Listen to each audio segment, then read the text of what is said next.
Futures back in negative territory here, just getting some economic releases coming through. September international trade deficit higher than expected there. 72.2 billion expected, comes out 73.3 billion. We also get initial jobless claims for last week, a little bit lower, 217 versus 220 expected there on those two numbers. Some Canadian data coming through as well. Some growth data at the bottom there as well. We'll get into factory orders a little bit later on this morning. But futures back to the downside after we get more hawkish talk from Fed Chair Powell yesterday. If you missed it for some reason, we end the day at session lows after Powell says not only are they not considering a pivot at this point, but they're going to go higher on the end rate than first expected. So that sent the market back to the downside in a big way late in the day yesterday. We are negative to start things off so far this morning. Ton of earnings to get through this morning. We'll talk about Roku. We'll talk about Qualcomm coming up, some of the chips downside on that forecast from Qualcomm specifically. Peloton negative. Robinhood is, well, I mean, kind of negative this morning. Kathy Wood in there buying up a whole bunch of shares going into earnings of Robinhood yesterday. Should be an exciting day. It's Thursday, November 3rd. 2022, tradertv.live starts now.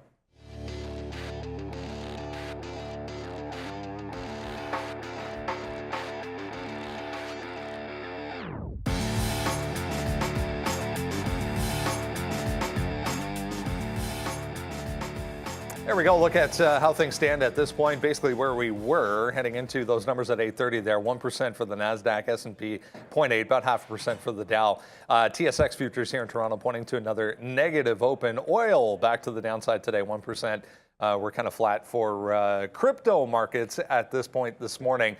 Going to be a busy morning here as we get into probably, as we said yesterday, guys, good morning, the busiest day of the week for earnings. A ton of reports coming out, both aftermarket yesterday and this morning as well.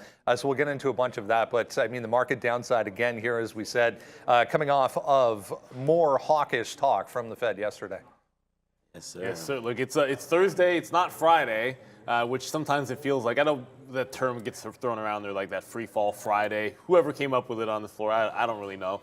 But yeah, it's a day possibly early. The one thing that we got to consider, I know there's a lot of earnings to get to, but none of the really, really big names have them here today. So you're getting a lot of the squeeze type names with your maybe Robinhood. Peloton will be out there, Roku as well. But you know, big tech is still going to be the way to go because that's where a lot of the volatility can come in post Fed day. I'm going to get this one out of the way because the last three hikes that we had, you had rallies, and each one of those ended up being a temporary top after that rally. So it'll be interesting to me. I don't want to complete, like I have a lot of things set up to the short side because that's kind of how it looks this morning. But there is that opportunity that you could have a bit of a reversal the same way the last few times we've had rallies upside and then you've made temporary highs post-Fed rate hikes. It would be interesting if the same thing were to happen today at a lower high. We're close to those former June lows. I don't know. It would take a kind of a move to get down to that support, but there are a few names on at least some interesting support levels that I think we can get into and take some shots on, mostly looking at the short side. And let's not sleep on the back and forth that is all of these Asian names. One day there's a plan for no more COVID, zero COVID, and then the next day, no, they're absolutely denying that. So they gap up, they gap down, they were strong one day, then they're looking weak again. NEO, however, got good news. They were able to reopen that plant that caused them to be tanking yesterday. Yeah, what's up, guys? Yeah, yesterday was just such an amazing day trading. It sucks because obviously the market was down, but what a great day. And those are the kind of days that you wait for as traders. And we're just going to see what happens here today. We're already short Apple. We're in the money 30 cents. Let's see if it can go down. I tweeted this out yesterday here. Jay Powell rug pull yesterday. So he put a dovish statement in. He put a dovish comment in the statement, hit the podium, and then started talking all negatively about lags and this and that they have no idea or no plans on stopping this rate hike, you know, possibly getting up to 5% and even higher than that. So this is it right there. It's pretty nasty. You see the big tech names to the downside. So that's exactly, we crushed those yesterday. I mean, everyone that was here, thank you so much again. It was such a great response to everybody coming in to watch us trade that rate hikes, or well, rate hike, yeah, I guess. guess so, yesterday. So thank you for all that, and thank you for coming back here today. Make sure you hit the subscribe button and the like button. But we're only tech heavy here on the sticky note today. I think you got to stay in your lane, man. Trade what's been working for you, and yeah, Apple down to 142. Microsoft's taking down 220. Already did. That's their low. They broke through 52-week lows. So Meta, Amazon, Google, they're all there. The only one that's not at 52-week lows is Apple, and that's the one that we're short right now. Let's see if we get a little bit of a bump down lower. I'm bidding 142.25. The lowest we got to there was 142.30. Hopefully we get down a couple more pennies and get our first fill here on Apple. But already short and looking for a big day. A tech name's not going to like this move from Fed Chair Powell, as we said, and going to continue with the rate hikes again. If you were wondering where the negativity came from, it seemed to be on that comment, as Sean was mentioning there. In the statement itself, they said they're going to consider going forward all of the hikes that they've done. Remember, this was the 6th. And we're expecting the 7th coming up in December, 4th straight 75 basis point hike, but they're going to now consider the effects of the hikes they've already done going forward. But they also said they're going to go higher than they expected with the final number that they end up getting to. So tech name's not going to like that. There's a few interesting movers, though, this morning that we should discuss here, guys. One of those is Etsy. If anyone can get excited about Etsy, higher, one of the only ones higher here in the pre-market off of earnings. Moderna as well. If you remember going back to last week, Pfizer out with their COVID-19 sales forecast for their booster specifically that was higher. They increased it. Moderna goes the other way. They actually cut their sales forecast for vaccine sales going forward to not only the remainder of this year, but into next year as well. So Moderna downside. Etsy is one of the only ones, as I said, that's higher. There's also Robinhood floating around there or thereabouts this morning. Yeah, like Etsy, we're looking around this morning for things that were actually gapping up. Like what, when you're generating the watch list and looking for things to look at, you want to find strength and weakness. Etsy has no volume pre-market, and I know it's up that 8%.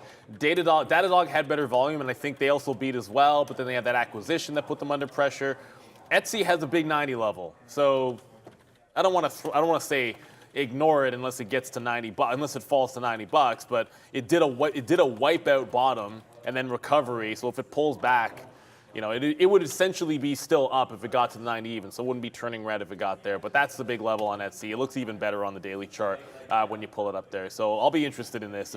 If it tests and bounce off that level, then there's something with a good report that's got support underneath it. And I think that can make some sense to look for like dip buys. But it's less than 100,000 volume in the pre-market, so it's going to be a pass for me, this particular one. However, if you get a big of enough down day and you're looking to catch bottoms, you can do worse than looking for something at support that had a decent report there. So, I can't say anything negative about the report. I just don't like the trading action pre-market to have anything at the open. Yeah, we just, let's go again, man. Here we go. We're flushing down Apple right there. We were now in the money, 55 cents. We just took a piece out there at, like we said, at 26. So that did flush down. We've already tweeted this out. This is on the sticky note. It's Apple. It's downside. I haven't even looked at Etsy, so I wouldn't provide much value on this one. I know I'm not going long anything today, so at least not until something changes. So I don't, this is up 7%, 8%. That's a fade. Wouldn't be surprised if it gets back to zero today. So we'll see what happens. I'm just not very positive on this price action and what to expect today. So for me, any sort of a name that beat, I would just look to fade it. But it was already high up at 99 here, just looking at what the action's been. Very light volume, but it's just hovering around this 94. It's probably a break down there, and then you get to 88, 89, something like that. So I would look for Etsy to break down lower here. On that note, here's another one that was up significantly this morning off earnings. Look what happened already to Datadog.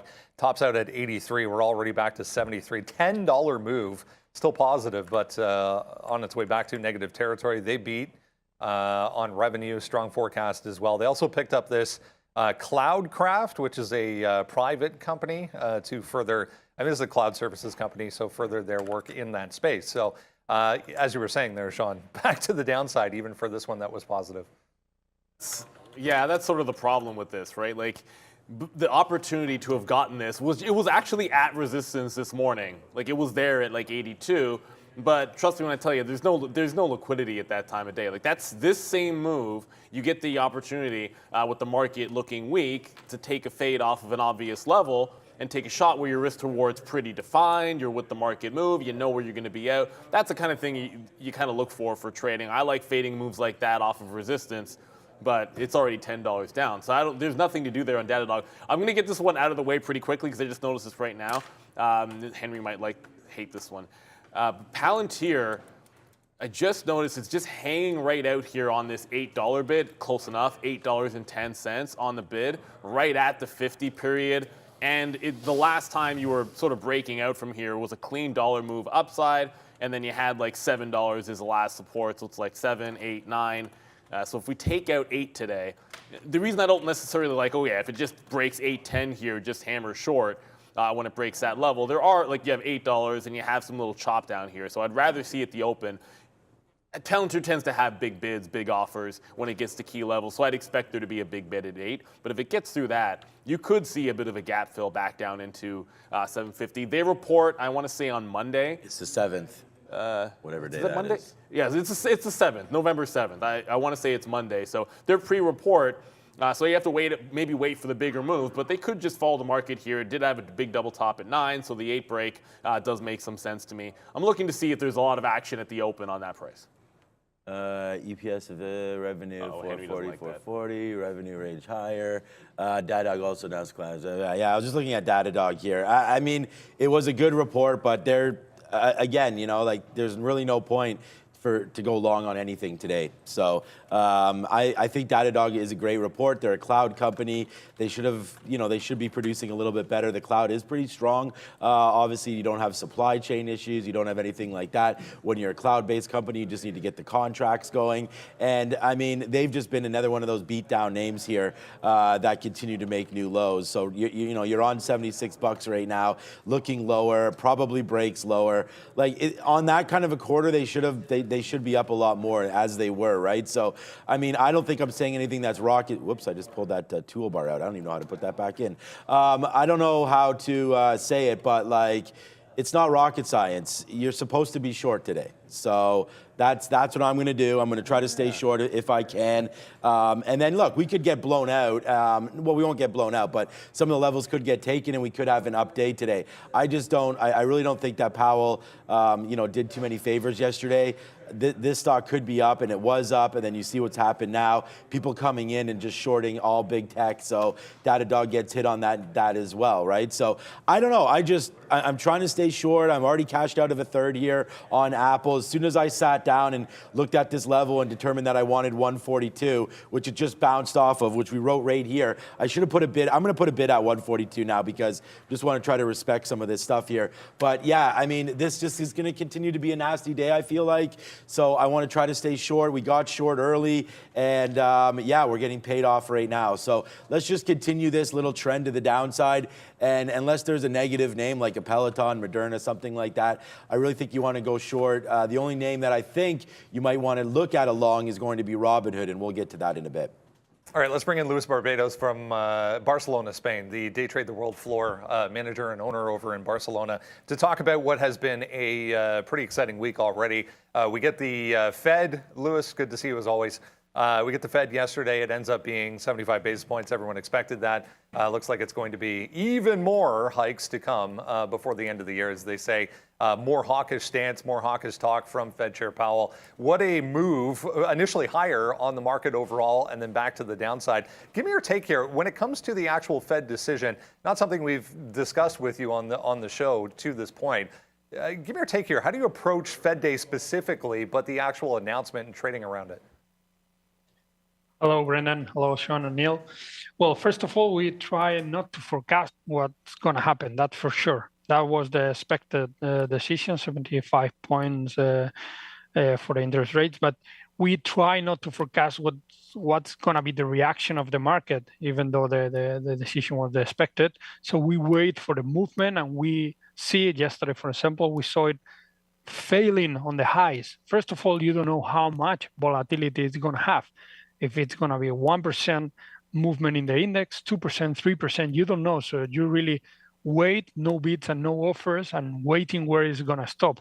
And then you can measure, it's very important, measure your sizing on the positions. Due to high volatility, you have to measure very good the size on the positions, and not to forecast what's going to happen and where it's going to stop. And second, sizing your position properly. We saw this failing in the highs, and then the market react was down big time. So we're waiting for longer movements on the downside. Comes to the actual instrument that you approach when surrounding the Fed and the Fed decision. Is it an ETF? Is it the futures itself? Is it an individual stock? We saw yesterday, the entire NASDAQ kind of lead the way back to the downside, but individual names within that also gave you huge moves and opportunities as well. Absolutely. We don't trade futures, at least not here in Barcelona. We trade through ETFs, and only when the Fed decisions comes. Usually we trade 99% of stocks. When the Fed decision, we trade some ETF. Maybe we see we really have an edge. Yesterday we were focused. Always when there is a Fed decision, I check the financials as well. Bank of America, JP Morgan, all the financial banks and investment, I check how they react. I didn't see an edge yesterday on the financial market, so we were looking the techno, as you say, were the more punished for the last month. So we were seeing how the techno, AMD, Amazon, Teslas, all these stocks reacted, and also because it's kind of a joker for us. We trade almost every day these kind of names from the last month, so we know easier where are the important levels to break and to hold. So those were the tickets we were looking more and more sharply yesterday. Let's look ahead to what's to come this morning. We get a ton of earnings once again. It's a great time to be involved in the market, regardless of what's happening overall. There's a ton of opportunity every single day. I want to get your take on this one. Robinhood, obviously, one of the only ones kind of holding up a little bit better than the rest right now. A lot of the companies that reported specifically negative on the day this morning. What do you think of Robinhood here? I don't see it going to have a lot of volatility and volume. It's earnings, nothing very far from expected, not very bad results, as you say. So it's holding pretty nicely, but I don't expect a lot of volatility and volume on this one. So we're going to skip Robinhood today, at least. The other end of the spectrum, then, 20.8% downside right now for Roku. On the other end of the scale, as far as volatility is concerned, what do we do with Roku today? Yeah, on that side, we're taking Roku, MBAX, Qualcomm, Moderna, all of them moving down very, very aggressively. Roku, we're going to look for these $43, $42 to break down, and let's see how it reacts there. If it keeps holding below that, we're going to look for short. But we might see also a nice pullback if it holds $42, $43 in the movement to 45, 46, which is the pre-market highs. Those are the important levels on Roku. I don't know if it's the kind of a stock is going to be easier for us. I think Qualcomm and Moderna, it might be another choice on the techno earnings today. And on the small cap, we're checking VRAX, VRAX. Virax, BLabs with good news related to some test COVID. You can probably explain it better. Moving up right now, pretty sharp 230s, trading 230s. We are checking 250 as a first resistance. And if it breaks with volume, never know, can go to 350. If it fails on these 240, 250s, we can see all day fade in this stock until the end of the day. It's a great point you make on a stock like Roku. I was having a conversation with one of the traders here going back to earlier in the week on earnings specifically. When you see a stock like Roku down 20%, is that the type of stock that could end the day down 40% or 30% or 35%? A lot of new traders specifically seem to have that kind of psychological block where they see that number so big in the pre-market, they're kind of afraid of the short in that sense. But watching the price action key there, as you mentioned. Yeah, it's important what you say. For the people who we have been trading a lot of years, before it was kind of weird to see pre-market down 20% or 30 or 25, whatever, and keep pushing lower. So you were used to see some rebound, some healthy rebound in these kind of stocks. For the last months, we've seen no small stocks, but Meta, Apple, Amazon, gapping down 15, 10, 20% and keep pushing lower. So it is psychologically kind of hard for a day trader to think it's going to keep going lower. It's like a kind of panic. You don't want to be a FOMO in the trade and suffer a nice rebound. So it's hard for me, I have to accept, it's hard to go short on these kind of tickers. But as you say, price action level 2 and follow what it tells you, and don't try to think or analyze more than you should actually. Great info as always, Luis Barbato from the Day Trade the World office over in Barcelona, Spain. Best of luck today. Thanks for doing this again. Thank you very much, Brendan. That is, thanks, Luis, again, one more time. And that is the biggest problem, I think, for traders, is to try to just figure out, holding shorts, getting your, the stocks down. Like, it's like yesterday, right? When Amazon and all these stocks were down so much, there were still more shorts to come. And I mean, even today with this Apple trade that we just took $1 on right now, so we'll ring the register on that one. We still have a third of this trade on board as well. But it's like Apple's down here at 143. Is this something that, you really want to short? Like, this is Are you sure it's going lower? Well, you got to have conviction. And that's what happened yesterday with me on all the trades that I had. I actually tweeted this out. We got out way too early. We've talked about that as well. But yesterday, we were short off the Federal Reserve. We talked about it. That's why we had that poll up, right? We selected that we thought it was going to be red at the close. Didn't think it was going to be that red, or like I said, would not have covered all into here. But we were short Apple, the market with the TQs, Google and Amazon, and they were all multiple dollars in the money. And it's just like, sometimes you just have to close your eyes and just be like, okay, I'm going to wake up in 10 minutes or whatever, because this market is just getting destroyed. And it just continued to happen all, the whole time yesterday. Like here's a little bit of a bounce, that's fine. But then it just cracked lower. There's a little bit of a bounce, boom. Like, it just kept on escalating to the downside yesterday. This is just and Apple was actually fine. There's stocks that are way worse than this, right? So, I think you got to play it a little bit different when you're looking at stocks like Roku and things like that come off earnings, because they're going to be a little tricky to trade, especially off the open. So I don't know if you still stay short Roku, down 21%. But some of these names like Microsoft, Apple, Amazon, the big cap tech names, I just think you stay in your lane and you continue to go short. And we've already cashed out a little bit here on Apple, but thanks to Luis there, I know he trades a lot of small cap names, and it's really cool that he was looking some big cap there too. Yeah, and the other thing to keep in mind is I just want to quickly show a weekly of the SPY, because I saw a good point in the chat there about like kind of where we are. And every now and then we say when in doubt, zoom out. As a day trader, when in doubt, zoom out tends to mean, hey, make sure you're looking at the last couple of days or last couple of weeks for some key price levels so you're not missing anything out. And a daily chart does help as well. But when you look at the overall market, like, we've got a ways, right? You start thinking about 10%, so you go to those like 2020 tops, like, when everything fell apart, and that was a key price area. You're 10% above that on the S&P 500 futures, or the SPY here, just in particular. And then you can see what's essentially happened. We faded every single rally. I do still hold out that, initially, I always want to have ideas into both directions. As a day trader, I just feel like it makes a little bit more sense because there's always something going up. And that's the honest truth. Like, no matter what, there's every single day you're going to find something going up and something going down. So finding that makes some sense to me.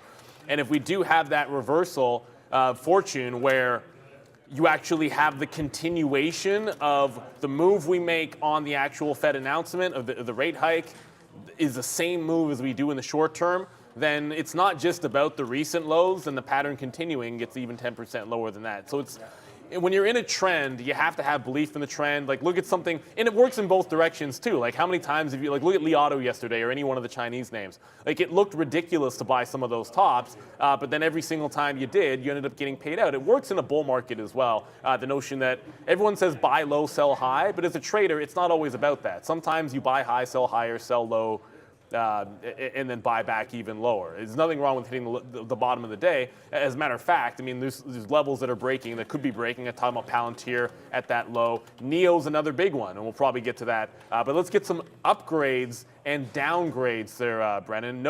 No surprises who's on the right side of that board, that's for sure. Most of the watch list, in fact, on this board this morning, a lot of it on the downgrade side. Here we go. Analyst moves for you this morning. There they are. Peloton from yesterday. Qualcomm, Roku, Zillow, downside. There's Robinhood. It's worth noting both directions. There's analyst moves in both directions again on Robinhood.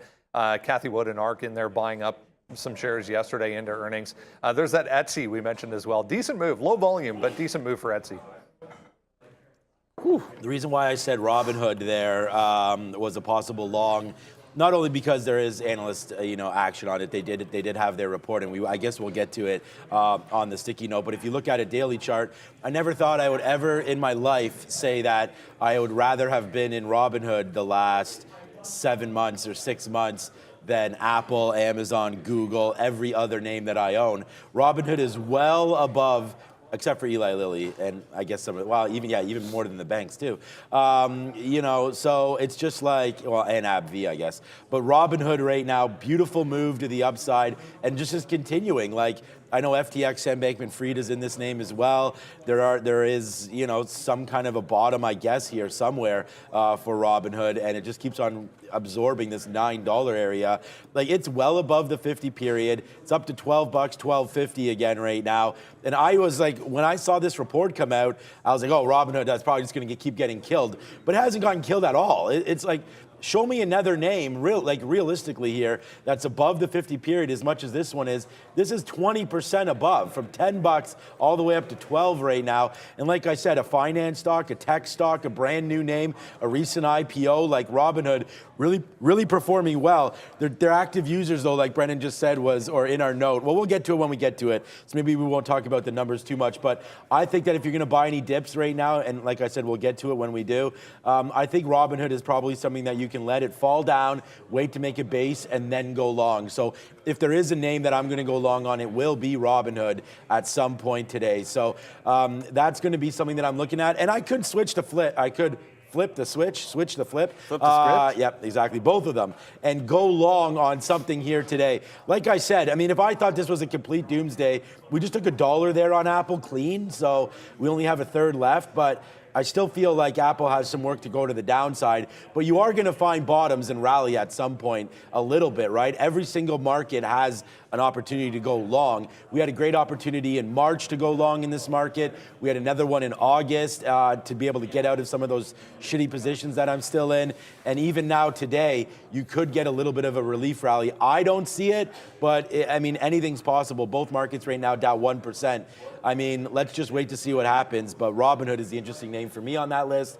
And I mean, the one that you have too was pretty steady until yesterday. Yeah, I was gonna some stocks were looking really, really good until yesterday. Qualcomm obviously is one of them. They got absolutely shellacked. You're gonna see an obvious level. I'm not here to tell you where the shellacked. bottom. Yeah, I'm not here to tell you where the bottom is going to be on Qualcomm. But you are breaking the floor at 105. That obviously puts that 100 level in play. I usually think when you get to that, you see a little bit of a bounce. But if your gap below this it's a previous 104 to 105, like 104 half low. So you're essentially going to be testing that right at the open. And if you hold above that price, you could get a bit of relief. That gives some awesome fade opportunities. If this gets back up in like the 110, 111, I think that's where I'd be looking for the fade. I'm not really thinking long unless somehow that 100 level looks sexy on Qualcomm. It doesn't usually have that kind of volume.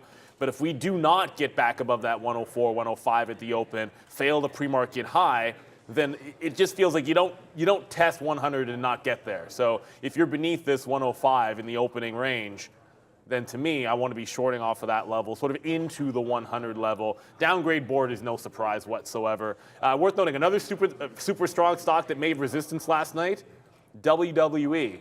I want to say it's the best performing stock in the market this year. I have no idea if that's actually true, but this chart, we're looking for, like, you were basically, I know when you said, find me something that's stronger, WWE is one of the strongest stocks, at least, that I've been able to find. And the top at 80, yeah, looks like they've actually finally turned around from this. This is something, if we make some fresh lows, I could see some shorting opportunities if this breaks the channel to the downside, but the volume, not always the best.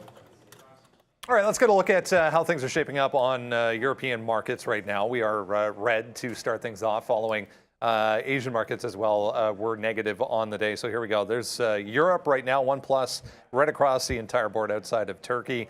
Here's the social sentiment board. Yeah, not a lot of green on here today, to be honest. VRAX, we'll talk about that. That Lewis mentioned there, Virax on the watch list this morning as well. COMS, this is VEDU. MMAT, but wow, I don't think I've seen this board this red so far as we've been using it on the show. FSR, Roku, all of them here. AMC again today, Tesla again today, Peloton, Moderna. The overall market, the big one though, SPY downside in a big way. Let's bring in Arun and get a check of, speaking of the overall market, downside again today after what happened yesterday, Arun. Where do we go from here now? Well, the market's going to have to tell you that because it's blowing through all the levels that I've had. So the closest level, let's just put it in perspective, closest level I have in resistance up top, 38.30. That's 100 points away.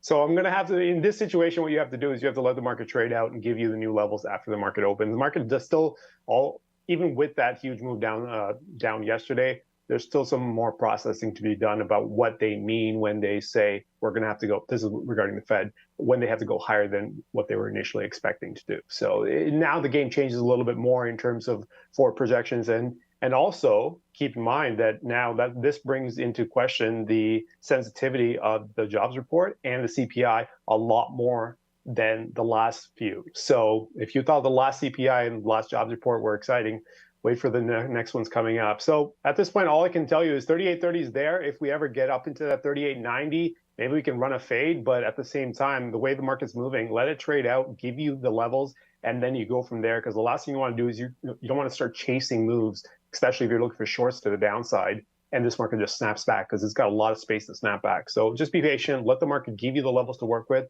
and then go from there. Great stuff. Thanks, Arun. Yeah, going to be interesting next week. Again, I think it's Wednesday. We get CPI next week, so that'll be the next kind of checkpoint. We get more employment data coming up this week as well. I just saw a note on Netflix. We talked about this before on the show, but Netflix, today's the day. You can get the $6.99 ad-supported tier for Netflix. So, I mean, the news is already out and been out for a while, but today is the day you can start getting that ad-supported tier in certain countries. So heads up on Netflix, possibly today as well. All right, let's get into everything else you need to know this morning heading towards the open here. Make sure you sign up for that. First of all, if you haven't done so already, hit the link or the QR code there. All you have to do is enter your email address, and then it just appears in your inbox every single day. For free is the watch list every single day. More than 30,000 people getting that on a daily basis. Top of the list today is going to be Roku.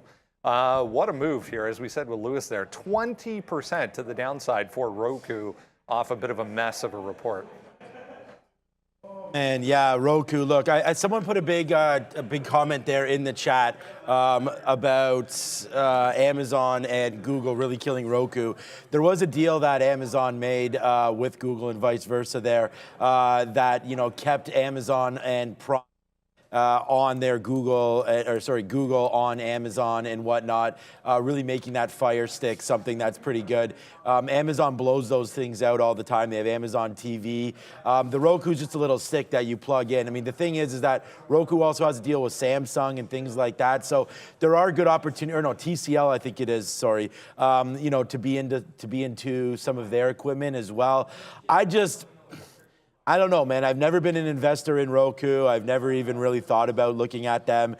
We used to mock them all the time, like basically saying, like, who owns a Roku? I don't own a Roku. Like, nobody owns a Roku. And I don't know if that statement's true or not. I just think, like, when you buy a TV now, everything's included. It's like an all-in-one package, so they don't really have, I know they have some unique content, but not enough, obviously, to make a difference. So I just feel like Roku just looks absolutely disgusting. Like, it was a $500 stock, so it's down 90%. It's now at $40. 500 down to $40. And this is in 1 year. Like, it's down 90%. I don't see any reason. Today, an 18% is like a drop in the bucket. Like, who really cares? It was already getting crushed in the first place. I don't know if there's going to be a bid to come into this name at all. I know Kathy Wood's probably going to be buying this, which makes sense if she has some research done and likes these depressed assets. For me, it's a stay away, but I can see this bouncing off. I mean, it has opportunities to go back up, right? I mean, there's been days, where this has crashed like this. This is a 102 down to 72. This is 30% in 3 days, and then it makes it all back. This move right here, $84 down to 60. That's another 30% move. Makes it all the way back. Here's a 30% move. roughly. Today, not roughly, but a big move down today, their biggest move since here back in June, July. And so I'm not going to be here to say that history can't repeat itself. It could make its way all the way back upside. It's just this is not going to be a name that I'm going into. So I'm going to wait to go find and see what happens. So for me, I'm staying away from Roku today. I feel like this name could also bounce, not bounce on anything that they've done, just bounce on weakness. So it's down so much that it could bounce up. I mean, if you just look at these big moves, it has been able to catch a bid. And that's because I feel like there are buyers in there like a Kathy Wood that come in and just buy these depressed assets. So that's what I'm going to look for, is a little bit of a dip buy opportunity there. But honestly, man, like 41 might be something. That's 10% lower, though, than now. So I'm not confident in this. And I also don't want to play the pops. So for me, Roku is a stay away. Yeah, to me, if you're doing the pop play, it's like if you're sitting in it for it to pop at the open for that whole bounce off the low idea, I'm not really going to go for that. If it does make a pop, then I'm looking back to previous resistance at 47. That's where it stalled in the aftermarket on the bounce off of 41. So that's about the only shot I want to take at the open. If it does make that move to the upside, it can happen. I acknowledge that because a lot of times I am looking for that long and something down this much. If it doesn't break the low, I'd rather just short the pop, because I know where I'm going to be getting out. If it can't hold below that 47 with any gusto, then I just want to be short in Roku. It's still a $7 billion. It's not in the chat there. I mean, we looked this one up anyways before, but it's still a $7 billion company overall. So the notion that it can't go lower, like it could absolutely go lower than this. But when you're down this far, a lot of times you do get that relief rally. I'd be looking to fade it, even if it broke 47. To me, that's just, you have to have an out. So if it gets past that area, I'd probably look at the next resistance up at that 51 level and then see what happens on Roku. All right, let's talk Qualcomm here. Another one getting crushed this morning here, pre-market. Interesting chart to show you. This is all-time lows for Qualcomm's forward PE at 9.2 currently. So all-time lows for this company's PE. Coming off, a bit of a mess of a report. The forecast also for the holiday quarter, not good for QCOM. So this is a stock that very much tends to, when it gets to a support or resistance level, it tends to really respect it.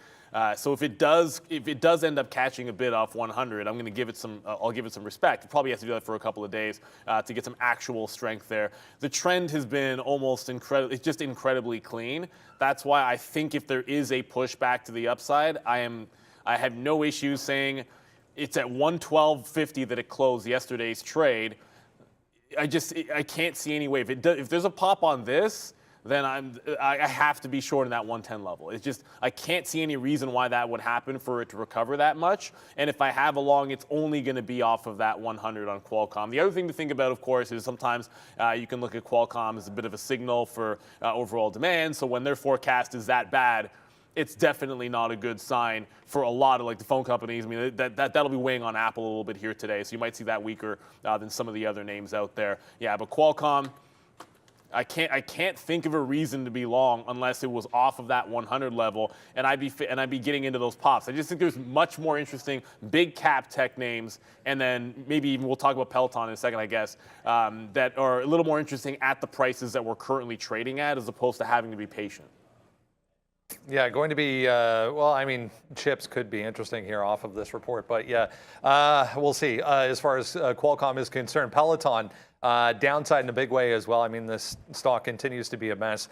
These levels, however, coming back into play once again in the pre-market, at least down more than 14%. If you go to the daily chart, we're back to all-time lows or thereabouts for Peloton after their holiday forecast comes out much later than expected as well. Yeah, and look, Peloton, I don't think anybody's going to be this surprised that demand's not where they wanted it to be, right? Like this is, and again, like I'll be the first to admit, like I've never gotten it, and like I know lots of people that have the bike that will swear by it and think it's fantastic, and that's great because I believe in fitness. I believe that it's good to have that as a lifestyle. So if it works for you, congratulations. But it was a big pandemic play, and it's been an absolute disaster. The only thing that, look, it's just like Roku, right? You have $7 sitting here on the bottom. And you actually haven't, you didn't even break the low from last week. That just came off like a almost 25% rally off the bottoms if you looked at the highs yesterday. So if you do hold that low, you're already seeing a bit of the relief rally. The difference with this is that relief rally is starting to get pretty darn close to like that last like big significant previous support level down at like 760. So this is a channel I'm looking for. It's 760 into 780. At the open, I want any turn there. I want to be taking my shots at some shorts. I think if it does get through 8, I'd probably give it up and wait to some of those highs. But this is making that bounce, and it's a heck of a lot closer to the fade zones where I would like it. Again, if it was down at $7, I think the risk reward wouldn't have been that bad to just go 7 long with an 85 stop or an 80 stop. But that's way too far away to be looking for longs. There is some size on this bid. I don't know if there's anything. It's too early for the imbalances. It's a NASDAQ stock. Someone's 100,000 on the bid at 716. So, sometimes I always feel like that's someone doing a little something with the stock, but that's been there for a while as it drifts higher. So it's noticeable if I see that bid jump to the upside. It might cause me to be a little bit more patient with where I short it. Did we go over, did you over the short? We did Qualcomm. Did you go over the short 15%. float? I should have said that. Yeah, okay. So I was going to say, we talked about this a little bit yesterday, 15, 16% or so on Peloton there. So, you know what? I mean, that CEO came out, what was it, a couple weeks ago, and by accident, I think. Remember? And he went back on it, and he was like, oh, we only have 6 more months, and then we have to reevaluate and all that kind of stuff. So, hey, man, maybe he spoke a little too soon on all of that, right? So, he possibly could be right. There it is, bouncing off that $9, and now you're starting to take down these lows again, man. 675 could be coming into play one more time here today. But down 13%. This is kind of the fear that I have, by saying like, oh, I like Palantir, like Peloton, all this kind of stuff for bumps, things like that. I just feel like, audio issue? Are we having audio issues? No, people saying audio is fine. Refresh, I guess, if you are getting some audio issues on that one as well. But yeah, close the video, reload it. I don't know. Anyways, hopefully it's okay for you guys. But I just look at Peloton and I think to myself, like, hey, this name is in a big world of hurt here. But again, if you think they're going to survive, then you might want to look at taking a long and then getting out if it breaks that bottom of 670. So I would say let's see the action. This might be a name that you want to buy any dips on for a rebound in the market. Look what happened. Remember we talked about that August rebound where the market rebounded, what was it, 21% or something like that? It recalled it. Look where these guys were. They were at $8.50 and bounced all the way to $15, $14. So right there, that's a 50% bump in Peloton alone. So we can get these bumps. Even just in the last couple weeks, you had $7 bottom, $9 top, right? That's 30% there. So, there are opportunities to take this stock long. I just think you want to play off the very bottom, right? Like if you keep on holding these trades like I've been doing with these big tech stocks, they just get worse and worse and worse and worse. But some of these names are close to being basically diluted so far that you could get a aggressive bounce back if and when the market does turn around. I don't know when that's going to happen for Peloton, but hey, if the market continues to bump up here or starts to bump up at any point. And I think we got to get down to 10,500 on the NASDAQ first. The NASDAQ's only at 10,800, so I wouldn't be surprised if we get a couple more legs down here in the market. But for me, Peloton down here at $687 is a buy against the low. I think you get out if it takes that low. All right, Randy is going to be happy today, and I'll show you why. Here's the Fisker Ocean. Yeah, Fisker is still losing money. The report was not good, but they did increase their production forecast for this thing. The Ocean, they've had 62,000 reservations for the car itself. They're now going to produce 42,400 of them by the end of next year. That's up from production forecast initially of 40,000 total for the entire year next year, which is pretty staggering if you put that beside what Tesla does in 3 months. Yeah, it's always unfair to compare any of these to Tesla. You can't do it.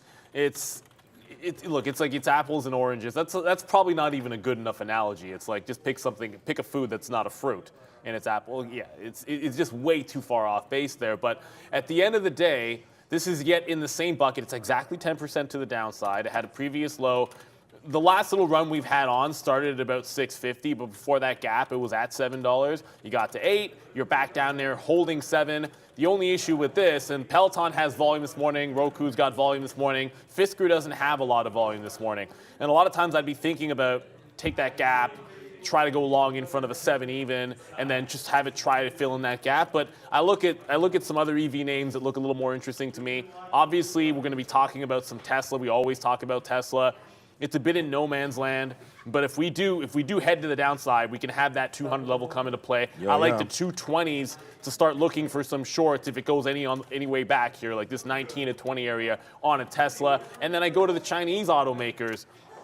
I talked about NIO. They actually reopened that plant that had caused it to be relatively weak. All the other Chinese ADRs were strong in yesterday's trade, and NIO basically was just rejecting 10 over and over down at 950. Everything else was breaking out. And today it's likely to be a little bit relatively strong compared to some of the others. And it's got this nice hold here at 925.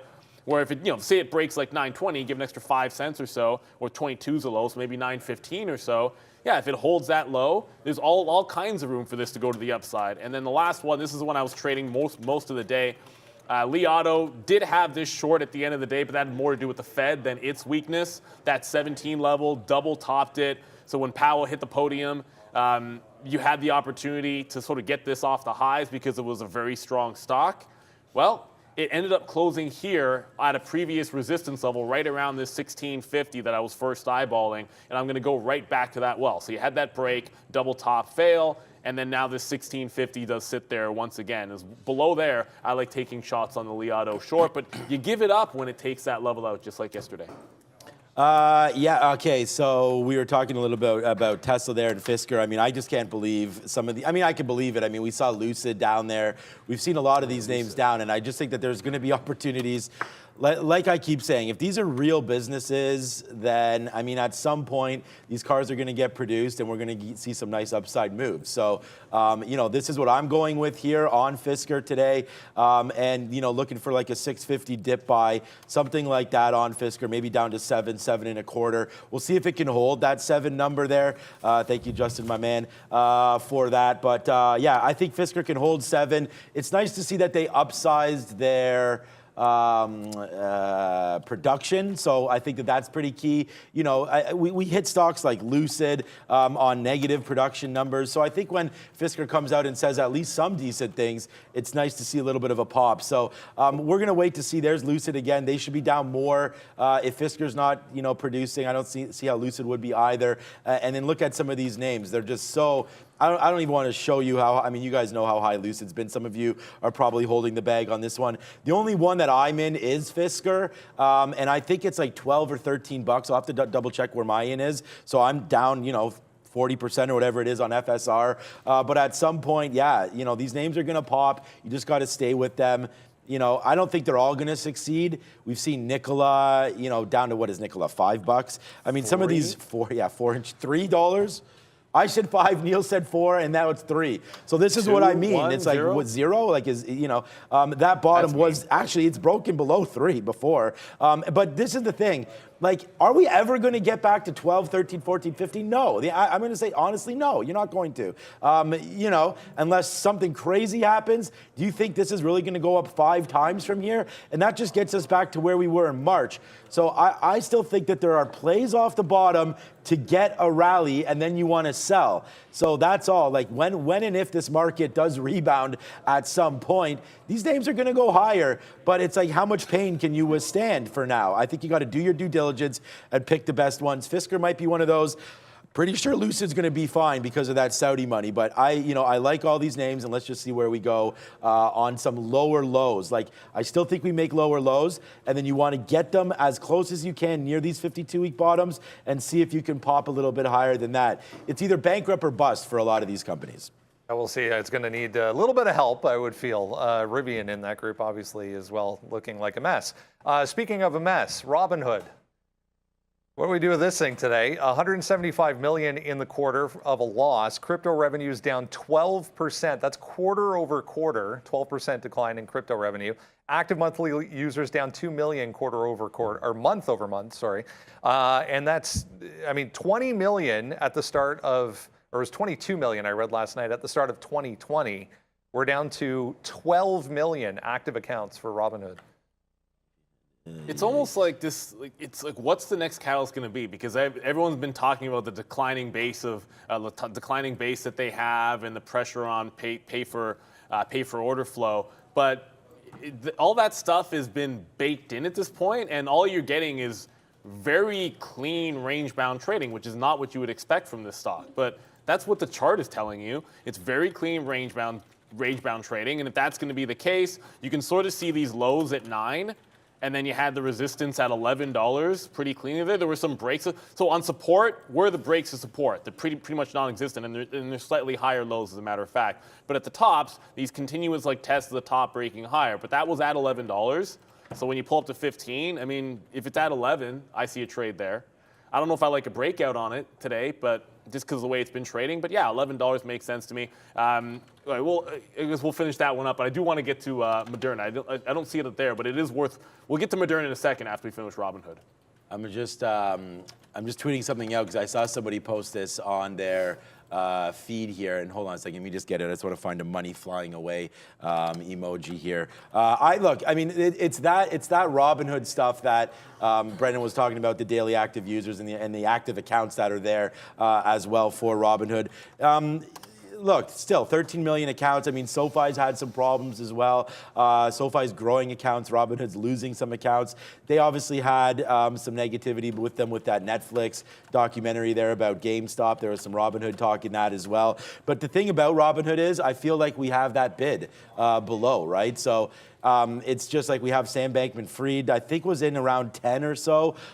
There's some couple pops been in there. And like I said, I'm really just surprised at how well Robinhood is doing, man. It's doubled itself almost got to double, $12. That bottom is 7 right there. It went all the way to 12 there really quickly for Robinhood. So I still think there is some issues there, with them dwindling on their accounts and whatnot. But let's just see. I'd rather see this thing get back to 10 and try to hold that. This could be one of those names, again, that is either going to really work or go bust. I don't think, trading anymore for free. We've already talked about order flow. And I just don't think that there's a lot of traders that trust Robinhood anymore. It's not a special thing that they have. You can get crypto anywhere.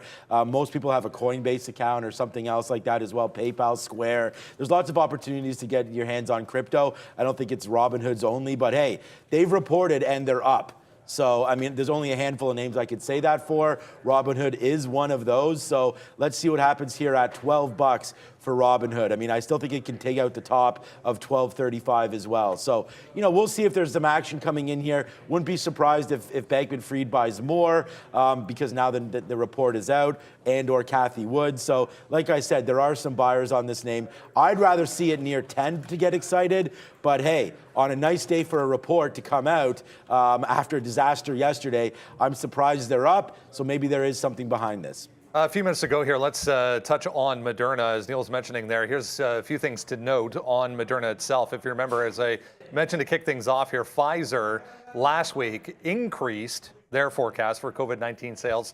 Moderna citing delays from manufacturers and contracts from manufacturers for a delay in getting COVID vaccines to sell, for them cutting vaccine forecast sales. Yeah, so it's, I don't know, I want to check to make sure that there's not an ongoing call, because this looked like it was headed back down toward 125 after being at 150 look, we were at 150 yesterday. It looked like we're heading back down to this 125 area, if not some of those lows. And then you've got this pretty big bounce up. And I didn't really think I'd be talking about 140 to 142. You can, when you zoom out, you can see previous big resistance at 140 to 142. I did make a pretty large mistake on this day. The first time it tested the upside, I said, yeah, look for the shorts up there. It got there, and I didn't really give it enough room. I find when you're trading Moderna and there's $5 to $10 worth of upside, you have to switch it up a little bit. I tend to like to have tight stops, so I'd rather take some paper cuts here and there. And then when you get one, just try to hold on to a piece, and then that way you have good risk to reward. But every now and then you are presented with a stock that's going to put in a big range. And Moderna, Moderna is very likely to have after the market opens up, like a 10. I could see a $10 to $12 range on Moderna today. Would not surprise me one bit. We've seen that in the pre-market, but it is up at that 140 to 142 that I'd be looking for that short area on Moderna at the open. But I guess the call is already done. That's why you saw the whipsaw action. If it pops any further, I would definitely be getting out if it took out some of these highs past like 42.5, 43. So you got to risk a couple of dollars in there. And then it could maybe go to 150. And if it goes to 150, I'd definitely short it to be sure. But yeah, Moderna's definitely on the radar. One last one, Boeing, super strong yesterday. One of the strongest names in the market. I do like me some Boeing. Probably more so in the 145 area. Like if you think the market can come down, then you like a stock, then you might want to prefer a dip. That's usually my modus operandi. So if we get one down into the 145, that's where I'll be looking to pick it up. Past 142, I think it just runs out of support in today's trade. But yeah, Boeing definitely looks pretty strong after yesterday's move. They had the investor day. That's why you had the big rally. There was that fade opportunity in the afternoon, but that was about the market coming off, right? So, that's... Again, everything came off there. So you want to be able to look at something like this. And it's not that it doesn't count. It absolutely happened and it does count. But the real trend in Boeing has been tremendous in the last week or so off some of these bottoms. And it is in the midst of trying to break out from that 150. I still favor the dip buy. The market is trying to rally a little bit here, and my Amazon might get filled soon. I mean, I'm looking for shorting around 94. This is what I was talking about before we went off on Robinhood there.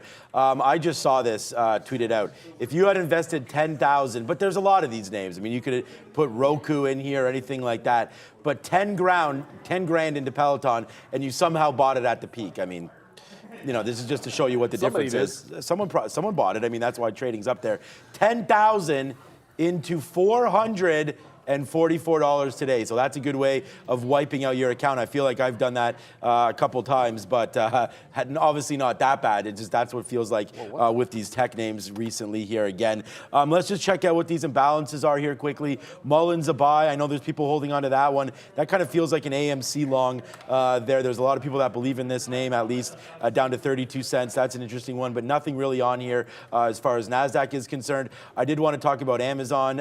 Looking to get short here. 94 is where we bounced around yesterday before breaking lower. So we had this short up there. We got out when it broke higher, and then it just continued to fall. So we want to look at this 94 area. And then I said, for us to be wrong, probably 95. But I will get out of this trade if it breaks 94. It's just I'll stop shorting it at that 95. So that's an idea that I have on board as well. AMD. Again, the short I have on this one is up near 60. That's going to have to climb to get there. I want to watch AMD. Possible to get to 60, though. Trust me on that one. AMD, if the market rallies, will be a great little stock to short once it peaks out. And then this one is really a shame because I love Microsoft, and we had so many opportunities to get the hell out of this thing. This was up to 290 right there back in August. Now you're at 220. Nothing has changed fundamentally at all for this company. Their report was not great, but it also wasn't horrible. And Microsoft, again, just getting hit, all the way to the downside, from 300 down to 220. The fact that this is down 35% from that peak is real, not even that peak, but that high right there is pretty crazy. And right now you're taking down 220, which is the low on Microsoft for the 52-week low. Let me get that 52-week low exactly for you here before it's 219.13. So it's basically 219 is going to be that low. So, you're coming into that. I feel like this is a short as well. But, we've been really doing well the last couple of days or weeks, and it's just a matter of being patient. So I think we got to be patient here into the open. We'll lose or make a couple $100 hopefully, but definitely not putting on big risk until the market tells us what it wants to do. Yeah, just quickly here, not a lot in the way of imbalances that are very large here. I see CCL for 400,000 to sell. They're still pretty tiny. Apple's 300,000, Neo 300,000 to sell. So nothing in that gigantic range. Ford's down there for a little bit. Wish, Context Logic, for whatever reason. I haven't seen that in a while, but not a lot. We didn't talk about Meta. Meta's at $90 right now. It's already bounced off 90 several times here in the pre-market, so it looks to make that test to the downside. It's obviously a pretty crowded level that a lot of people will be involved in. Alphabet's another one with a minute to go, guys, Alphabet has 86, is a pretty key level.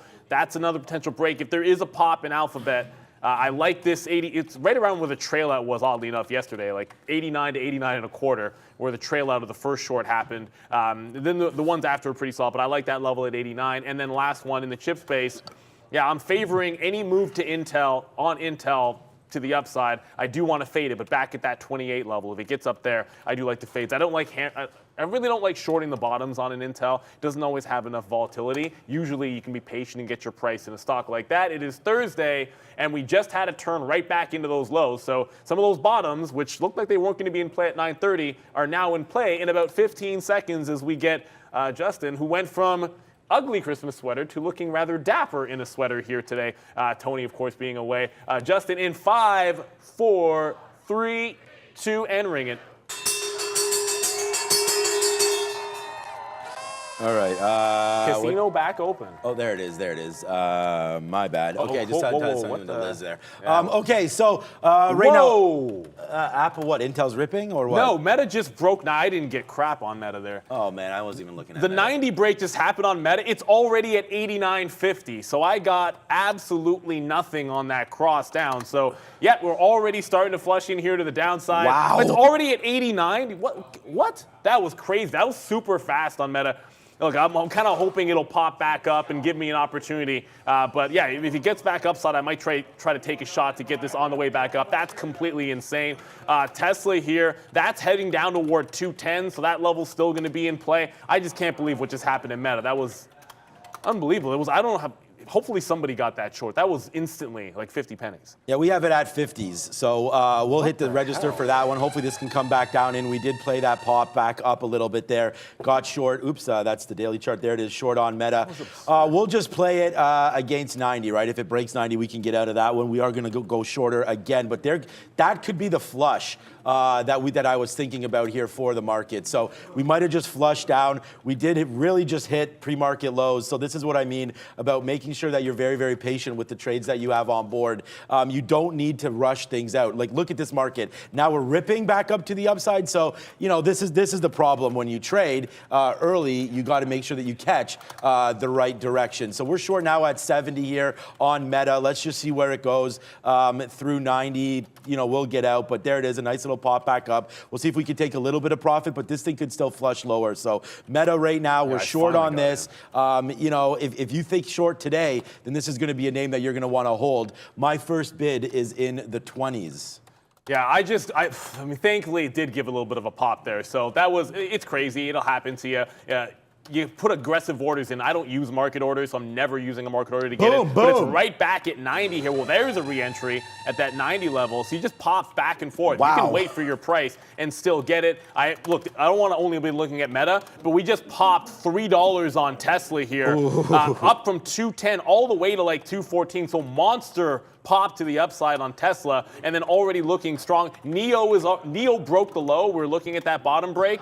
I was looking for it to hold that level. Does not do that whatsoever. NIO headed back up to the pre-market highs. I'd fade pre-market highs if I can get them. But I'm going to scalp some more Meta out after seeing that pop to the upside. If it's going to give you 50-cent ranges, well, then we should probably go ahead and take that. Peloton is off to the races.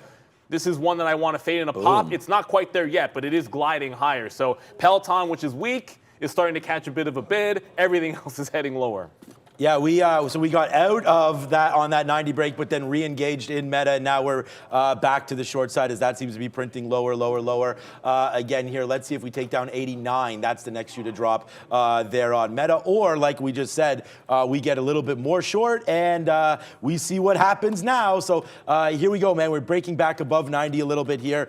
We did re-engage in that short. So like Neil said, if only we're supposed to scalp this name. I don't really want to just scalp it, but there it is right there. We just took some more out. We're loaded back up here at 90 again on Meta. So hopefully it does hold some of these tops. Hold the tops. Yeah, not break out through the top. That's what we're looking at here for Meta. But there it is right now, breaking through 90 again. I feel like the long might be here in some of these names, guys. Yeah, well, I'll tell you one thing that did pop. We were waiting and being patient on Roku, saying I only wanted to fade it if it made a significant pop into this level to 47. Well, that's where we kind of went there. I started at 46 and a half to see if we can get a little something. If it does break out, you got to give it some room, but not too much. You don't want to get too crazy. I also just picked up Li Auto. So Li Auto's another one. It just got back to that 1650 area. Said wait around for this. It got to that 1650. I'm in at 35s on this. So if we do head back into the downside, going to look to get some out in front of 16. And if it does want to trend back in, be able to hold on to that one. So Meta, Roku, Li Auto bounces to the upside on Intel. And Tesla, still want to keep looking at Tesla. Tesla back up to 215 now. Wow, Tesla's definitely going to be on one at this particular time, but I have to manage my 3. I can't worry about the long off 210 that got missed. All right, so we're going to watch out for AMD here, possibly popping upside as well through this 59.20. I actually kind of want to go long on AMD if we do break that 59.20 area. It's going to be a little bit of a risk to do that. I'm just hoping that it breaks it on momentum and continues to go up. Obviously, we're short Meta right now, so I don't want to be long AMD and short Meta. So we're going to wait. We have to be patient to see if it takes that out. 59.20 there on AMD. We're reloaded in Meta right now, short 89.90, 94.95. We have a decent position. We're going to get out if it takes out 90.50 to the upside on Meta, but still looking for some names here. It's getting to that time where I want to put something on. So let's go over to Brenda. What's up, Big Dog? Interesting move here, guys, from Under Armour. They actually came out this morning and cut their full year forecast on weak demand going forward for UAA. But look at this. Big move higher on that note, on volume as well. It's up 9% right now for Under Armour. Wow, okay. So it was able to get a little bit of a touch down there at 46, and the next one on Roku will be down around 45 and a half, like probably 45, 60 or so. Going to get get another bit out there to make sure we take some profit. I said I wanted to fade Intel on any kind of a pop. Didn't quite get to 28, so no entry for me there. You know what? I was probably way too. I'm not aggressive enough on Intel. I should have been starting this one at 27.70 or willing to start that one at 27.70. We just got a question about Microsoft. I'm in 3. I mean, Roku's working. Meta's holding 90 for now. That's the only one that gives me concern. Like, Li Auto's back in the money, but definitely Meta showing some concern. And look at Microsoft. This could be breaking the lows here at the 28.5. So if this goes, I mean, Apple as well, like the big cat tech names, they start to break the lows. You know your shorts are going to be good. Wow. Unbelievable movement so far. I can't find anything too strong, but if you don't like this action, I don't know what you want to see. Anybody out there, just hit that like, hit that subscribe to be sure. We definitely have everything here. The trades are on, the opportunities are there. Tesla, here it is. It looks like it's trying to make a top at 216. If I want to be fading things off the high, want to be patient with it, you miss a long off 210, you scrub it off, you take the next trade. If it takes out 216.5, nothing doing here, but I want to stay shorting the pops. That was the plan of action. So you got to stick to the plan. Do not be Leroy Jenkins. Yeah, exactly. Stick with the plan, and that's what I'm trying to do here with Meta, but it's the one that's really not falling down. So it's the only one, It seems like we picked the wrong one again. We talked about Microsoft. I wrote down that 220 level. We don't have it, but there it is again. Like, just be patient, and I should have had that 220 level short there on Microsoft. So that kind of sucks because obviously I do not have that level at all. Amazon is trying to make a move back up. I mean, I guess there's another name that's not falling down right now. It's Amazon. Amazon making that move back up. I'm wondering if this is a break long through 93.23 right there because it's just not falling. And, you know, that could be a case there for a break long. I'm just sort of going to cancel some of these ideas that I had here today and just wait to see if I can be a little more patient with some of these plays. I think we can do well and win on this. So let's just wait. We'll try to short maybe 93 there and then use that 93.30 as our out. But I don't know if the short is right. I mean, I talked about only trying to go short today. And I think we might have a good idea to do it here at 93 on Amazon if it does bump back up. I don't really want it now, but this is not a horrible spot to start it. Man, I'm not confident yet, guys. We got to find something better, I feel like.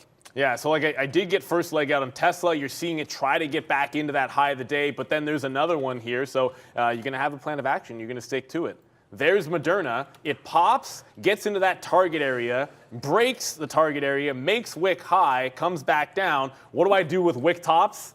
If I like to short wick tops. So here I am into Moderna as well. Roku, like Meta could be trouble here because it can't seem to break away from 90. Roku is pulling back off of this level. I didn't get my fill at 45.60 because it missed me by 5 cents. So I will adjust it by 5 pennies and then just sort of, I just want to get out on the bid in front of some VWAP here. But Meta definitely some concern. Like, it definitely gave you a couple of opportunities in there to take that 90 into 89.50. I missed it at 89. This could be potentially breaking out. So I don't want to load back into this until I see it fading off those pre-market highs. Brendo? We were focusing on Fisker in the pre-market there, but there's a few that reported, including, we mentioned Nikola, but Nikola out with production forecast and numbers that were not that great. They also reported a loss, but look at this, 8% already. Nikola just taking out that high from yesterday.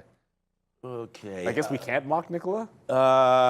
No, you can never mock Nikola. Nikola's a great company, of course. Is it? No, I don't know. All right, so, okay, here it is. We did take that long on Amazon, so there it is right there. Not working out right now, but I'm going to try to get something. I mean, if it breaks too much lower, I don't want to be in this. Like I said, I can't. Just trying to stick with like some of my plans, but again, like we talked about looking net short today, and already my biggest position of the day is going to be this Amazon long, as Meta is just falling down right now as well. There we go. So Meta's starting to cash out as Amazon goes the other way for me, but Meta right now 30 cents in the money and still going down. We just took a little bit of profit on that, but I can't believe I flipped a switch and took Amazon here long. It was just so strong early. We're going to take a little bit out here for that. We did average back at 94. Average price is 20. It's not the end of the world here, but I am going to take a little bit more out because, yeah, the long does not appear to be the right call. And we made that before. I just should have stuck with our Meta trade here. Yeah, and a couple of things. Meta just gets back down to 89, so we're definitely going to ring the register as that starts to fall back down. But watch out, Tesla. Here comes Tesla right back up to the high. So, I mean, just talked about Meta sort of flushing, and here comes Tesla right back up to the high of the day. I don't want to be adding to anything at the top unless it starts failing off the top. It has to hold this high. If it can hold the high, I definitely like it. I said my mistake on Moderna the last time through was not giving it enough room, so it makes another wick high, and then I'm able to actually get some tops here. Now, if we get below 142, I think we can see 140 and then 138, but hopefully I've given it a little bit more room to take some profit on Moderna here, and you can't really be thinking about 50-cent and dollar scalps on Moderna. I mean, $1, yes, $1.50 can be that first exit area, but you want a little bit more than that. So Tesla, the only one of concern. I'll get back over to Roku in a quick second here for you guys. It did give me that second fill out VWAP, but hey, it's trending to the upside. Got to respect that fact that it is trending back into the upside. Moderna now in $1.50 in the money. When it gets to 2, that's the first out. I want to start at $2 on Moderna. Give it more room was my plan of action today. Sometimes you got to be lucky to be good a little bit here, and there it is right there. Let's hit the siren because there goes our boy Amazon back up to the upside. We did panic a little bit, got some out sub 93, but there it is, a nice little rip higher here for Amazon. Let's see if we can take some more out in the 40s, 47. Yeah, let's go, man. We have this is a great read for us on this play right now. Find the names that are strong, right, and take them.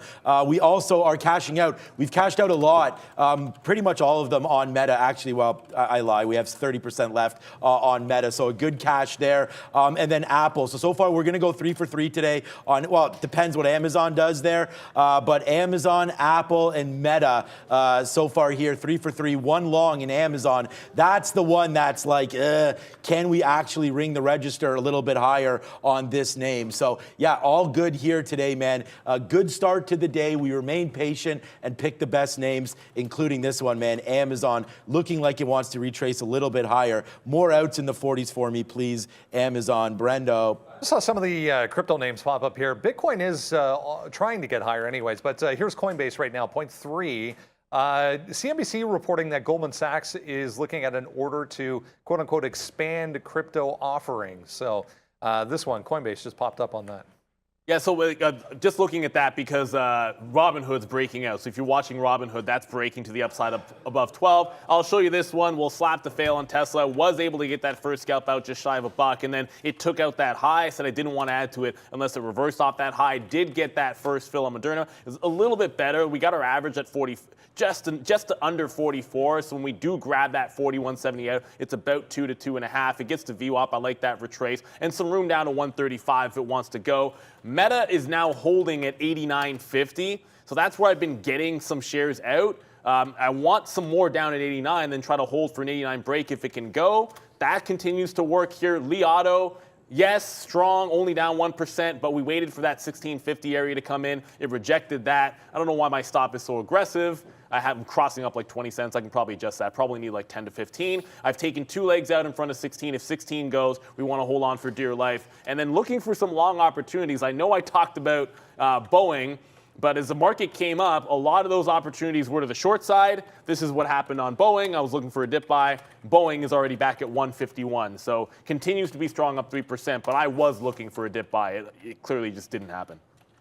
All right, we're going to go long on Robinhood. We called this as the only long that we should probably have today, and I hope you guys did that because that was a good idea. But there is some size there. There it goes. It's going to break all this size anyways. Let's just see what happens with Robinhood. A break of 25. We're going to go long. And I'm just glad that we had talked about that this was the name that I wanted long here today, but we missed it. But still, Robinhood, a nice little take there for us. Meta's still fine. I mean, we're short here at 90.10. We've been getting it out. We have some great outs there at the bottom, but I got to adjust my trade now on Meta because when I get stopped out, because it's going to go higher, I don't have that many shares. I only have 20% left. If I shouldn't say when, if it goes higher there. There's the market. There's the rug pull as the market just goes downside right now. There goes Amazon right back into this little level that we were at. There it goes. Now we're dropping. So out of Amazon, that one, there we go. We talked about 3 for 3. That's going to be a loser as we take out some of those levels on Amazon.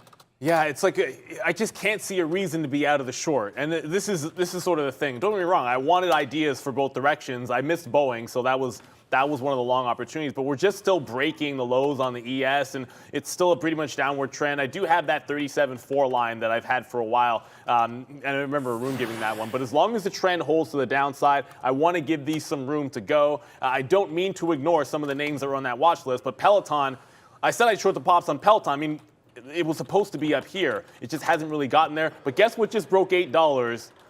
Henry might not like it. But Palantir just broke 8. So I'm now short Palantir at 99s. Let's see if this one does fall. So just broke, not the low of the day, but it just broke $8 even on Palantir. Brennan? It turns out Wayfair still doesn't have what you need, but not as bad this quarter. Lighter than expected loss for W this quarter. On the revenue side only, it looks like the revenue number is really the only reason. This thing is up 11% right now. W, guys, making a big move. All right. Yeah, so we tried Amazon again for 20 cents and lost that. Now that's low.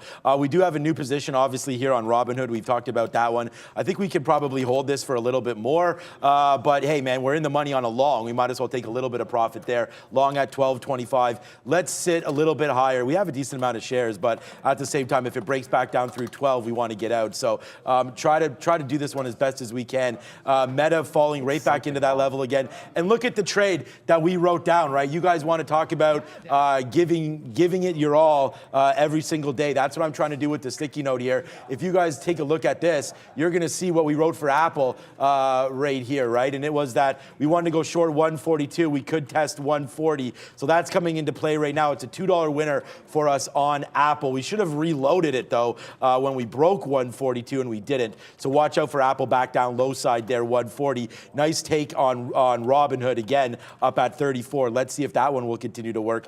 There goes Amazon, long and out, tested it again. That's really where the mistake was the retest. But there's Amazon right now making new lows, probably breaking through 91.50 is what's coming next.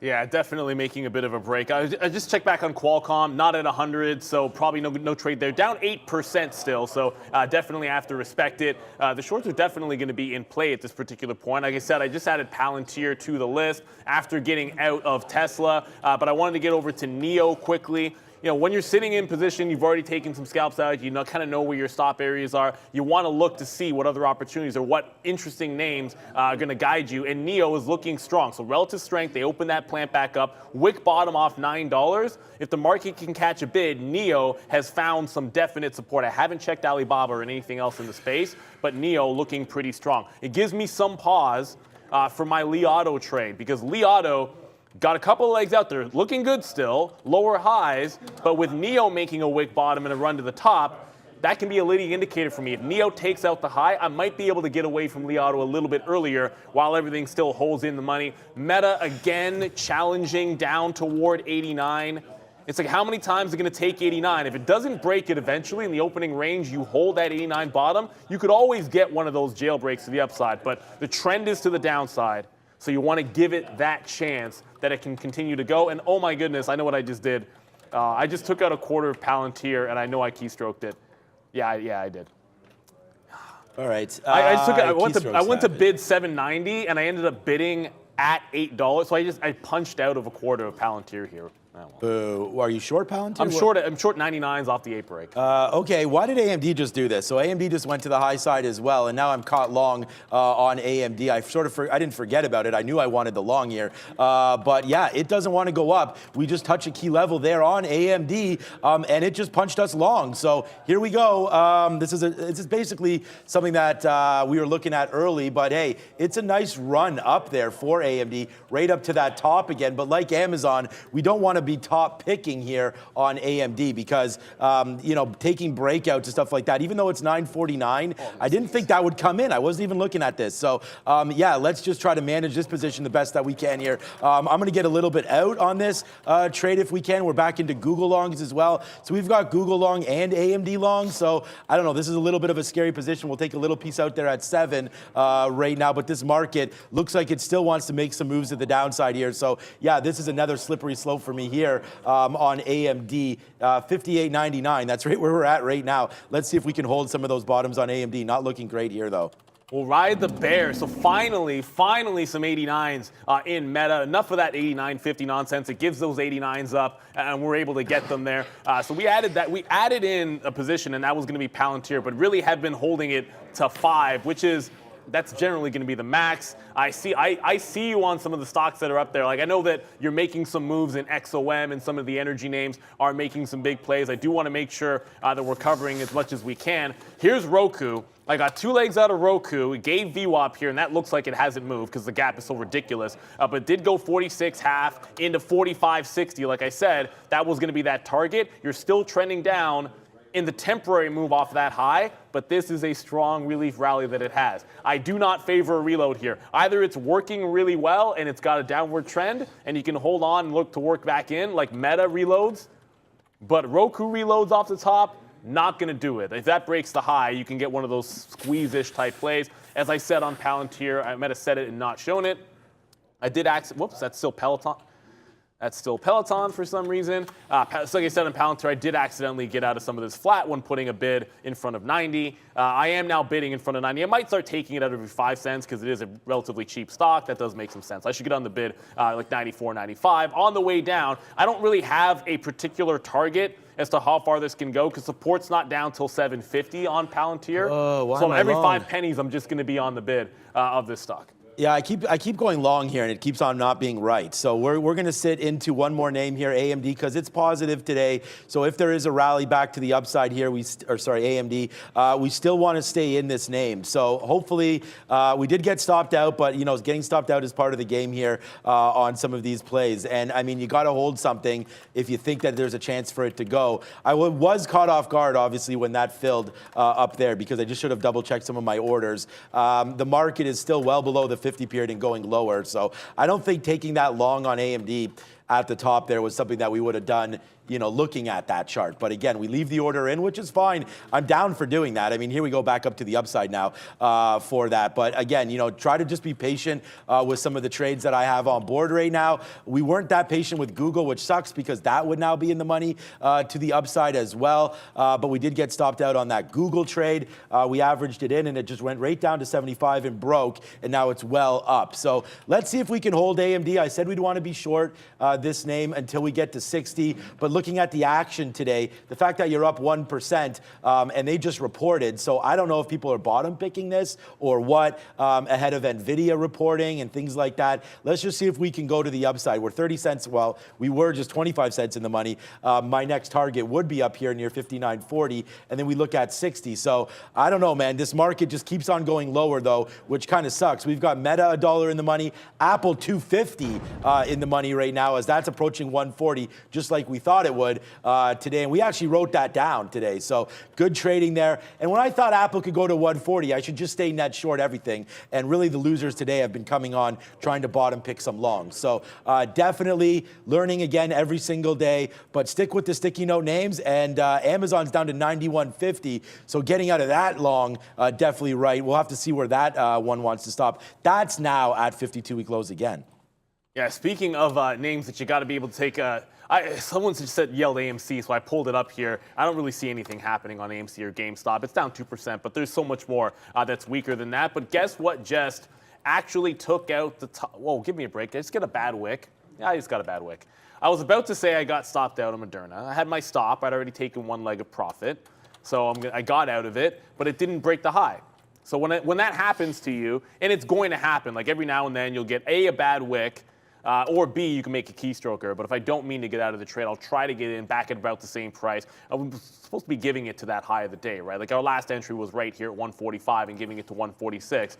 And I would say, like, you should be willing to lose in order to win, if that makes any sense. Like, losing on a trade is the cost of doing business when trading, because it just means that your thesis was wrong. Well, no one wins 100% of the time, so you got to risk something. I do want this to get back to 140 or to VWAP, so I want to give it a chance to do so.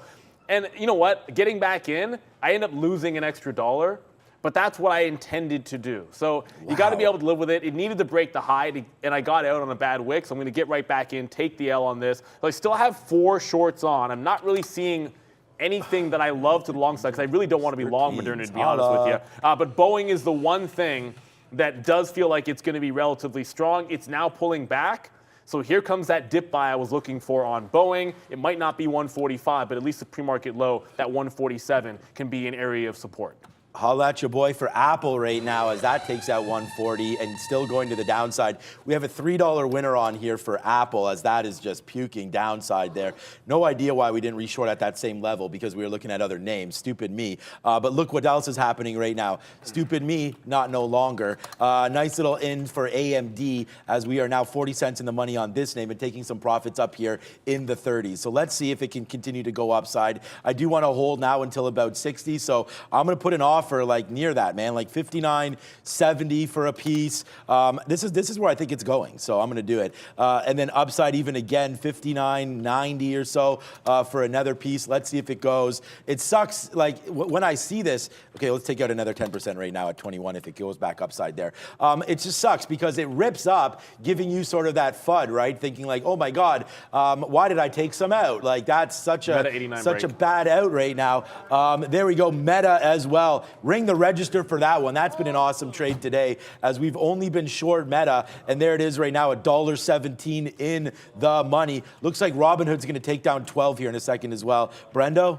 More earnings, guys. Nice look for Sunrun, one of the clean energy names, RUN, having a pretty good day here. Upbeat Q3 results for them. Just took out the highs, up almost 14% here for Run. 14%, that's right. I knew there was something else that actually reported to the upside, but at the end of the day, like you can only trade so much. Like you have to respect that. So you pick your poison, make sure you're focused, and then stick to what is working. You can't have absolutely everything. It's just not going to be the case. So on that break of 89 on Meta, I'm not really thinking about trailing stops just yet. I am looking at the futures, however, because you do have 3,700 incoming on the ES.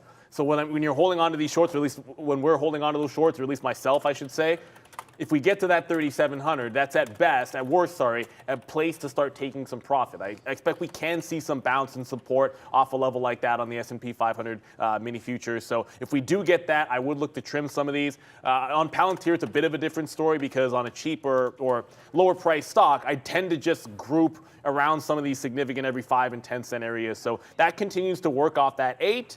We'll see how far it can go to the downside. I don't want it getting back above that $8 range. So Roku, Meta, Palantir, Lee's still holding up as well, holding down, I should say, as well, now below VWAP. But I'm not covering anything else unless Lee Auto is breaking 16 and sort of breaking that support level and then really flushing down. I've already scalped in front of 16. There's no point doing that again. Now you're holding for a bigger move and looking for that to happen. So I want to exercise some patience once you've paid yourself out to have these follow through a little bit more. So take things out that stop out and then hold for the trend on things so that you have the opportunity for that longer trend day. Wow, that Amazon was just an absolute monster short up there at 93. Wow, for Amazon. Craziness. Okay, so can't believe I thought long on that name. That's just, that's going to haunt me for a little bit here today, because we could be, instead of down, we could have been infinitely up on that name, like huge, if I just would have respected it a little bit more. I did want to look at where the bottom was here for Amazon, but I'm going to have to use a different chart for that. We're going to look here on, nope, can't use that one. Maybe we can use this one. Nope, can't use that one. But you know, there were some wick lows. That's not going to be a real low down there at 90 bucks. I don't feel for Amazon. So let me just look here. This is a 20-minute chart from eSignal. I have a weekly up if you back. want. Yeah, 89.25. It looks like 89.50 or so there for Amazon on that low. So that's going to be something to look out for there. 89.70 or so for Amazon. But wow, big red candles here on the daily for a lot of these names, as the NASDAQ now down 2%, man. Yeah, all there. Okay, I was gonna say AMD's out, but no, it's not. Still at 59. This is a strange one, man. Still holding up higher. This is probably the next shoe to drop, but I'm gonna hold on to it just in case the NASDAQ at some point wants to go back up. I like AMD here for a potential long. Is that the high? No, not even close. No. 59.40 is the high. Oh, that's Intel. I'm just saying, like, you're literally at the low of the day on Intel. See, this is the thing about Intel. Low of the day, AMD, probably NVIDIA's probably at the high of the day. I think AMD just reported, so I feel like there is some opportunity there for that. Oh, I was just going to say, so out for some profit on Robinhood, but then down there as it takes down 12, as it just falls back in with the market as well. So that one's going to be about a 20-cent hit or so on that name, but we did take a little bit out, making it only 20 cents. So it's not so bad. Here's a little bit of a pop back upside. This is why you stay long in this market anyways for me on AMD in case we get that pop. But hey, it's just a little movement. It must have been 10 o'clock, some kind of a number. Let's go over to Brendo. Factory orders. All right, brought to you by Chart Prime, guys. They offer top-notch indicators right across their entire platform that find chart patterns, support and resistance, and pivot points as well. Use T-Live there. Get yourself 20% off, as you see at the bottom of the screen there on checkout for Chart Prime. Here is a very red board to show you. 1.5 for the S&P, 1.2 for the Dow, 1% plus there for all three, Russell 1, 2, and 3,000. It is the NASDAQ. Remember, we were down 3.5% yesterday, so now 5 if you add on the 2% for today. So pretty ugly as we continue to slide post-Powell. Here's Peloton we were discussing in the pre-market. Fisker as well, off of earnings, and Robinhood, all not looking good so far. Hood still 5% to the upside, but coming back down off of this high from after the close yesterday after they reported. The other one worth a note here, I saw Tesla actually went green there and was trying to hold positive. Not much on Tesla today as far as newsworthy notes, but trying to hold positive here for Tesla at this point, guys. Of course, like I'm actually like Tesla's one of the ones that ended up not working out because I didn't get enough out when it gave me that first move to the downside. We got a super chat, and I apologize for not getting to it. Obviously, a lot's happening here. I just added Intel to the list of shorts because it's Intel. And then Penn, the question was, why is Penn down despite a positive earnings report? The market, right? Like you had a major reversal from Fed Chair Powell, so anything that's a growth name is going to be under pressure. The reports matter, but they only matter to a certain extent. Now, you might bounce off the 50 period here. It looks like it's trying to at 31, but down 5%. That is because it's getting dragged down with the overall market more so than anything else. But we just did have a little bit of a pop on said number at 10 o'clock. I went over to Intel. Here is the multi-day level that is breaking. It's about 27.25. Yeah, I should have had Intel on the pop, but I don't. Now I'm shorting it off of these bottoms. I'm not holding it all the way to the high. I really only give this about 10 cents when I'm shorting at the bottom. Was that Brendan again? It was. I had a screen crash there, guys. I'll show you this number now that came out there at 10. October ISM manufacturing PMI, 54.4 versus 55.5. So a little bit downside. That caused that move higher there at 10. All right. I mean, at least our AMD is working to the long side now at 59.40 again here. All right. So I was looking at Apple, and it again, off that PMI number, it was U.S. factory orders, and then we had ISM, October Services PMI, 54 versus 56. So obviously that's not great as we look at PMI numbers and coming through. We have jobs on tomorrow as well. Durable goods comes out as expected, it looks like, as well. So some nice move back up, but there goes Apple right back down into 140. It made that bottom at 139.40, but there it is, a take again of 140 back to the downside. Like, you could have shorted those pops, right? Back in there. So I put an out around here, 140.50, just in case. But hey, we just made that money on Apple. So I feel like we need to take something out. Well, we could take it all out on, there it goes. It just broke through 140. I'm going to get out if it takes 140.21. I'm actually canceling that order for 140.50 and just taking it out if we go back up a little bit more here on Apple. Let's just capture the $3, man, on this trade and get out. So we've already made the money on Apple.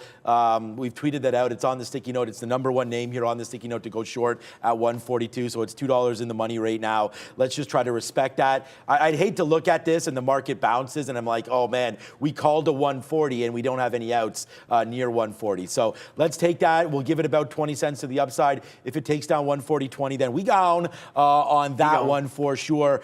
Meta still, that last night. Still lower, man. Meta's still lower. So I think we can hold Meta for a bit here. 89.50 will be my target price for Meta. And there it is right there. Hit the alarm because we are now out of Apple. And maybe we'll get out of Meta soon, 89.10. I just don't necessarily need to be short right now. Yeah, we bounced off 3,700. So the number came out, but we also did bounce off that 3,700. I did take more Palantir out there, so I am looking for some reversals, not just reversals, but potential bounce in the market where you do want to trim profits if you haven't already got paid. Etsy, super strong Etsy, flushed to $90 here. So sometimes it's do as we say, not as we.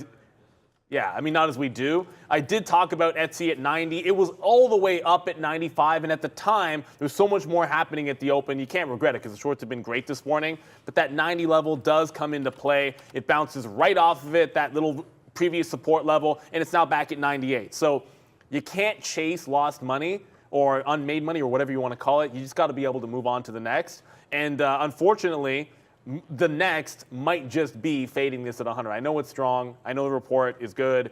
But that long off 90 that I liked, it's come and gone, and I've missed it. So you can't really do anything about it. Someone just asked, why is Moderna up? I saw that in the chat off that report. I don't know. I had a short. It gave me like $2.50. I reloaded the short, and it lost $1. So that's my answer.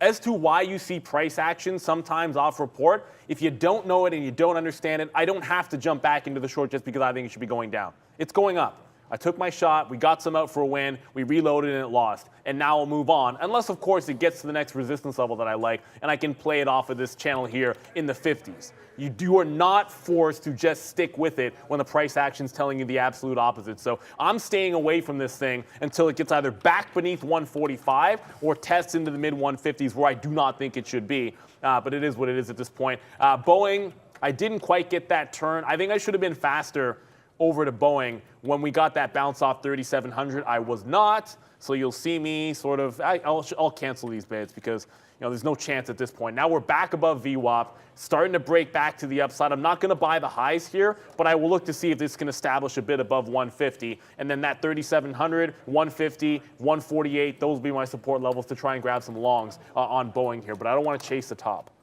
Yeah, I don't want to chase tops either, but I feel like Apple could be strong here off of 140. But we'll take a small long right there into 140 and then see if this works. It's not a huge position. We do have a bigger trade coming through, hopefully, if and when we break above 140.50 right there. That top is 140.50. We've already hit that and wick topped it, so hopefully the next time we try it, it actually goes. But we'll average. We'll take a position right now on it. Apple, we're long right now at 15. And again, if we break too much lower than that, 139.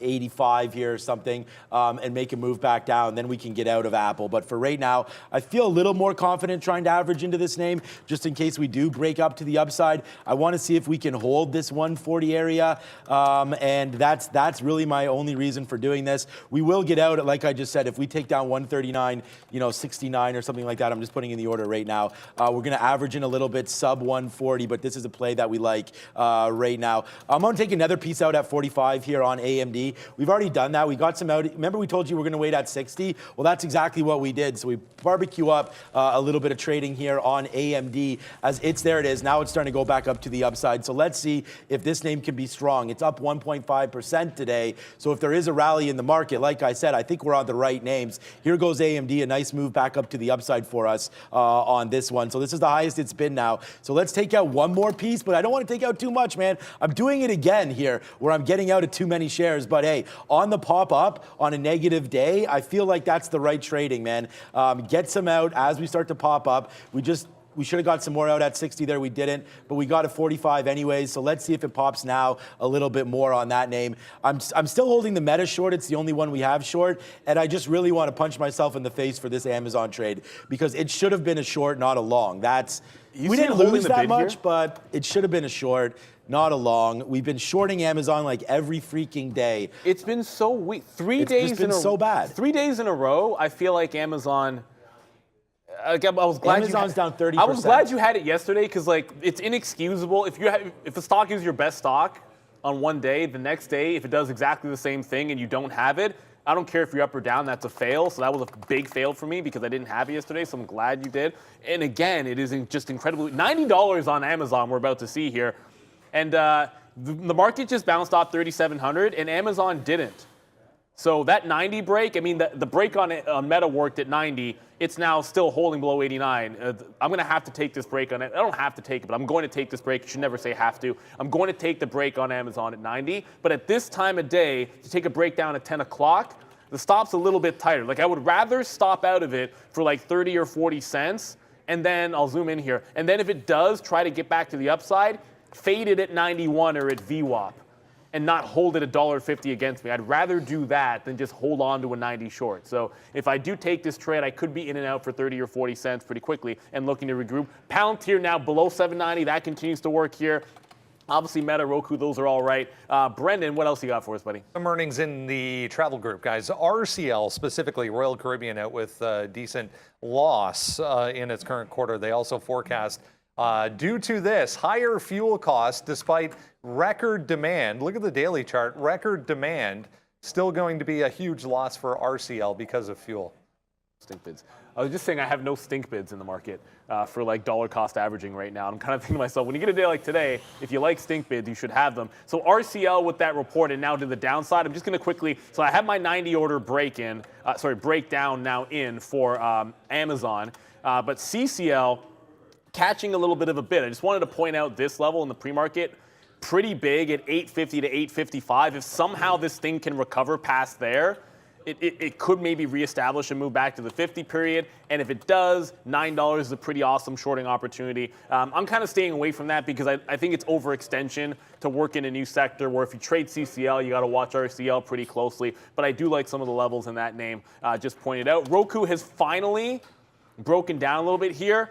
I'm on the bid in front of 44 because this is still an upward trending sort of dead cat bounce type of place. When you get that top, I'm not really looking to hold this one until the low at 41. I think that's several other trades if it gets there. I'm looking for that 44, but another $1 here on Roku. Brendo? This was circulated a couple of days ago online, but CNBC picking up on this now. Parler and Rumble, according to some Trump media documents, possibly a combination candidate. Meanwhile, up here, DWAC delaying their shareholder vote on that combination as well. But this one, Parler and Rumble, it's not really doing much, but heads up on Rumble there. How many times have they delayed that vote?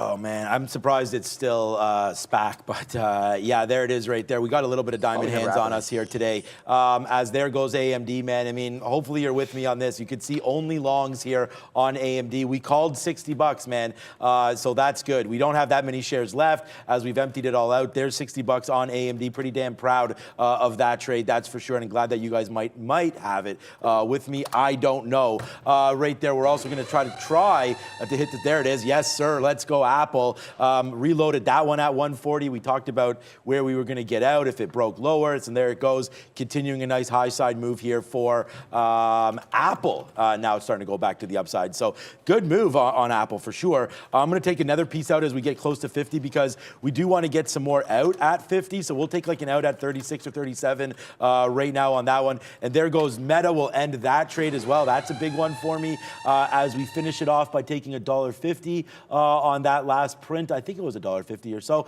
Getting out at 89. Yeah, we were short up here. No, so that's sorry. Did I just get out of Meta? Yeah, it was Meta. So the Meta short was no, not $1.50, about $1.15, that's what it was. 90.15 out right there on the 89 break. So far so good here. Let's just see if we can continue it, man. I mean, it's been kind of a fun day, not great day, but there goes AMD again. There goes Apple. So far so good. We'll see if we can get some of these longs back in now as the market just bounces off 10,700. So I don't know, man. That was 3,700 on the S&P as well just a little while ago. There it is right there. A wick bottom to 37.05 and now a bounce back to the 50 period on the ES. So I think we're pretty good, man. We've got Apple right here. We're trying to get some out in the high 30s again. And then there goes, I'm going to take another piece out on AMD because, again, I can't write down on the sticky note that we're looking at 60 and then when it gets there, I don't do anything about it. So there it is, out at 91 and out at 88. Let's go. Nice out for Apple as well. We just got that 37 out on Apple.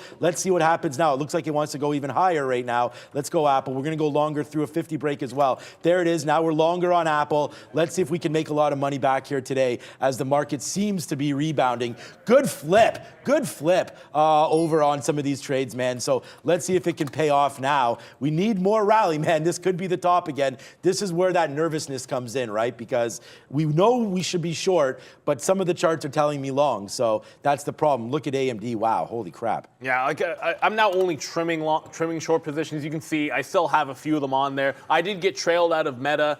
We did have that break back to the upside there. I think there could be some re-entry possibilities, maybe at that 89.50, but I can be pretty patient with the market starting to come back in. I did the same thing over in Palantir. Excuse me, got another leg out there in those 80s as the market made that bounce. Wanted to respect the fact that the market was bouncing, but the trend, I think it's pretty unbroken. I did have that keystroke, got some of those shares out at 8. It'll happen to you at that time. I didn't really have a chance to get back in as it was almost immediately back down a few cents. I didn't want to chase it. But if this curls off $8 again, I could look for a bit of a reload. I didn't want to have a trail on Roku because like it's broken VWAP here, and I do feel like this could be testing down to 44. It's a pretty strong move, and I do intend on giving this back up to that 47 high. So that's one I want to give a little bit more room. And it's the same thing with Li Auto. It's got a pretty defined range. I've scalped a couple legs out. If it breaks that 16, the trend is still pretty solid. If it breaks the floor, I think it can go. Amazon was a missed opportunity. It's like the one day that I'm not just like, hey, just go long first in front of a good even dollar level. I don't do it on Amazon at 90. I still don't mind that 90 break because this is incredibly weak and it's not really bouncing that far. And then just to go back over to Tesla, this is why you don't fight something, right? Like I like that short off the high on Tesla, but that's the one thing that was just not working. So you get away from it and focus on what is. This is continuing to trend higher. So Tesla is in that strong bucket now, along with your Boeings of the world and Crocs, by the way. Brendo? Just looking through Zillow's report, another one on the earnings side of things. Mortgages slowing. There. I mean, I don't see much positive in this report, but look at Zillow. Zed here up almost 10% on the day, just took out the highs. Thanks, Fahad. Back in the building is Fahad. We didn't mention that yet. Through the highs there, almost 10% for Zed today. Who knows? I don't know what that means for Zillow there. Kind of a crazier stock right there. So, okay, let's just keep this party going here today. It's been a really good day. Thank you so much for everybody joining us.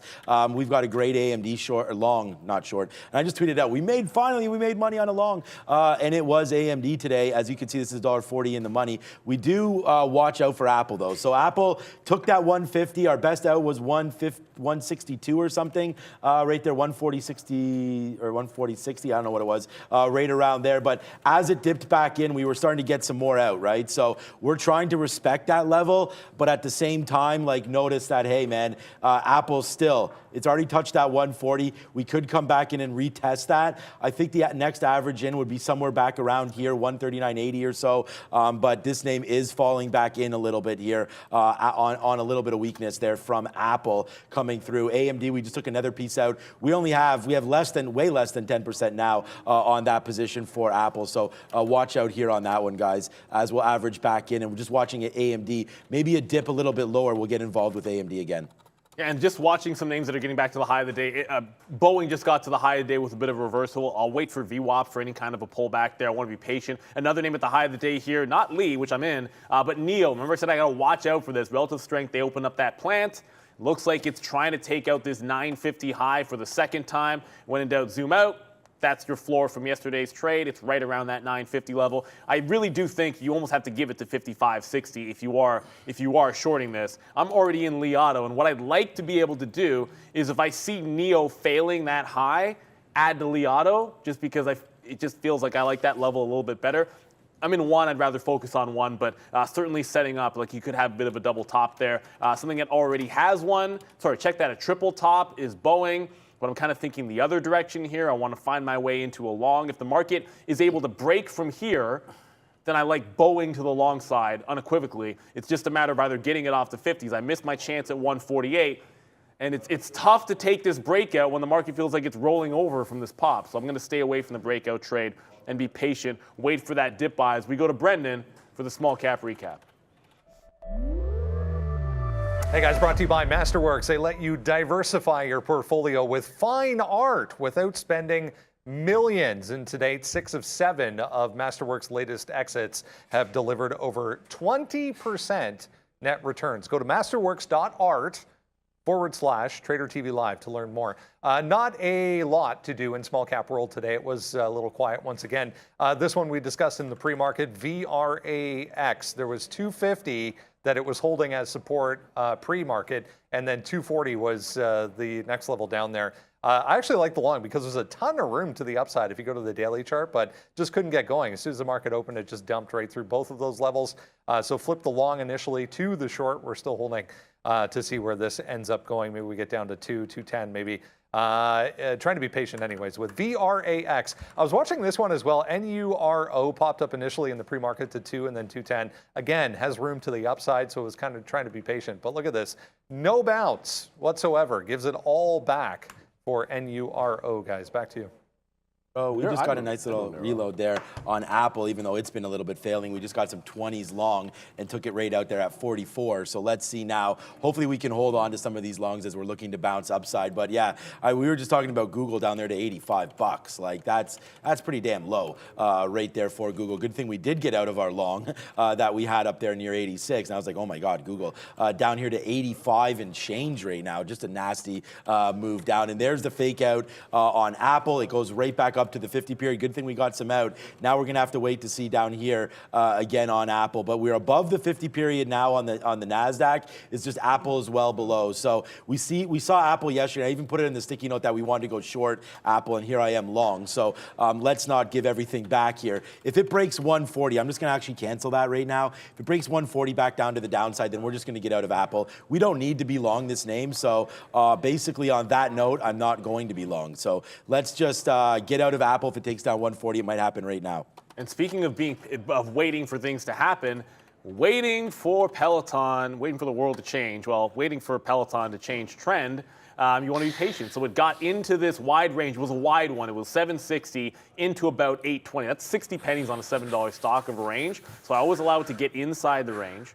It keeps going parabolic on my 15-minute. This is the first time it's checking up and it's at $8. The market just bounced into, I'm anticipating resistance because it's the opening range resistance. So this is where I look for a bit of a curl. You can always sit something out and wait for a good entry point instead of fighting it. And this is the first time I'm seeing it. So we can actually get back below $8. I'll start shorting in Peloton. I didn't want to get into this one too early. Gave you one shot off 780 for about 20 cents, but that wasn't really far enough for me on that pop. So back below 8, and I'll start working this one into the short side.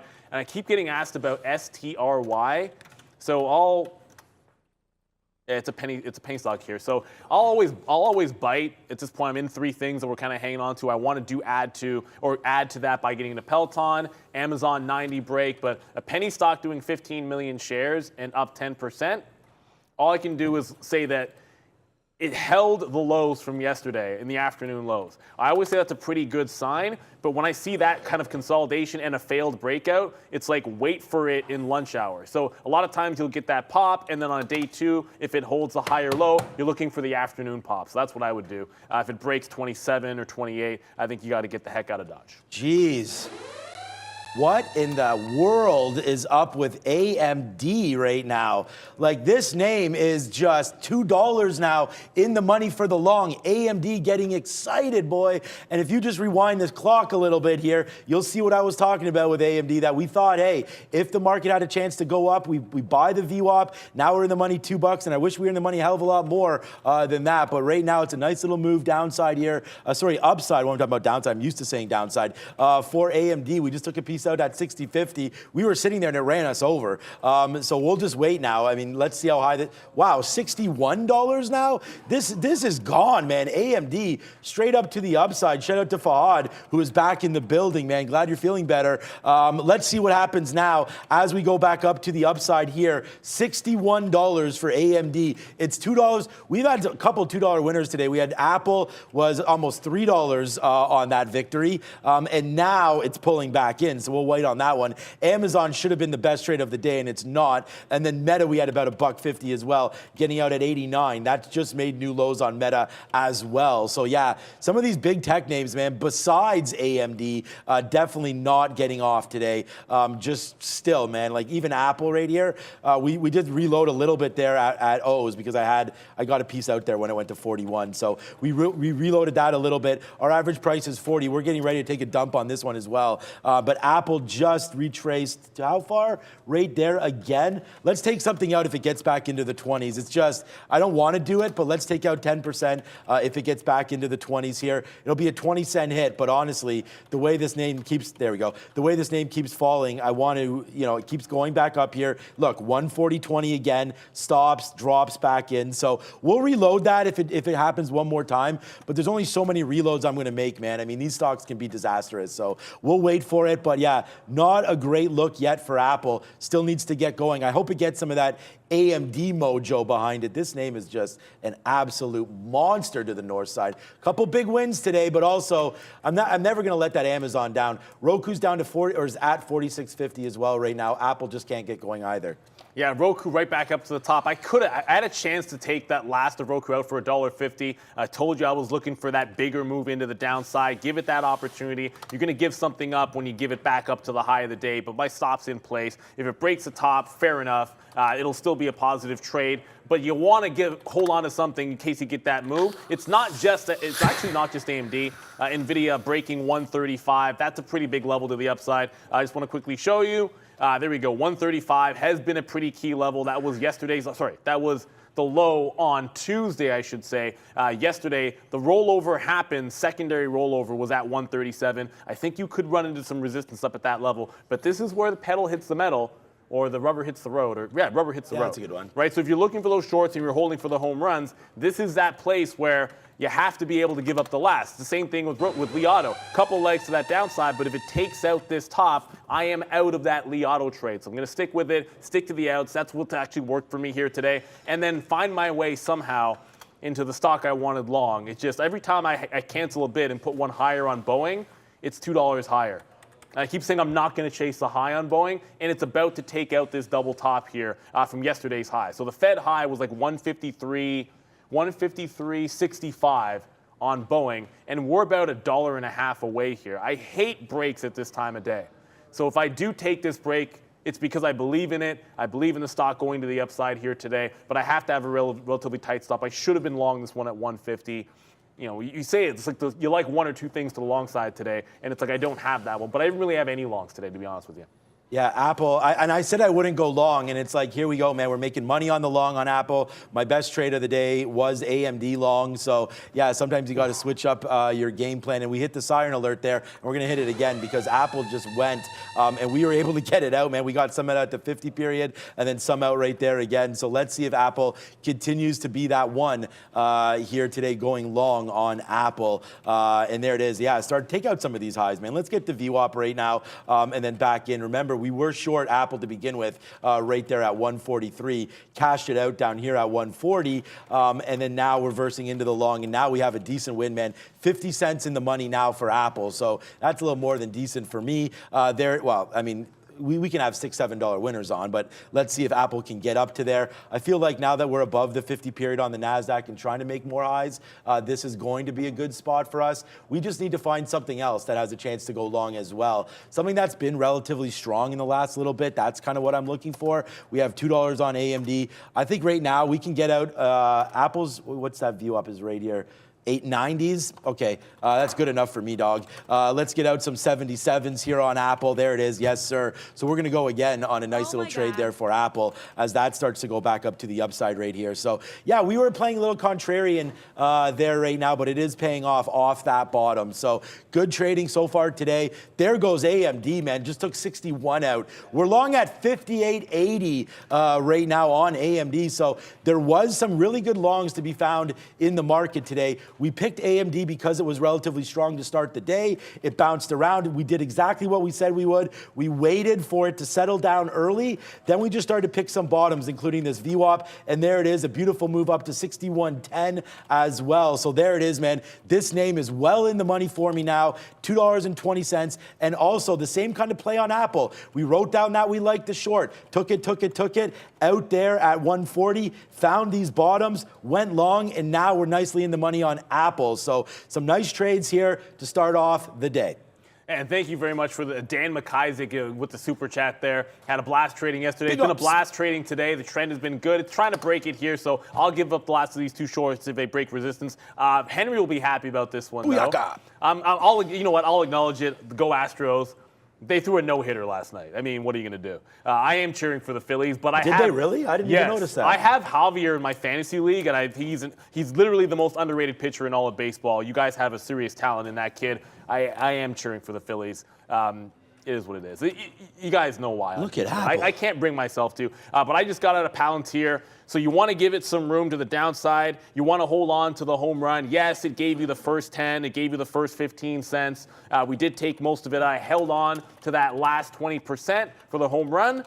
It doesn't do it, and then it starts to trail out. Now, this is the thing. I actually still believe in the short on the stock, but it's got to be now off the pre-market high. So you continue to glide higher, and I would work back into the short. As far as I'm concerned, like the trend overall since the open in the last couple of days is pretty much unbroken. You do have wick bottoms, but you haven't broken that overall trend just yet. I see people say, don't mess with math. Whatever. It's Philly. I know it's polarizing. Everyone has their own teams in there. I don't try to pick too many sides when it's not my team, but yeah, I just can't be on. I can't be cheering for Houston. There goes Li Auto. It's starting to break. That 1650 area has not really gone yet, so this still has an opportunity for me. And then Alibaba, I meant to get to this one. I've talked about a lot of the Chinese ADRs, but that was just Li Auto and NIO there. But Alibaba 65. It just came in here, so you always want to be alert to key prices. I am, like I said, still favoring the short side of the trade where there is still resistance, and this is 65 on Alibaba. It just got here for the curl. I would have liked to be shorting Peloton if it broke $8, but it didn't. It's back up at $8.10. But that 65 here, this is where we close with that range on Li Auto, so I'm going to put this one on.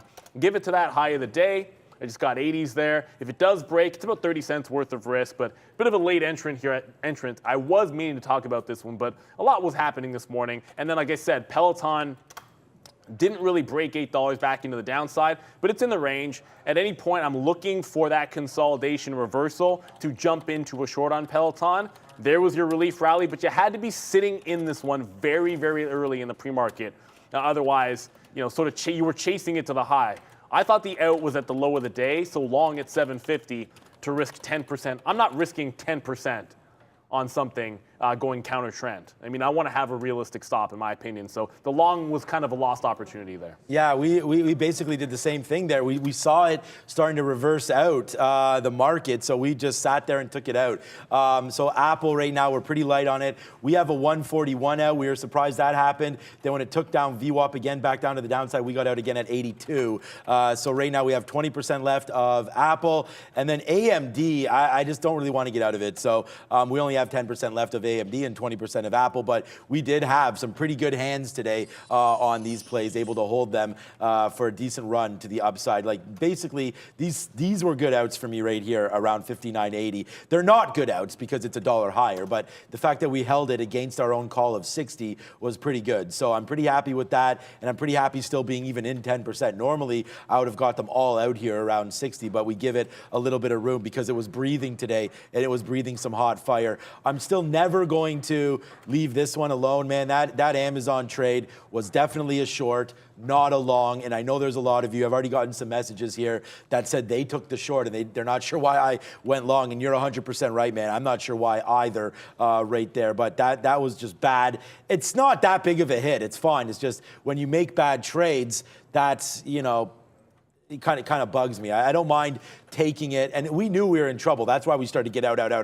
when it didn't work out, right? So that was the problem trade there for us. But at the same time, you'll remember with AMD, when we first went long on that break right there, we actually didn't want that long. So we wanted it, but it just came in so quick there from that bottom. It literally ripped up $1, and then we punched a high. But we knew it had momentum, which is why we did it. But we had to reload it a little bit down here because we didn't get stopped out, but we were starting to get out every time it broke, and then eventually we went longer off VWAP. So that one worked, but that took work on AMD. So wow, I'm glad we didn't get worked. And like Rihanna says, work, and more work. I don't know how many works are actually in that, to be honest. I think there's work. So however many that was is how many it is. And the hardest working person at Trader TV Live is ready, and we're going to throw to Brendan. I count 5, but I could be wrong. Anyways, nice positive note, guys, from CoinDesk this morning on what is not only happening currently, but has happened throughout Q3 for crypto markets. Here's a look at Crypto Compare out with an interesting chart here on accumulation has been underway again throughout the entire quarter as prices continue to come back to the downside. Support. This is a 4-hour chart. Support again, 20,100 down to 20,000 for BTC, back to the upside ever so slightly. We were down more than this at one point significantly, but nice bounce as I mentioned. Back to 20,256 for Bitcoin this morning. Shout out to Binance for the big board again. 0.6 downside for Ethereum, 1,550 on the negative side so far today, but pretty quiet otherwise. Notable move down here though, Matic up 10% today, back to 94 cents, guys. Strong like a bull, some of that crypto. Coinbase that's a stock we used to trade a heck of a lot more, and I should be getting back to it. I think if you're looking in the space, Robinhood may be the one that you wanted to trade today, but Boeing is trying to hold this top. Like I just was able to, like I said, Alibaba off the high, still is respecting some resistance. So as the market tries to turn, and I should show you this. Let me talk about the market and then not show you. Come on, Neil. This is what's sort of happening. You're getting back into that 1340 area. And think about the futures, like 1340, like it doesn't break 50, then you haven't really disrespected that zone to the upside. So you are starting to pull back in. So anything that held resistance, I want to make sure that I'm getting either back into or into. But if we do break higher, like this is the one I want. So if we get back above that line and we can take out these highs in Boeing, then I do want to grab some of this into that upside. Just showing, I mean, you already just talked about Amazon, so I don't want to go back to Amazon. I'll go back over to Meta.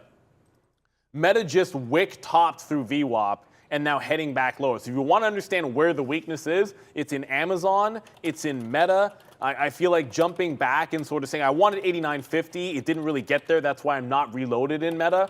But I think you have to respect maybe 89.25, something along those lines for a re-entry there. As far as Tesla goes, Shorting this, anything but, like I wanted 220s, like after taking it right here at that 16 level, I do want 220s if I were to challenge Tesla to go back into the downside. So it's just Alibaba and Li Auto that I still have on here. The last of Palantir came out, and then here comes Peloton.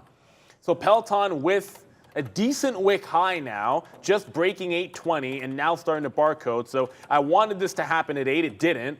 Now it's putting in that little bit of a wick. Now if it can get back below 815, I would look to engage the short. But I don't have to jump into it. It has to meet my conditions. Put in that high, reject it, then I get short off that high and play it down to VWAP. So that's kind of close to happening here for me on Peloton. Sorry, not sorry, Apple again, but okay, we are reloaded. I heard we got those graphics, so shout out to Justin for getting those. We just got to get them on the board at some point here, and we can use them. Well, it was in our meeting. I haven't seen them yet, so I don't know. Oh, I thought we physically got them. Never mind. Well, we did physically get them. I thought we saw them. No, I hadn't. I wish. Hopefully, we'll be able to see them maybe today, and we'll have them hopefully for Monday. I don't want to say anything because, again, I don't know. Fingers crossed. Fingers crossed. We do have some new animations coming through right there. But there it is, man. It came right back in again to 140 Apple. So then it just ripped up to 140.20 again. And look, man, like I said, that was a great move up to VWAP. We thought that could happen on some strength in the market. It did happen, and then the market just faded out, right? So now let's see what happens at the 50 period again. So we're doing it again here on Apple. We went long. We have a decent sized position. I do want to get a little longer if we dip below 140, like into the 90s, and then get out on this break lower through 79 or whatever, through 80, whatever that bottom's going to be. So we do have an outtake there to take an order to take us out of our longs. So if we do get below this little level right there, 149, 139, 80, 85 or whatever it is, we're going to get out of Apple. As here it comes, dripping back down. We have 2 outs there, by the way, guys. So we got out of about 30% or so right there. It wasn't a good trade. It was basically 5 or 6 pennies on the average in there because we take a spot there and then a spot there. But let's now see if it can get back to the upside. No more offers on Apple. That's a lie. I do have one right here at 30, which would be a 25-cent win. I'm happy to take that. And then after that, man, let's see if we can get back to the 50 period, which is exactly 50. Wow, I already have 140 fills today, which is pretty wild for me. And I'm trying to change up my pace of trading, but that doesn't seem to be happening too much here. So, all right, Apple long, we're going to hold that. And, man, the darling today for me, AMD is back up to, wow, its high of the day. I don't want to get out of this name at all. AMD continues to work, man. Now up 4%, man. Maybe it's time to buy some SMH. Yeah, they're strong, man. I just got out of BABA, so I waited for it to get to 65. I did like the short in it, but it was only when it got to that top. It just took out the fresh high, the quarters. I waited for it to get to the quarters. And then I'm being really patient with you, Peloton. But every time it puts in a wick high, it just goes higher. Right? So it puts in the wick top. You can't see it on the 15-minute. I'll pull the 3 up. You put that wick top in. It's like, okay, if you reject that and start heading down, I'll jump into the short. But it continues to go higher. I'm going to take a swing at it, but like I said, it actually has to follow the conditions, which is fail at a top and then give me an entry point. This has just been gliding up and up and up. And if you're going to go counter trend, you want to make sure that you're patient. That's how you stay positive on the day if you're going to do something like that. Otherwise, it's like, yeah, take shot, short, hold, take shot, short, hold, and then you're against it. I do believe this is coming down today, but it has to set up for me. Otherwise, I'm not going to get into it. If I don't have an out that makes sense, then I'm not getting in because then I'm just going to end up holding it against me. Is it already 10:40? Time for Sector Watch with Brennan. I was about to talk.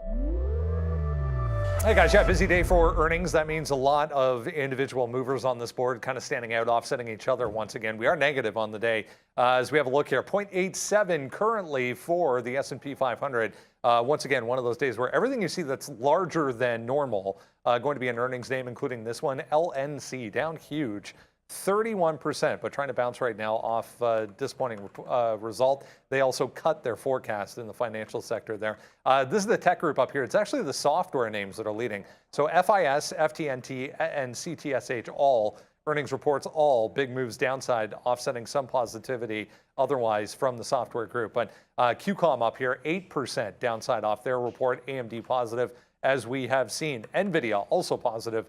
Being helped along with that move in AMD, but not enough, unfortunately, to offset the weakness in this group. This is really making up the entire move in the overall market here. 0.8, as I mentioned, to the downside. Etsy, nice day, 13% higher still. RCL, nice day as well, off earnings. Booking.com, higher off earnings. So some of the consumer discretionary names helping the cause here. Without such, we'd probably be a lot lower. Material stocks are getting a bit of a bid as well. Mosaic reported they're down 8%. Everything else, though, higher on the day off earnings. We saw some weakness in this group yesterday off Paramount's report. Another day to the downside here. So Paramount's down 4.7.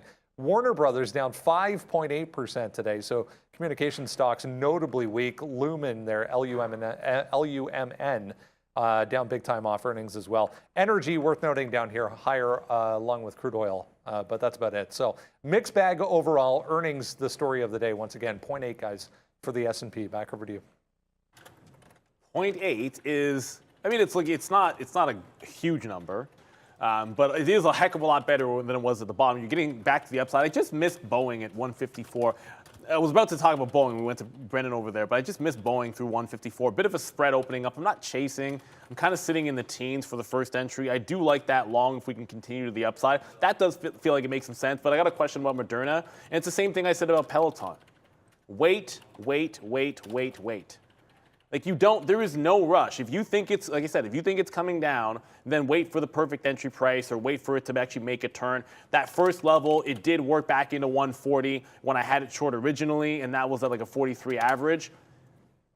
There's no need to be in this. So yeah, sure, it could roll over at 50, but let's see it actually happen. It's only getting to 50 now. It's about to test that level. If you do see it turn off 50, then you can probably get something in the 149 range, 149.5, and then give it to the high. Or if it just presses higher, then 155 looks even better.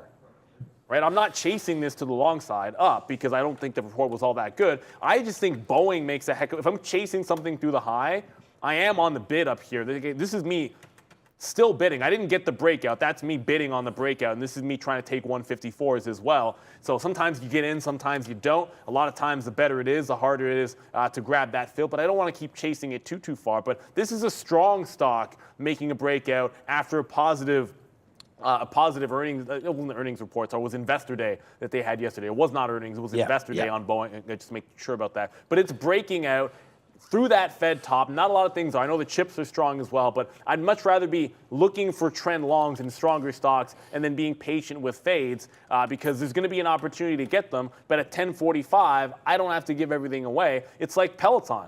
It's now 850. So if you just blindly shorted 8 or just blindly shorted 820 or 825, instead of waiting for the setup to happen, you're just holding it out of the money. Now here's a chance for 850 to do exactly the same thing. Like you could see a nice little parabolic move. You could see a wick top in here, jam back below 850, and then grab the short off the high of the day. And all you have is more room to VWAP or more room to $8. So patience. If you were going to counter trend trade, get in, have a bit of an out, and just make sure that it fits your parameters there. Worth noting, Google, Meta, Amazon still hovering, looking like they're trending down. It is Meta that is getting very close to VWAP again here and could put another failure in. I have not reloaded on Meta yet, but this is kind of what I was waiting for it to get up here to VWAP with the market not breaking 37.40. We're at 37.40 right now, so hasn't held above 37.40 is what I should say. So Meta looks solid for a bit of a reload, but only giving it to about 89.40 or so. So my biggest stock of the day is still going to be Apple. I mean, we've absolutely destroyed this name, and now we're long again right here, trying to make a little bit of cash one more time. Oh, I got to get that one off because it's the dab one. So I want to dab people up for this. But there it is. Yes. Okay. Here we go. We just got another piece out here as it's starting to rip to the long side. We are now 50 cents in the money on Apple. We are $3 in the money on AMD. Look at AMD. Holy crap. This name is absolutely on fire. And I want to thank everybody for the love in the chat and for all the love on Twitter. Thank you for that as well. Sending those funny gifs and memes and all that kind of stuff. Thank you for all of that, man. It means a lot. And that's why we're here, is to create this community. And I think we've done a fantastic job of exactly that. Good reloads on Apple, man. Like if you're here to try to find some solid trades, I mean, I think that we've had some bangers for you the last couple of days. Apple short yesterday into here. I well, you saw my Twitter account. We had 4 or 5 shorts yesterday into that major move to the downside. A little bit of cashing out there. I'm going to wait. I mean, in case this market wants to keep going, we are above the 50 period. I said we'd be patient, and again, this is what we're trying to do, man. We said we'd want to wait for AMD. We should have waited a hell of a lot longer for it, but that one's starting to blow up again to the upside. So why can't Apple do it, man? Here we go on Apple. Let's see if it takes it out. I'm going to be waiting here around 60 or so, and then again around 80. Let's see if we get a nice little wick top for Apple. And then before we go to Brendan, just in case it happens while we're gone, it's not. But I don't mind this 219 break either on Microsoft. It just needs to get up there.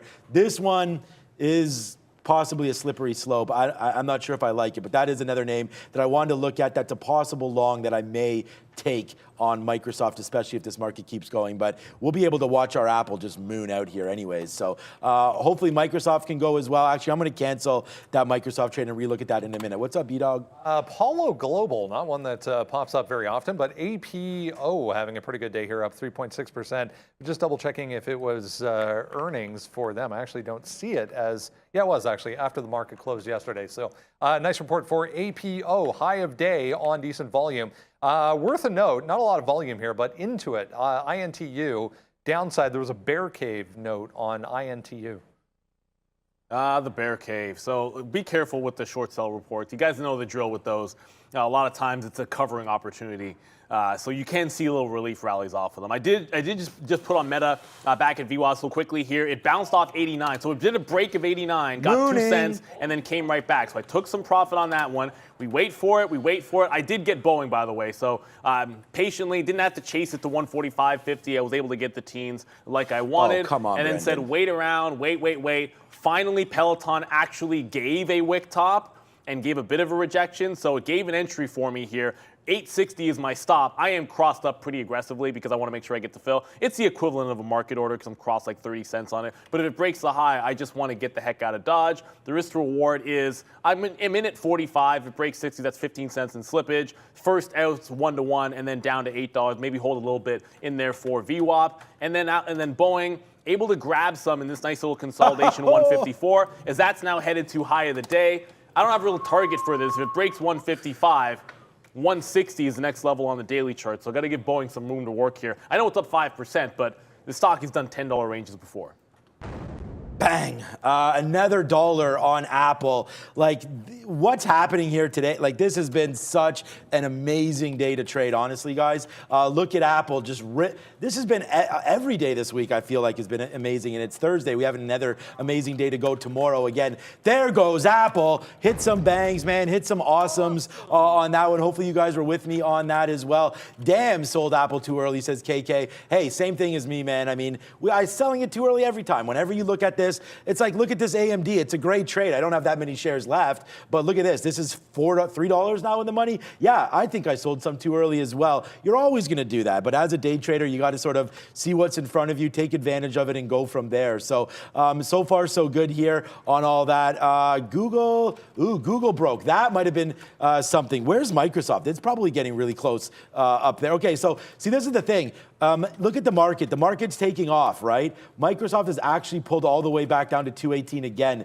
It's not going at all, Microsoft. So this one continues to be weak. Look at Apple now, $1.22 now in the money. Thank you to Cisco there in the chat. And yeah, I'm actually pretty impressed myself that I was able to flip over to longs today after thinking. I remember I said it, and I think it was Rolling Records. Shout out to you, Rolling Records, in the chat. You said you've never heard me say I don't want to go long. And then I even addressed that comment and was like, I don't know if I don't want to go long early, that's for sure. And I mean, we smoked the Apple trade. We had $3 on the short. So our short thesis was 100% right to start the day. But look what happened, man. We figured out some longs after some bounces in the market, some wick bottoms. We have longs basically from right here. So it's a nice trade there. The only thing I got to do is switch over and start trading some futures because we've had some great calls on this market. But stocks is where we butter our bread over and over again. So I think we'll take another piece out here on Apple. Hey, man, if it flies, it flies. But let's just congratulate ourselves on that one. Good trade there for Apple. Let's see if it can hold. No, absolutely, right? And again, for me, it's like I always tend to hold on for that trend and then start giving up. I don't like flipping too early. in stocks that I think are the short side. I like to get into longs in stocks that I originally liked to the long side. So even though it's been a good morning, I will slap, this is Peloton here, I just got my bids in, but I will slap a fail on myself for Boeing because I'm only long here, right? I'm long at 154. Like that's not exactly, it's not 148 and it's not 150. And if it breaks 155, fair enough. I think it does have a chance to go. I do think what I should be doing, because you haven't broken 37.5 on the ES. So, if I'm going to do something which makes a heck of a lot of sense, I said I needed to be convincingly breaking that 37.40 level on the ES, and unless you're 10 handles above, you're not. So I should be taking this scalp trade. As a matter of fact, I'll maybe do so a little bit more aggressively if I can catch it. Well, that's at 75. So what I'm going to do is just get out of Boeing for the scalp trade, because what I see, and I said this, follow your rules, Neil. If we do break that 37.40, until you break 37.50, it's not really that convincing. And you just wick topped that first 10. So if we pull back here, I get a chance to reload Boeing on a dip. If we break that high, I get a chance to have a clean 155 break on Boeing, the same way 154 gave it to me. So it's going to take that inside range. I think I can get in on a break of 55. I think I can get back in on a dip buy. Lots of ways to be able to play that trend. Peloton is entirely a different story. I just felt eventually this was going to be a fade. Where's my first bid? I thought I had one in here. So Peloton was always going to be a fade the first time put a wick high at a key level. It does so. I waited for it to happen at 850. Going to get some out at 1-to-1 was down here. I should have had a bid at 835. I don't know why. Must have mispriced by a couple of pennies. But Brendan, we're kind of overdue here for money damn talks. Robinhood, by the way. Brendo. Very much so. To the upside we go for Robinhood. To the upside we go, as you were even for the U.S. dollar, coming off of what happened yesterday afternoon. If you missed it, I don't know what you're doing. U.S. dollar back to the upside here in a big way. 1 full percent higher, 1.14 right now, right back to some of these highs going back to a week or so ago. This is a daily chart for the DXY. So very, very volatile yesterday off of the Fed announcement as expected. And then today we continue higher. It's worth noting the British pound very weak today, 1.5% in fact to the downside. The Bank of England goes 0.75 to the upside as well this morning on their latest interest rate. So GBP downside 1.5% right now. Canadian dollar downside as well, only just 72.8. Once again, the euro breaks 98 cents, down 0.3. So we're back to 97.8 for the euro there. Pretty red otherwise, top to bottom. On the intraday time, we are positive, guys, for crypto. Back to you. Yeah, we left there talking about Robinhood and Trader Pratt as well. We're both frustrated with Robinhood today because, again, it was, if there was any long idea I had, I said I will like the long in Robinhood off the open. And we should have had it, man. 1160, 1170, 1170. So many opportunities to have this Robinhood long. And I'm glad that some of you will rewind that tape and see that I did say that this is the only name that I liked long off the open. And it is 100% a long from the open here. The problem is we got involved on it when it dipped down. We should have got involved early instead of waiting for it to dip down and then too much pressure. You could see where we got out. We basically got out on the biggest sell side here that happened on the day. So someone came in and sold about 300,000 shares, which created that 12 break where we got out. And then we didn't love it enough to get back in, right? So we should have done that on the 12 break again, back up to the upside. There goes Robinhood. And on a long, that's not going to work. And there it is right there. We will go idea. We should have an X. Because we talked about Microsoft and we were like, why is Microsoft so weak? We did test it at 218. We will take an amazing 15-cent hit there on Microsoft. So let's see. Hopefully that won't happen again. But Microsoft is the weak name in all of this. Apple, easy peasy out, man. We have 5% left of that one. And then AMD, I'm not getting out of. So that name doesn't really matter. You're going to see me in that name when we come back live at 2 p.m. So Apple, buy some dips. Try to short any pops in Microsoft, and that's about it. Unless that was the wick bottom there at 60. Maybe I should have looked at that a little closer. Yeah, well, I was just saying, we have a couple minutes left here, so I do have a new position alert. Said be a little bit patient, until we really convince me. There's going to be some setups out there. By the way, I did get back into Boeing. I lose out on like 20 to 30 cents on Boeing by getting out in front of 55 and then getting back in on the break. But the way I see it is if it dips down, I'm kicking myself. So I'd rather pay that 30 cents, which is what I think I'm doing, and then just get back in on the break. But I did finally get Moderna. It's like, wait for it. If it's going to reject 50, then it'll give it 150. Then you get a chance to get back in. Bless you. Thank you. You get a chance to get back in, or in for the first time. So I have the 149. So as said, allow it to test, allow it to look like it's failing, then get into the trade. So I'm now into Moderna for the second time here this morning, looking for VWAP. It could go $4 to VWAP on the 15-minute.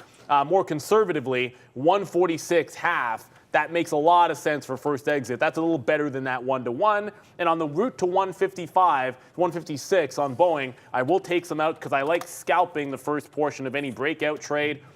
I think if you take a breakout, a lot of times you do have stops that get run that cause it to go. As I say that, I get on the offer right up here and start to make a bit of a turn. But you do have stops that get stopped out that are maybe shorting a name like this. And then when they exhaust, you can get that little bit of a dip. Usually I want to get something out in front of that, but I don't want to chase it too far down there. So Boeing continues to run to that upside. Oh, Peloton, I did get that first fill out on that reversal. So I did get that 35 at 1-to-1, but it is testing back up toward that high. So I will say that I should have maybe been a little bit more aggressive in getting that first leg out. So that would be a little bit of a fail if this ends up taking out that high of the day. I could have had like 830 and 835. So that was that 1-to-1 and the next 5 cents into the downside. We'll ring the register on Boeing. Second long also going to be working here as it gets to the high of the day in the futures, trying to take out those tops. So if the futures took the high, I knew I wanted to be net long Boeing. And sometimes, as I said this morning, you have to be willing in a trend down to short lows and buy back lower, and sometimes buy high and sell even higher. You're not always going to get the dip buy. That's just life. That is life for sure. You don't always get what you want, trading, really, unless you're my kids or my wife. All right, 217.80. No truer statement than that. Microsoft right there. We seek a little bit of revenge, and we take that bottom again at 80, and now we're taking. I mean, here we are just slowly. You see where we're long, 217.80. We're slowly making that back. We just lost 15 cents, and now we're in the money 20. So hopefully Microsoft will continue its upside pressure here.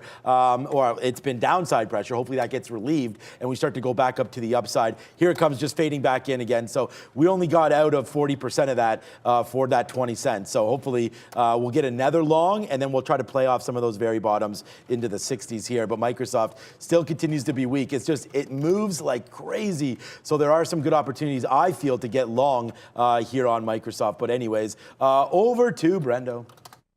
All right, the earnings parade continues, guys. Monster names to come, not only tonight, but before the open tomorrow. It's going to be an exciting day again tomorrow, if you can believe it. Here comes the earnings board. I know, it's like all the, look, you get the trifecta, right? Like you just talked about Robinhood. Excuse me. Yep. You get PayPal, you get Coinbase, you get Block. I always say it wrong there. But then a couple of ones tomorrow morning that we shouldn't ignore. We saw Penn move today. DraftKings is going to report. Fubo TV. So Pat McAfee is going to be paying attention to that one, I guess. I guess he'll have some positive. He's already said his positive things. It's like the pump and then the dump. I'm sure he'll say something about it. No, he won't. You're probably right about that. And then outside of that, DoorDash. I'll be watching some DoorDash because we see what happened to Uber in there. Dash could be certainly one. We just got to 156 on Boeing, so that continues to work. But DoorDash, definitely one that's going to be on my radar. But stick to, you don't ignore big tech. You can't get away from it. You can't hide from it. You can't hide from the chips as well. But yeah, there's just plenty of earnings to get to. Maybe not the big cap names, but big volatility names, certainly on tap.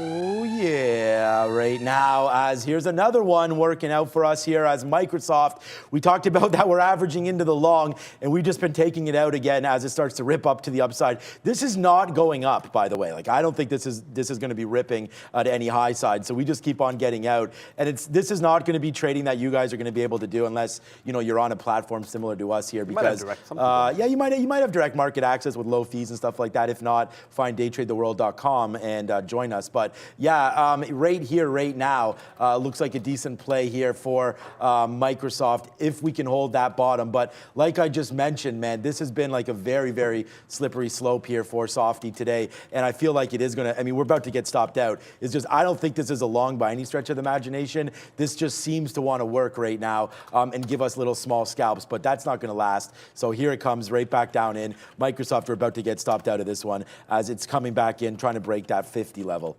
Yeah, so like Moderna is holding pretty well. Like it's about $1 in the money here, but I have some concern with Peloton because it's back to that 850. And I'm not going to reload it as the market's going up. I'll just hang on to what I have and keep the stop. But one thing I want to leave you with is we're past 11 o'clock. Sorry about that, guys. But I want to leave with this. Exactly. If a trend is strong enough, there are going to be ways to get into it. Whether you're in early or late, as long as you're with the trend, you're going to be able to catch it. So just know what you want to get into. So Boeing's going to continue to run here. But we do have to get to Trader Pratt. And I look over. It is Luca. I saw him here bright and early. I know he's ready to rock and roll. Go get him, guys. This market is crushing it. This market is indeed crushing. We're going to hope to, look for all the opportunities to cover for you today on this beautiful Thursday post-FOMC day and look for trades and also talk about trades we've been in. So feel free to throw tickers in the chat to talk about or to mention what stocks you want us to take a look at. I'm your host, Trader Pratt, and this is my co-host, Luca. What's going on, everyone? Hopefully everyone's having a great day, enjoying the show, and staying profitable, making that money. Yeah, today definitely really, really exciting. Before 10 o'clock, I had like 100 trades, and I was showing it over to Spencer, and he was like, bro, you're going to trade any more? And I was like, absolutely, I am. Probably get to 1,000 fills today, hopefully, and see where we go from there. Lots of ups, lots of downs. I'll share one of my trades, and then I'll just pass it back to Prad. But this one I want to start off with because this one was definitely something that I myself was scared of. I'm not going to lie. Taking size on breaks in the first 20 seconds of the open is not something that I can really process when it's happening in real time. And here I am shorting Meta through 90 right off the open, and I really didn't know where the price was. Obviously, a lot of volume's coming in, it's whipping around, and I'm like, all right, this is going to go one of two ways, either really, really good or really, really bad. And then by the time I realized what happened, cover for the quick scalp, that was really good. And then, yeah, kind of like fumbled a couple other things on Apple over there. But overall, pretty good. Can't complain on the day. We are now pushing towards the highs. I want to say 37.50 on the ES is kind of interesting over here. If we reverse, maybe find some levels and go from there. Yeah, market's clearly just on a tear right now. Only down 0.5% for the S&P 500 and also down only 0.5% on the NASDAQ. Both trying to go north side. Couple of trades that I've been involved in today. Gonna start showing you the trade that I just closed. Actually, is gonna be a Meta short. I've been trying to catch the Meta short for a while. I had a pretty decent short earlier on, got stopped out, and now I'm just trying to build into a short closer to the 90 area where we are. And the market, as Lucas said,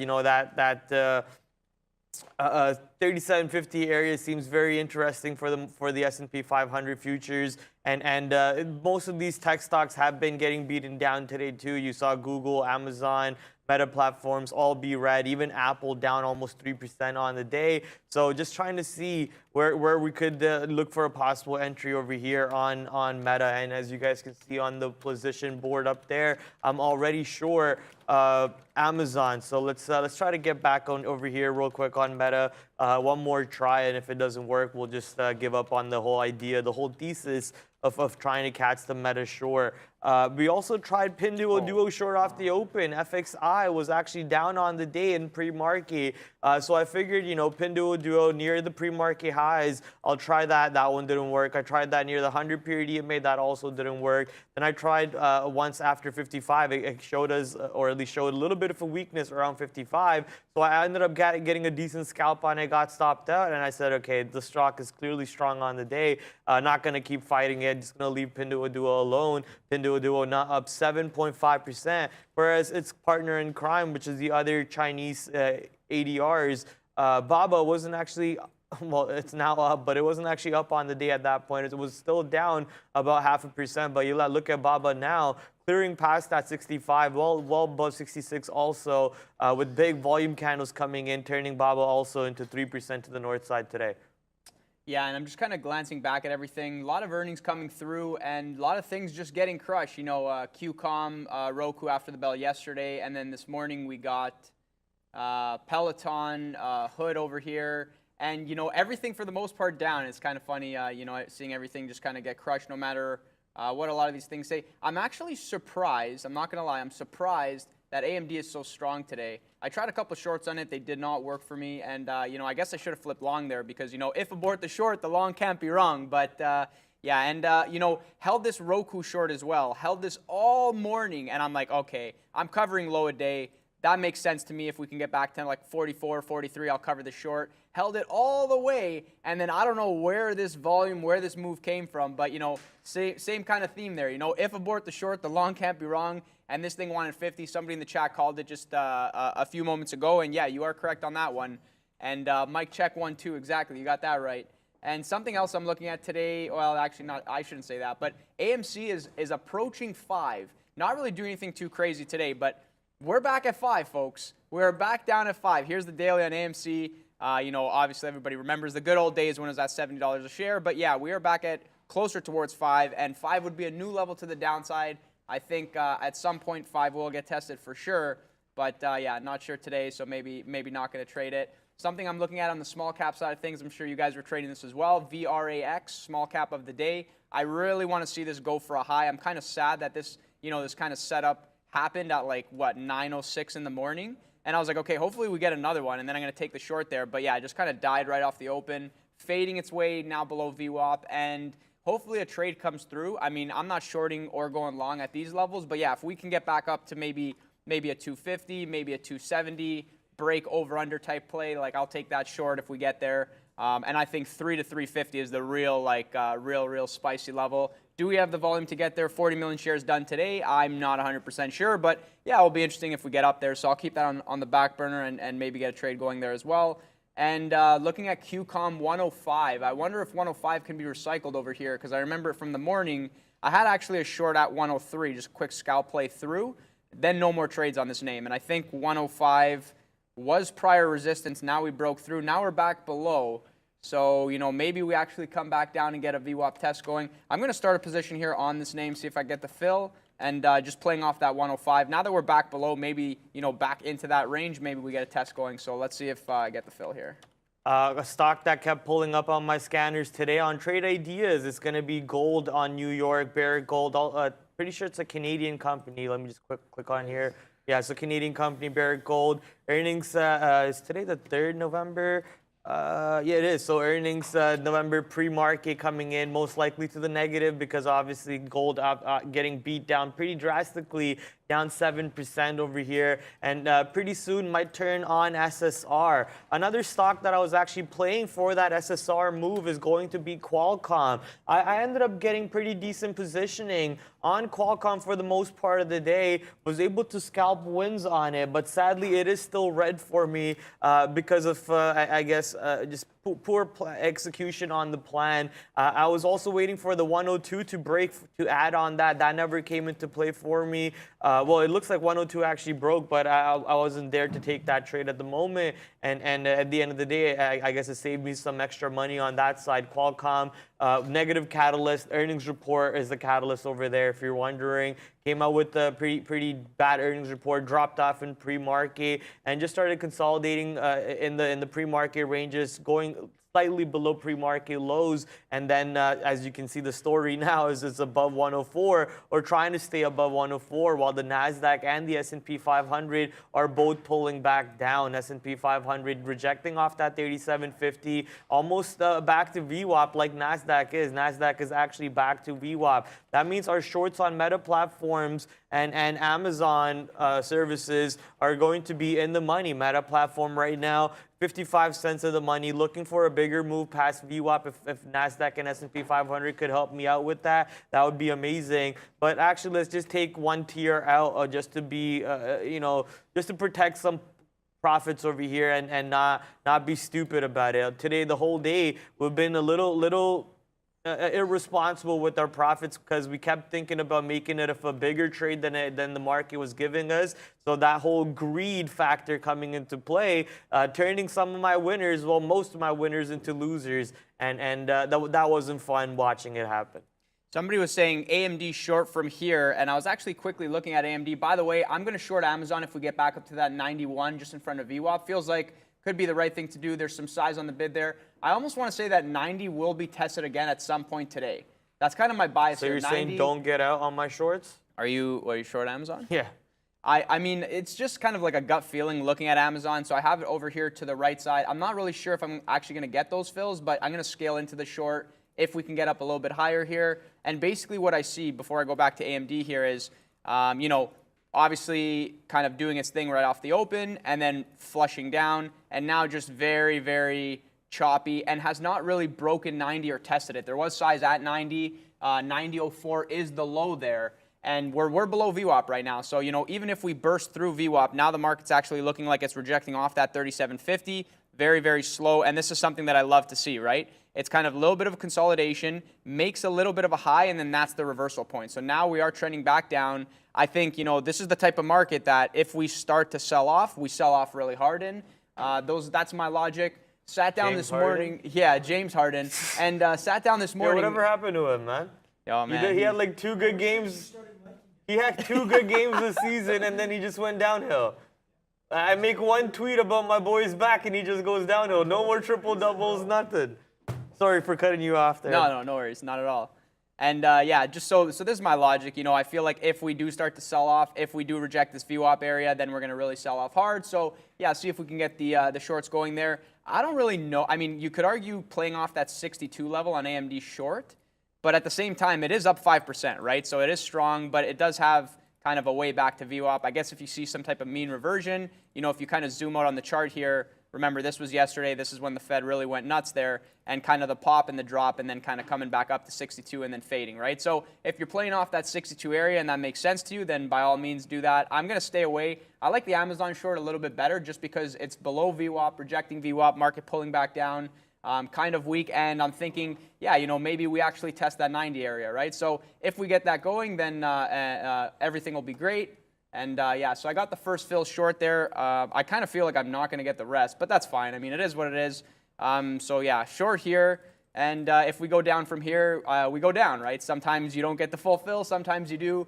Kind of choppy for the most part, but yeah, like I said, I just feel like if we do sell off, there's so much room to go back down. And then I'll probably cover this at 90 and then just take a reshort if we go through 90. That's my trade for this one. Right on, Habibi. I'm loving the fact that you have the same thesis that I had on it. So giving me extra confidence to hold on to my trade. Just let me know when you're covering so I can kind of jump in the ship with you. We ride together, fam. The Indiana Pacers meme over there for those of you know. Luca, you're actually going to that Indiana Pacers game with us with a bunch of the boys from the back. Thank you, Dan, for giving those tickets and so on. Coming back to this S&P 500 futures chart that I'm looking at, I just drew this horizontal line over here based off of this bottom, but pulling back a little bit more on the 15-minute chart, you can see whatever date this is, I'm not sure what date that is. I think it was actually the 27th of October. That was the low of the 27th of October. Notice how the market pulled back to that level and pretty much rejects off of that level a little bit. To the south side we go again, but I also have this trend line. I mean, not that the market really cares about my trend lines or anything, but it's the whole idea that we're just looking for a setup to come into with our playbook overall in general. So it's nice to see that the market did reject off of those previous supports, which turned into resistances now, and now we're waiting to see if NASDAQ wants to keep on pulling under VWAP, which it already is. NASDAQ is under VWAP, and our Amazon trade is 25 cents in the money, so we're waiting to see if that can end up being a bigger trade for us. But S&P 500 sadly is still above VWAP and might end up bouncing off of it, and if it does, that's not a good thing for us. Thankfully, though, Meta Platforms, 62 cents in the money. Exact same idea over here on Meta that I had on Amazon.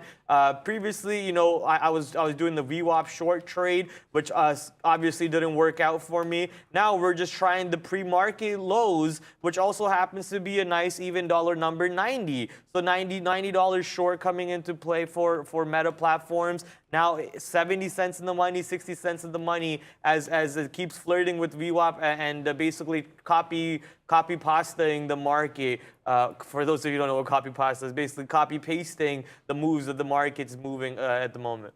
Yeah, I think you said you were talking about Hood, right? You had a short on Hood. Man, I don't want to talk about Hood. Okay, because you were going nuts, and I was going nuts at the same time. I had and I was like, long oh, were on you it. in that Tesla short too? And I guess we're different names. Oh, you were long. Yes. Yeah, I didn't even look at Hood. So I had a long on it. Obviously, Hood had a positive catalyst. It was the earnings report coming in a little bit better than previously expected, and we know Aunt Kathy is a big Robinhood lover, and probably buying up a ton of shares today on this position. So there was two options for me to look for Kathy bids. It was going to be Robinhood and Roku. Roku already made its pop off the open today when I was looking at it, and I missed out on the move. Like, look at this monster move. I even said it, I'm looking for the buy program to kick in on Roku so I can go long, and I never really made that trade for myself. So I'm very upset about it for not making the trade on Roku, multiple dollars in the money. But instead, I was pretty happy of doing that on Robinhood. But look at what Robinhood does to me.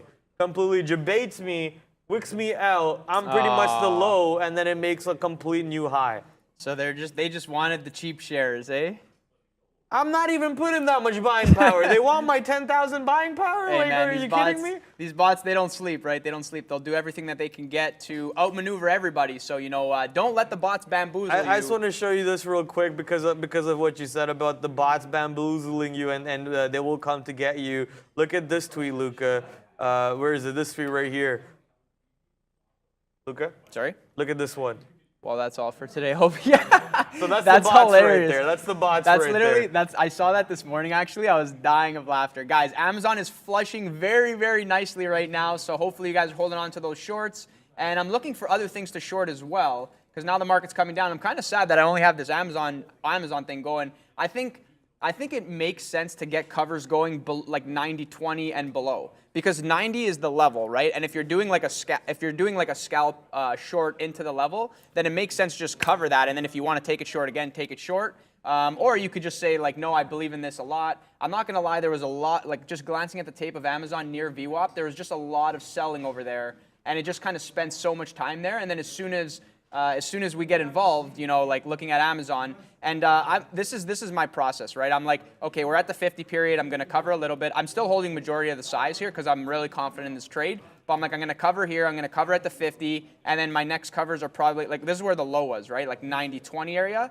and I think we get to 90-20, and then break 90-20, and then pop, break and pop, break and pop. So 90-20 is probably where, if people are day trading this, not really sure, but that's where kind of I feel that's the cover level. So 90-20, I'm not going to be too greedy and try to cover closer to 90. I'll cover if we break 90-20. That's my covers, like 15s, 12s, like that's kind of what I'm thinking.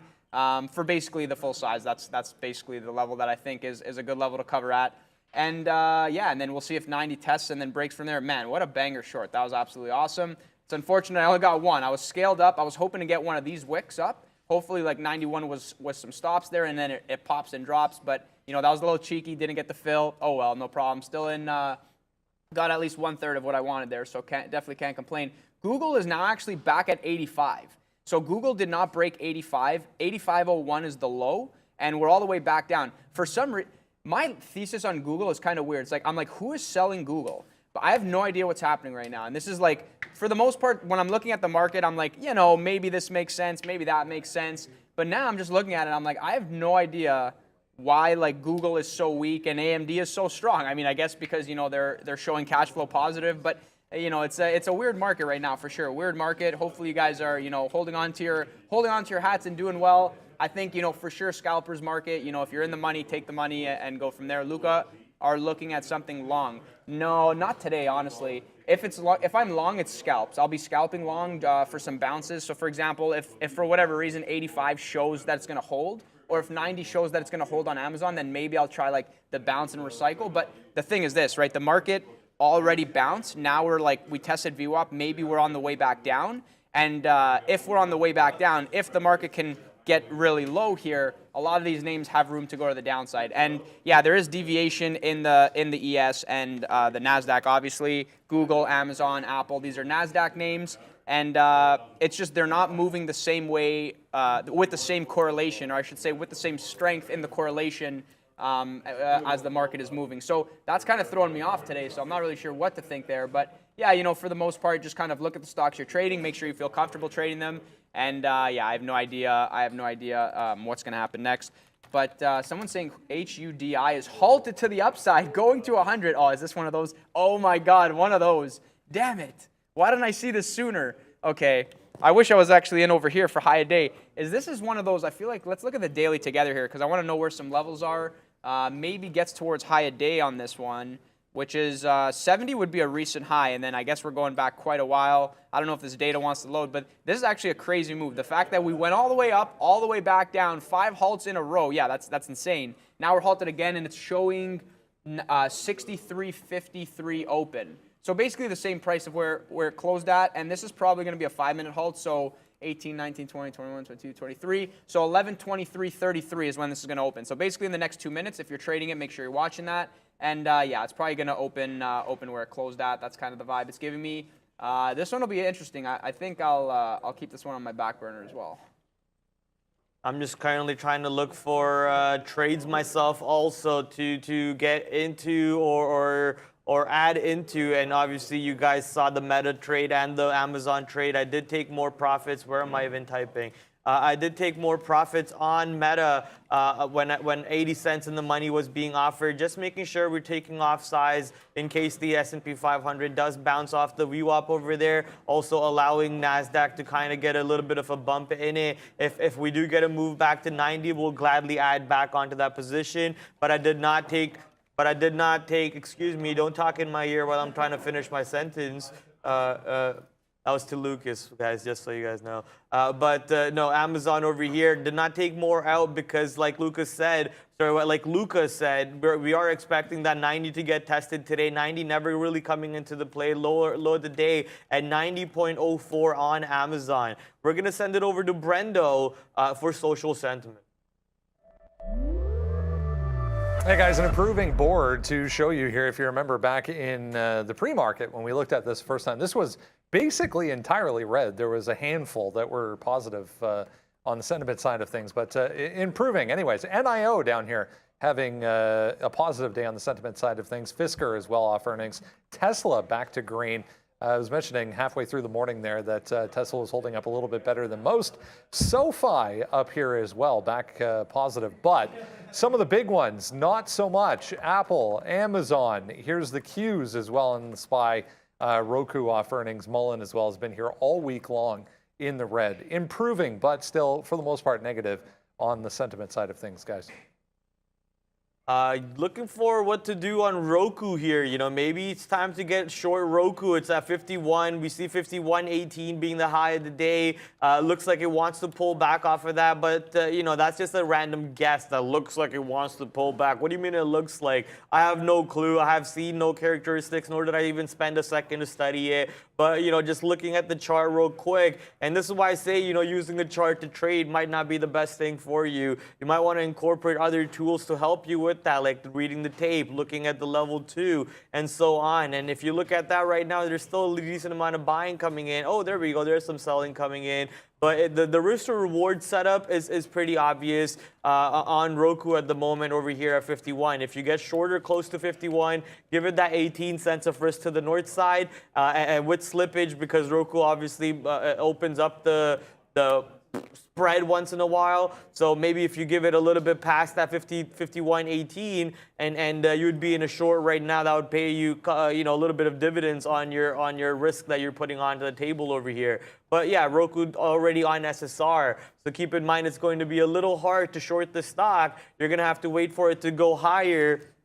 And that's the only way for you to get filled if you're trying to go short on this position. You can't just take out liquidity on the bids. Thankfully, Roku is on an absolute ascent to the north side. So could be easier to get filled on this SSR stock today than any other SSR stocks. There are a couple other SSR stocks from yesterday because a lot of stocks did dump down back off the FOMC move.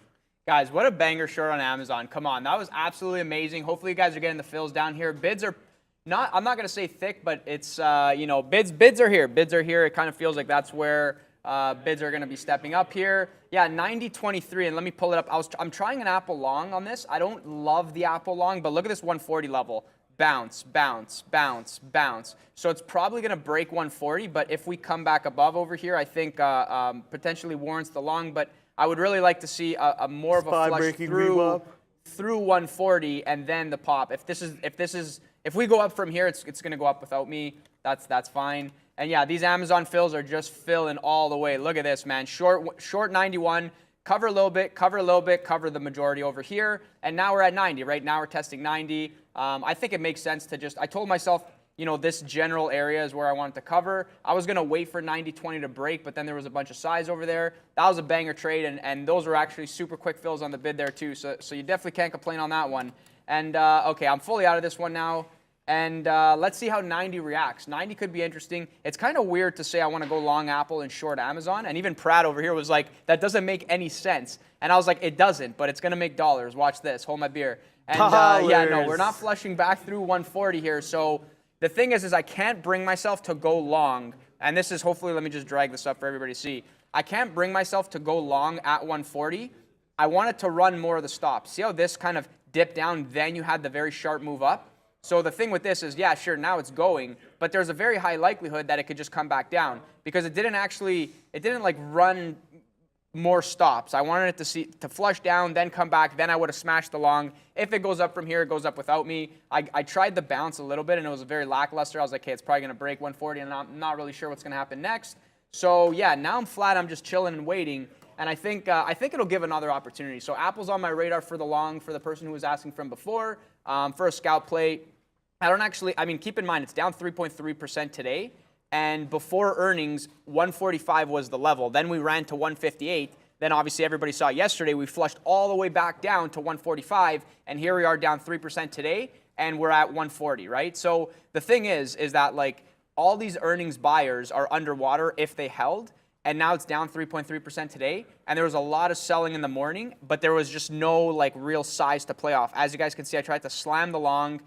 It was holding, so I got out. Then I tried it again. It was holding and got out. And I was like, even though it's a clear downtrend, every time I would get in the short, it would just stop and do nothing. And I was like, wait a second. Why is this doing this? So yeah, but this was the selling, and now it's kind of, you know, leveled off at that 140. So again, I don't love the long there, but if we flush down, maybe I'll try the long. Amazon testing 90 sometime soon now. Yeah, I have an order to take Phil at the break of 90 for Amazon, and the same thing for Google also. Talking about bounce plays off that 140 for Apple, Google and Amazon both would have been amazing bounce plays longs to catch off that 85 and that 90 area. Both are going to be new lows post-split that the market has yet to see come into play for Amazon and for Google. Amazon now only a couple pennies away from that $90 test. So let's pull up to Amazon over here. As you guys can see, that red line order that I have out there, not much size on the 90 also. So, you know, very easily could break it, especially if the NASDAQ market, which is trying to continue go to the south side, and the S&P 500, which is, you know, teetering with the VWAP over here. It did go below VWAP, but it got back above VWAP. Now it's trying to go back below VWAP. We're waiting to see how those how the market reacts with these areas, and if that ends up being a possible entry for us at the $90 area. So here it comes, most likely in the next few seconds or minutes or so, and we will be here to cover that for you. Robinhood continues to make new high days apparently. Well, previous high day was 1275 or so. We're currently at 1260. What's that? Iceberg bid at 90.05 on Amazon there. That was pretty big.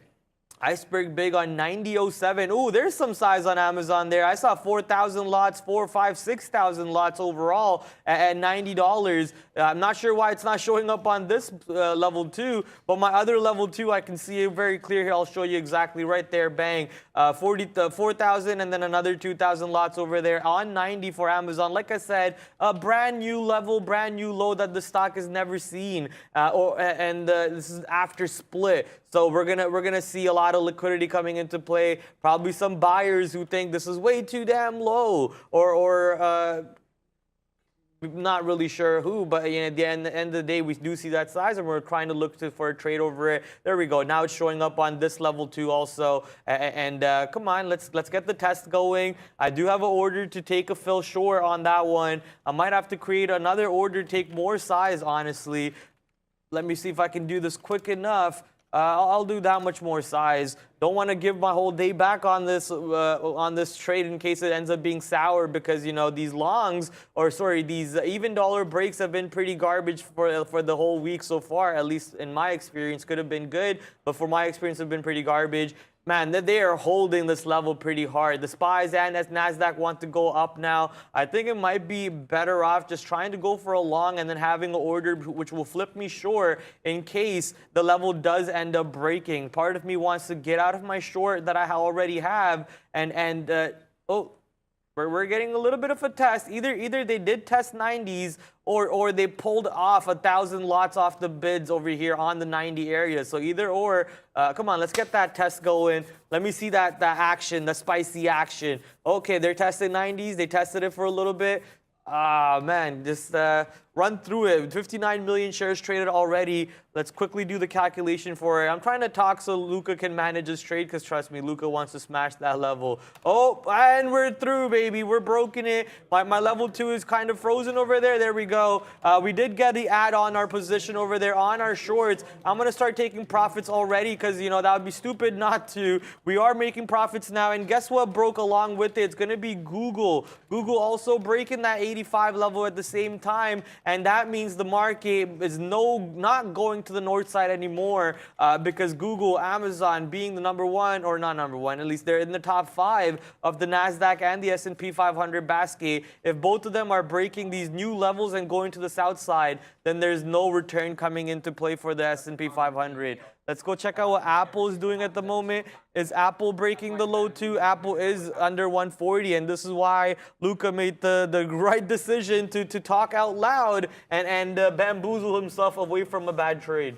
So yeah, guys, that was, I think if you're short this name, like the selling is coming in, the selling is good there. I scalped it out, and then we actually looked like we were going to pop through, and I was like, I don't know, is this now going to be the bottom? So got out of it, didn't trade it well. But that's fine with me. That's fine with me. It's you know what it is. It's I got to see it work more and more and more. And but selling is coming in. Kind of glad that I had the short from 91, and hopefully you guys are still holding that one, because this one now, where is the bottom? This is a new intraday low for Amazon, and yeah, man, all I see is selling on this tape. This thing is flying down. Maybe it's going to hold a little bit, dance around. I mean, the thing is this, right? Sometimes these breaks really sell off, and then sometimes it's like, maybe 30 cents is a big move. I'm not really sure, but it is Amazon. So I guess, you know, a 50-cent move on Amazon would be like, you know, like a relatively large move. But yeah, that was a lot of volume there. 4,000 lots, kind of cleaned right through there. And yeah, now we're kind of grinding back to the downside. Not really sure what to think, but look at this market. There's so much room to go to the downside here. This is the Qs right over here. You have your Meta trade still? Meta is now $1.16 in the money, baby. Let's go. Oh, wait, you were never in Meta. No, you were in Amazon. I was confused. Sorry. Yeah. Well, good thing I didn't try the long again on Apple. Sometimes being distracted pays.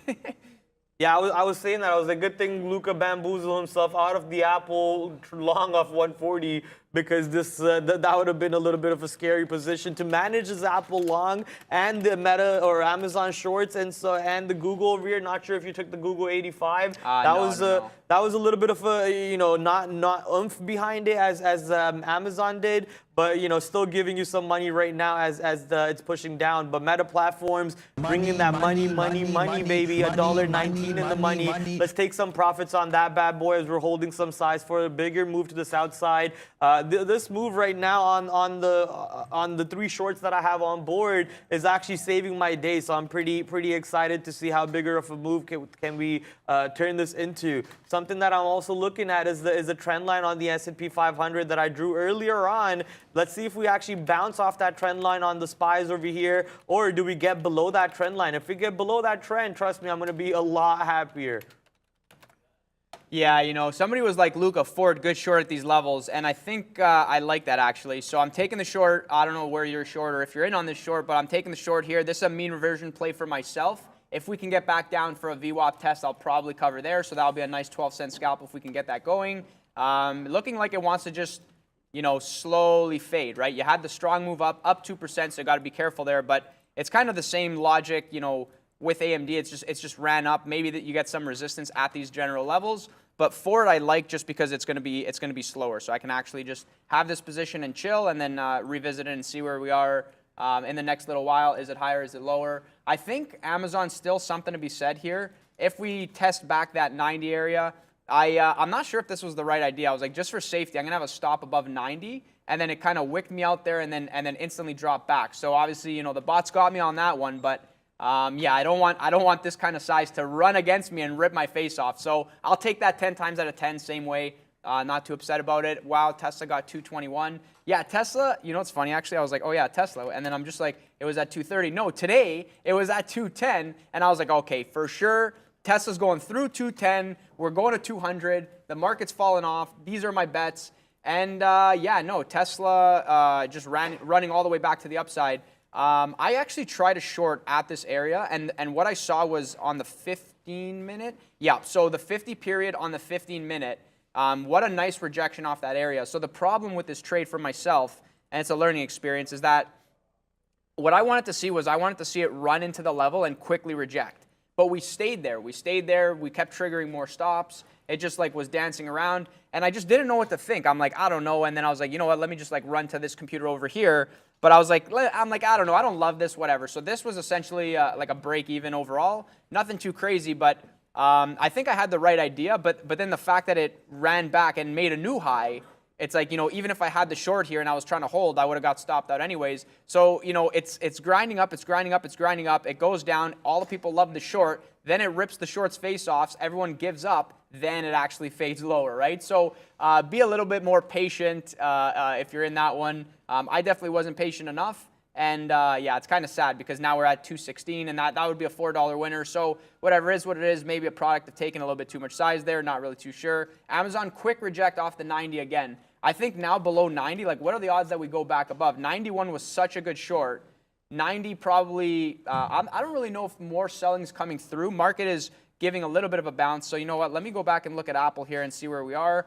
Yeah, as expected, back at that 140 area. I'm going to try a long on Apple here. Not really sure how I feel about this one, but just based on the fact that, and let me just, okay, no fill there. Okay, and terrible price, but yeah, there you go. So hard to get the fill, meaning the long might be really good here. And this is basically long through going for the 50 period, maybe a VWAP test. That's if the market wants to just run back up, right? If we're not going to actually sell off, maybe this is the, this is the level, right? Then it actually stops everybody out. Then it comes back to the upside. Then we go up. And it's kind of weird because I want to short Amazon at 90, but I want to be long Apple above 140. And it's like a correlated. They're correlated names, kind of, right? But it's just kind of the level for the most part. I don't really love the long again, but yeah, let's see what happens here. If we sell off again and get back below 139.80, that'll be my out because I don't think it should actually get there. So I'm going to put a stop in there. Which is no big deal. And then, yeah, let's see if we can get to the 50 period, maybe 40-60 area. I don't think we run through VWAP. It just doesn't give me that feel for today. But yeah, for sure there's potential for pops, right? So hold on to that one. We'll see if we get a pop going. If I get stopped out, no big deal. We'll just work it and see where we go from there. Yeah, Roku at 51 now. It's kind of crazy, man. I'm not going to short this thing again, even though I want to. 51, maybe giving wick off tops, kind of consolidation. It is SSR, so people cannot slam the bids. And I think that's what I was missing on my short. I was short waiting for selling to come in, but everyone's like, well, it's SSR, so we can't slam it short. So all these bids that were down here were just not getting hit because I don't know who's holding Roku. And I actually love this short. Normally I don't hold for this long, but I love the short. I'm trying to get the short myself. On Roku? Yeah. Good, best of luck. I'm done with Roku. My only reason to short Roku today was because it's what is Roku? They're not going to give me the it is a garbage company. That was my logic. So yeah, when you approach day trading like that, sometimes you lose, right? So is what it is, no problem. Yeah, let's see if Amazon wants to reject 90 one more time. 177 bids on Roku on the on 50.80 at the moment right now. So obviously that level can't be smashed by the short sellers. It's just gotta be longs who are trying to cover and they're just punching out on that level. Let's see if that level holds up. I do have an order out there near 51, and like I said, the whole setup is basically giving it to that risk of high a day. I did get my fill just now on Roku as they flushed it to the north side, and instantly gonna get stopped out on that one because it did break the high a day. So we're gonna take the loss, quick L on that one, walk away from that trade. market is going back up north right off that trend line. Like I said, though, once again, this trend line doesn't mean anything at all. Just because I drew it doesn't mean the whole market or the whole world has drawn the same trend line, and hence it's working. So keep that in mind, just use that trend line as a little bit of a grain of salt, I guess, right? These are so just going back to trend lines. So I not make fun of, but Ian has so many lines on his chart, and I think we were talking about this before. And I was like, these are the lines of Ian. And I think it was yesterday, the market ripped into one of the lines that he had on his chart, and he was like, see, these lines have substance, and it just kind of made me laugh. So yeah, sometimes your lines that you draw don't mean anything, but sometimes they do. So, just make sure you're reacting to the lines, right? Let it get to the line, then make a decision, react there, and then go from there, right? Don't try to predict and whatever. And I just want to glance back at the chat here. Sorry, I was like super busy over here. Kind of crazy day, everything going off at once. I am now at, let me just see how many fills I have here. Yeah, like approaching 200 fills, so that's kind of cool. And Tesla back at 220. Intel stocks keep wiggling. Palantir, bang! Okay, let's look at Palantir. I know it was at 8. I think it was at 8 in the morning. But let's quickly have a look. And it's on New York, if I'm not mistaken. Yeah, 8. I feel like the moves. I'm super excited for earnings on Palantir. I'm not really sure what to expect, but yeah, I'm definitely excited. Roku's monsters still. It wants to just keep on going to the north side. I think we tried our attempt. I had the idea that I layered out for you guys. Tried the 51 short with the high day. It broke clearly, and we're still seeing it trying to go north side. Another stock that we got stopped out on is going to be Amazon. We got out of our size from that 91 area, and we only held the size that we had from the 90 break entry, and looks like we got completely stopped out on that trade, and not too far away from doing the exact same thing on Google too. So we took profits on that one, and just waiting to see if the market wants to keep on going to the north side, or do we get another flush coming into the S&P 500 and the NASDAQ, at which point Google will maybe flush even more to the downside for us with the size that we have left. Meta, which was $1.20 in the money, also moving back to VWAPs, and now only 91 cents in the money. Looking to add into those positions if they do give us an opportunity back closer to where we previously were trading them. So I don't want to take a fill right now on Meta near 89. I'd rather short it around 90, or maybe even closer to the 50-period EMA if that's the opportunity that the market gives us. But looks like the S&P 500 once again at VWAP is getting ready to make a decision to the south side, as the NASDAQ is rejecting off of 10,800 and is coming back south. Looks like Amazon just stopped me out and is now 30 cents in the money again. So Amazon getting ready to go further below 90. And the question today, I guess, is does Amazon close above 90 or below 90? Yeah, I was thinking the same thing, actually. And I'm like, you know what? The fact that it keeps selling off, maybe it's just programmed selling that's never going to end. Maybe it's just programmed selling. Sellers are going to sell. That's why VWAP was so good, because, these programs, they don't necessarily want to sell down here. They want to sell as close to VWAP as they can, right? So it gets to VWAP. You're getting a lot of selling. Now it's like selling off. You see selling on the tape, but it's like, is this selling going to continue? Is it going to touch 89 in the next 10 minutes? Like, I would think not, right? I would think, lower days, if there's no follow through on lower day breaks at this point, then it kind of sets a new range for itself and just ranges for a little bit, maybe bounces back up, then sells back down. Look at this move. It runs to 90, breaks 90, everyone's stop is there, and it quickly goes back down. So this move, if this was actually a reversal, and sorry, I should drag my chart up for everybody to see here, and I keep forgetting about that. Anyways, it runs up, it breaks, and then it instantly goes back down. So that's a tell. This is a small tell that we're not going back to VWAP. And if we do, it's a gift for the short, in my opinion, because look at this. If this was a genuine reversal back to the upside, it would be back up here. It would not be back down here. So I'm not saying short down here. I'm not saying short over here. But to me, this is just a little bit of a tell of like, it ran the stops at 90 and instantly reversed back down. These bots want to run the stops. They trigger, but people are actually selling into those stops and saying, wow, thank you for allowing me to sell over 90. That's kind of the vibe that I'm getting. So, if we get back to 90, I'm going to try short again for like a little bit of a scalp. But this could it could get back to 90. It could go up here. It could be in the range. But this was the support. It wasn't actually 90. The support was, call it, 90.10 to 90.20.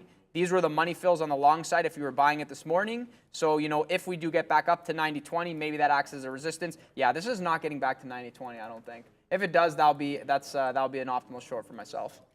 Looking at Etsy. Etsy today, the maker of crafts. Well, not maker, but the service where a lot of craft makers sell their products on, coming out with the earnings report, and a pretty good earnings report overall. 15% to the north side right now, up $13 from yesterday's close, and currently wanting to see what it wants to do near the $100 area. I previously was looking to go long on Etsy off the open, but the spread was a little too nonsense for me, and the stock wasn't really doing a lot of volume off the open. But right now, 7 million shares on Etsy, and obviously tons of relative volume, 6.52 relative volume coming into play with 15% to the north side. Let's see if Etsy can go play with the 102 area one more time, or will it actually reject 102 and pull back to the south side? Right now, it looks like it just wants to reject 101.20, 101.30 areas, and I'm saying that because of this tail that the body of this candle that went up to 102 has, kind of showing that, we might have sellers up here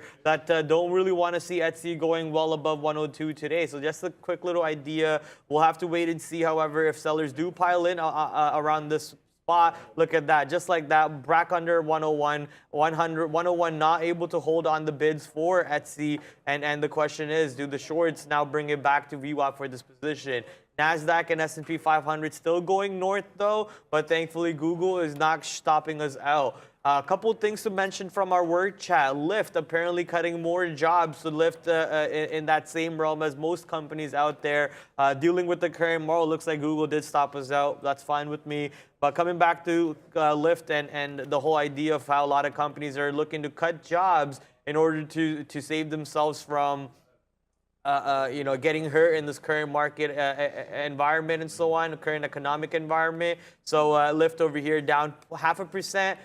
Trying to go back to that $14 area. Maybe it rejects 14, but we're just waiting to see what the market wants to do. Meta Platforms now only 70 cents in the money instead of $1.20 in the money, so I'm pretty happy taking off most of the size on that one. Another news article to be mentioned from our work chat is that the Netflix ad-supported tier actually goes live today, but it's not supported on Apple TV. So Netflix looks like if you have an ad-supported account, you might not be able to use that on the Apple TV boxes. Today, up only 0.1% over here for NFLX.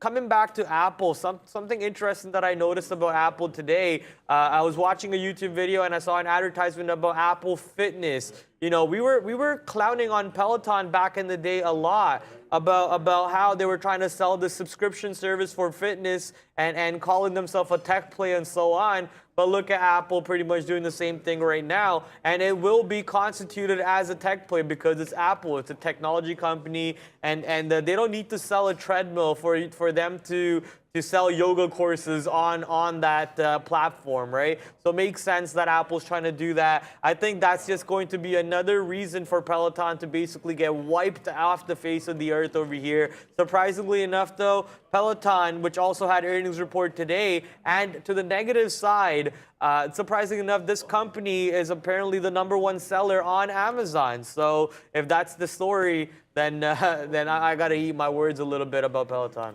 Yeah, guys, I'm sure Google here off of that 85 kind of feels right. I think we're going to go for another low of day test here. And it's like selling stops and then selling comes back and then selling stops and comes back. So we actually ran the stops at 85 and then we instantly flushed back down. And now the market is kind of rejecting, looking like it's going back down as well. So let's see if we get down to that 84.80, 84.70 area and then kind of, feel it out, see how it reacts at that area. I think, it'll be definitely interesting if we can get there. And yeah, if we get back over that 85, not really sure what to think. It could easily go sideways. So yeah, definitely gonna have to watch this one. And sorry, Brad, let me just manage my orders very quickly here. Yeah, you're good. Amazon still pushing down below and making a new low a day on Amazon, so that Google trade might actually end up playing out the way your boy Luca is planning it at the moment. Pretty unhappy with how I exited Amazon the way I did. I mean, I guess I got stopped out when it went back through 90, so I can't be too sad about it. But a new low a day coming in. Meta Platforms once once again, $1 in the money. Part of me wants to add onto Meta over here near 89. Let's see if we can get that fill. We did get that fill. Now our average being basically 89.50, and if 89.50 comes, we'll just take that quick little exit and get stopped out and get back closer to $90 to have a way better average price. Now with the ad on Meta platforms, only 57 cents in the money, and looks like Etsy is playing out the way we planned it. ETSY, I was itching to take that short fill, but I obviously did not do it. If I did, you would see pop up on the blotter over there for yourself. Not going to complain too much about it. Hopefully someone from you guys took that trade. Here it is pulling back below 100 now, maybe, and with the S&P 500 and the NASDAQ pulling back south too, Etsy could perhaps pull back all the way to 98 or VWAP coming into play.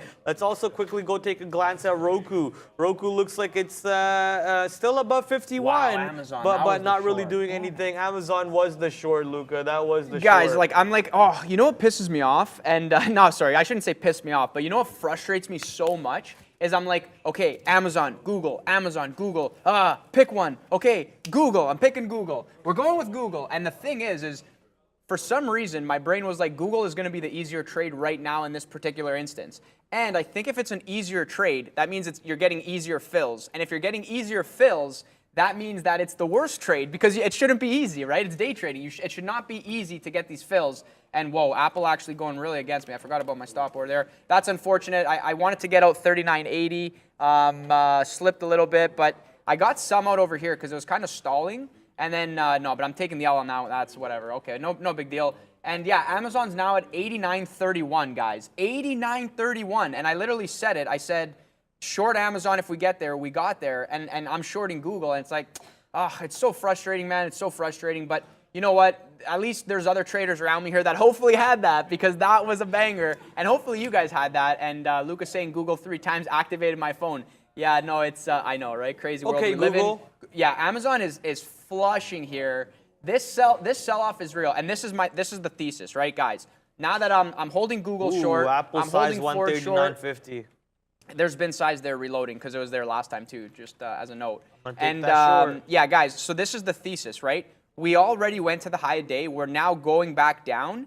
We're below VWAP on the NASDAQ. The overall ES kind of has that same pattern, but you know, just very similar. Now below, we have so much room to test the bottom again. So it's not like in the morning when we're sort of like, oh, are we into the abyss? Where's the bottom going to be? And then shorts get scared shorting into a hole because the pops can be violent. Now, when you're shorting, you're like, oh, wait a second. We have like room. Like there is room to go to the downside. So I think this is a product of, you know, if you're short over here and it goes against you, you're scared it's the morning. This is how traders think. But then when you're short over here, it's moving slowly and there's so much room to the downside. It's like, okay, now we're really, really going to go here. So that's kind of my thesis as to why I really like the shorts on Amazon 91. You know, covering into 90, reshort, and now we're back down. If I was a little more patient with that, would have been amazing. Yeah, Meta sell-off as well. Just the same across the board, man. This I didn't trade. Did I trade Meta today? No, I didn't trade Meta today. Not really sure. Oh, I did trade. Sorry, I did trade. Yeah, I'm all over the place. But yeah, now back to low a day. I would expect, you know, because we are closer to the low a day. Look at these wick off bottoms, right? You have like wick off bottom, and then maybe potentially another one right here. So this is something that if you are short on Meta, maybe like just be cautious of these like bottoming areas at 88.50. You know, looks a little bit different than, you know, the Google trade. This scalp was textbook. You know, try it once, I lost. Try it the second time, okay, great. Cover into the lows, and now I'm holding I'm holding a little bit more than what I normally would hold, just because I want to, you know, hold on to my shorts. It's things are down. Today is the day that we actually could flush, right? Like a day like today. Not so much a day when things are up. You don't want to hold on to your shorts if it's a scalp play. So that was pretty textbook. You know, short the level when it's running the stops, and then cover into the low as the weakness, you know, as there's weakness, and then, you know, let it breathe, right? I think if we get to 84.50, that's my next cover. If we can actually get there, I'm not really sure. But yeah, if we go back maybe above 85.10 area, then I'm probably just going to cover that one because that would line up with the 50 period, and then maybe would signal some type of little bit of a bounce. But again, look at where the support was. We now broke through that support, so now it becomes resistance. So if we do get back to the 50 period, I might consider reloading the short, and then it'll be a whole new trade, and then you know, go from there and see what happens next.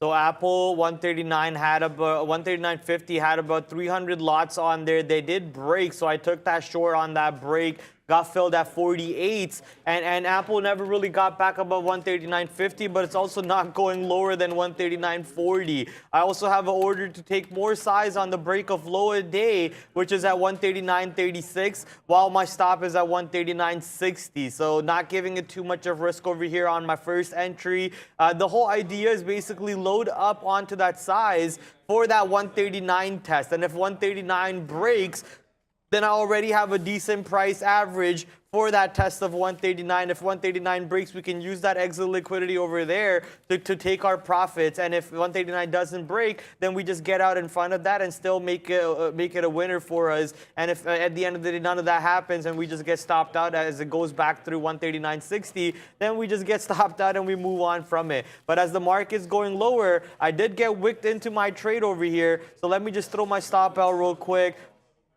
139.51.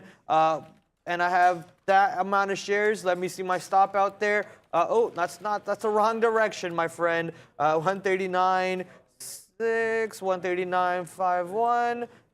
That's how much size I have. My stop is now, there we go, right color coming in. And the whole idea is if the market keeps pulling back down, I'm expecting 139 to actually get tested today on the Apple stock market, or Apple stocks, or Apple equities. Already down 4% on the day though, so I can't expect too much out of it. Apple well past its ATR. Apple currently down $5 from yesterday's close.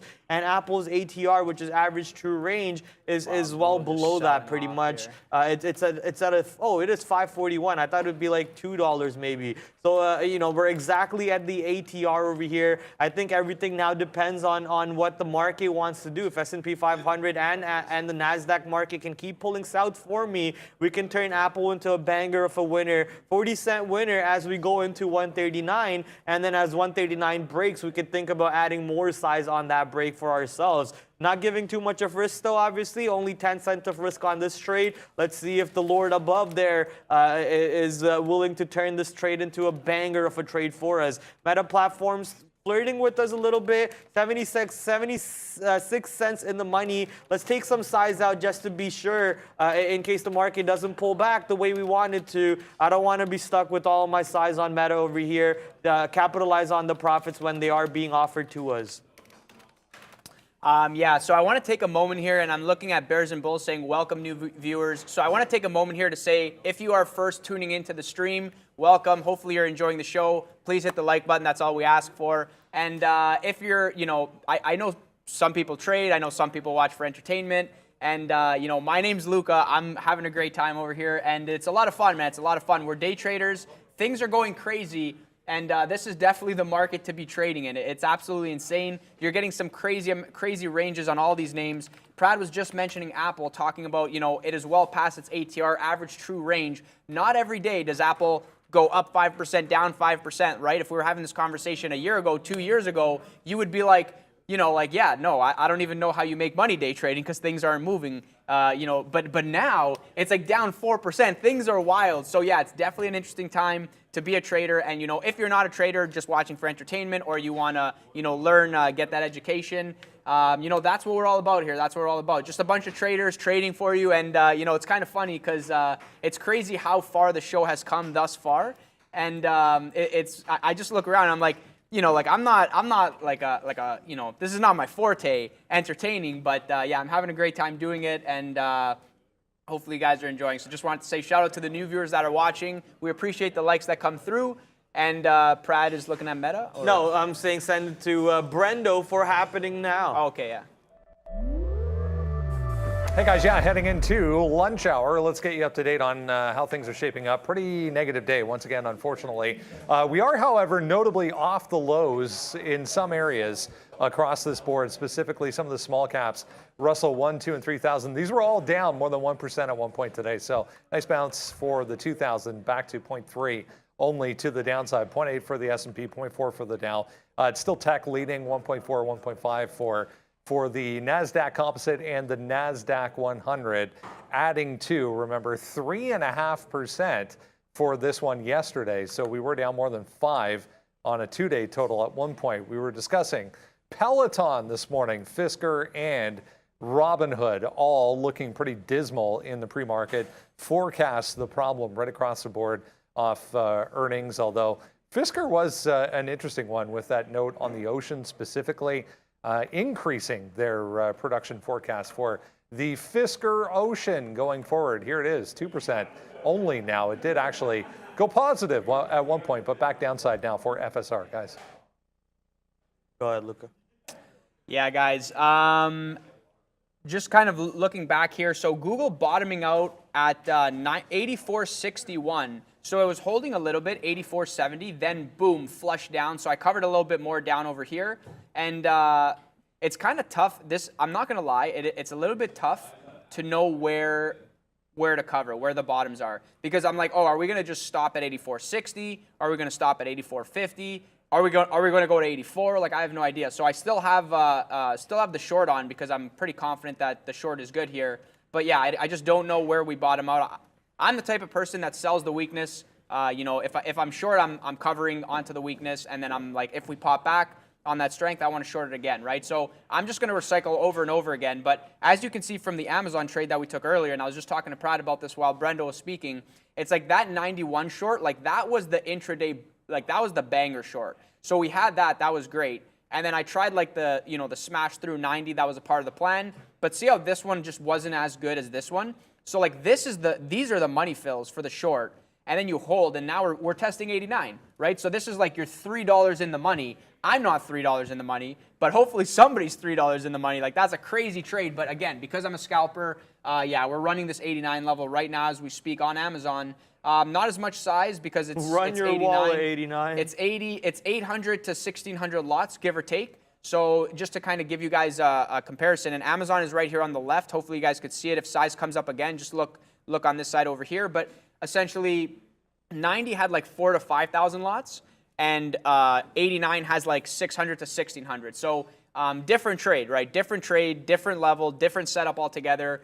People are panicking at 90. People are like, oh my God, like if I don't take this size as a big money manager, like where's my out? How am I going to get filled at one level for like 400,000, 500,000 shares? Like it's tough, right?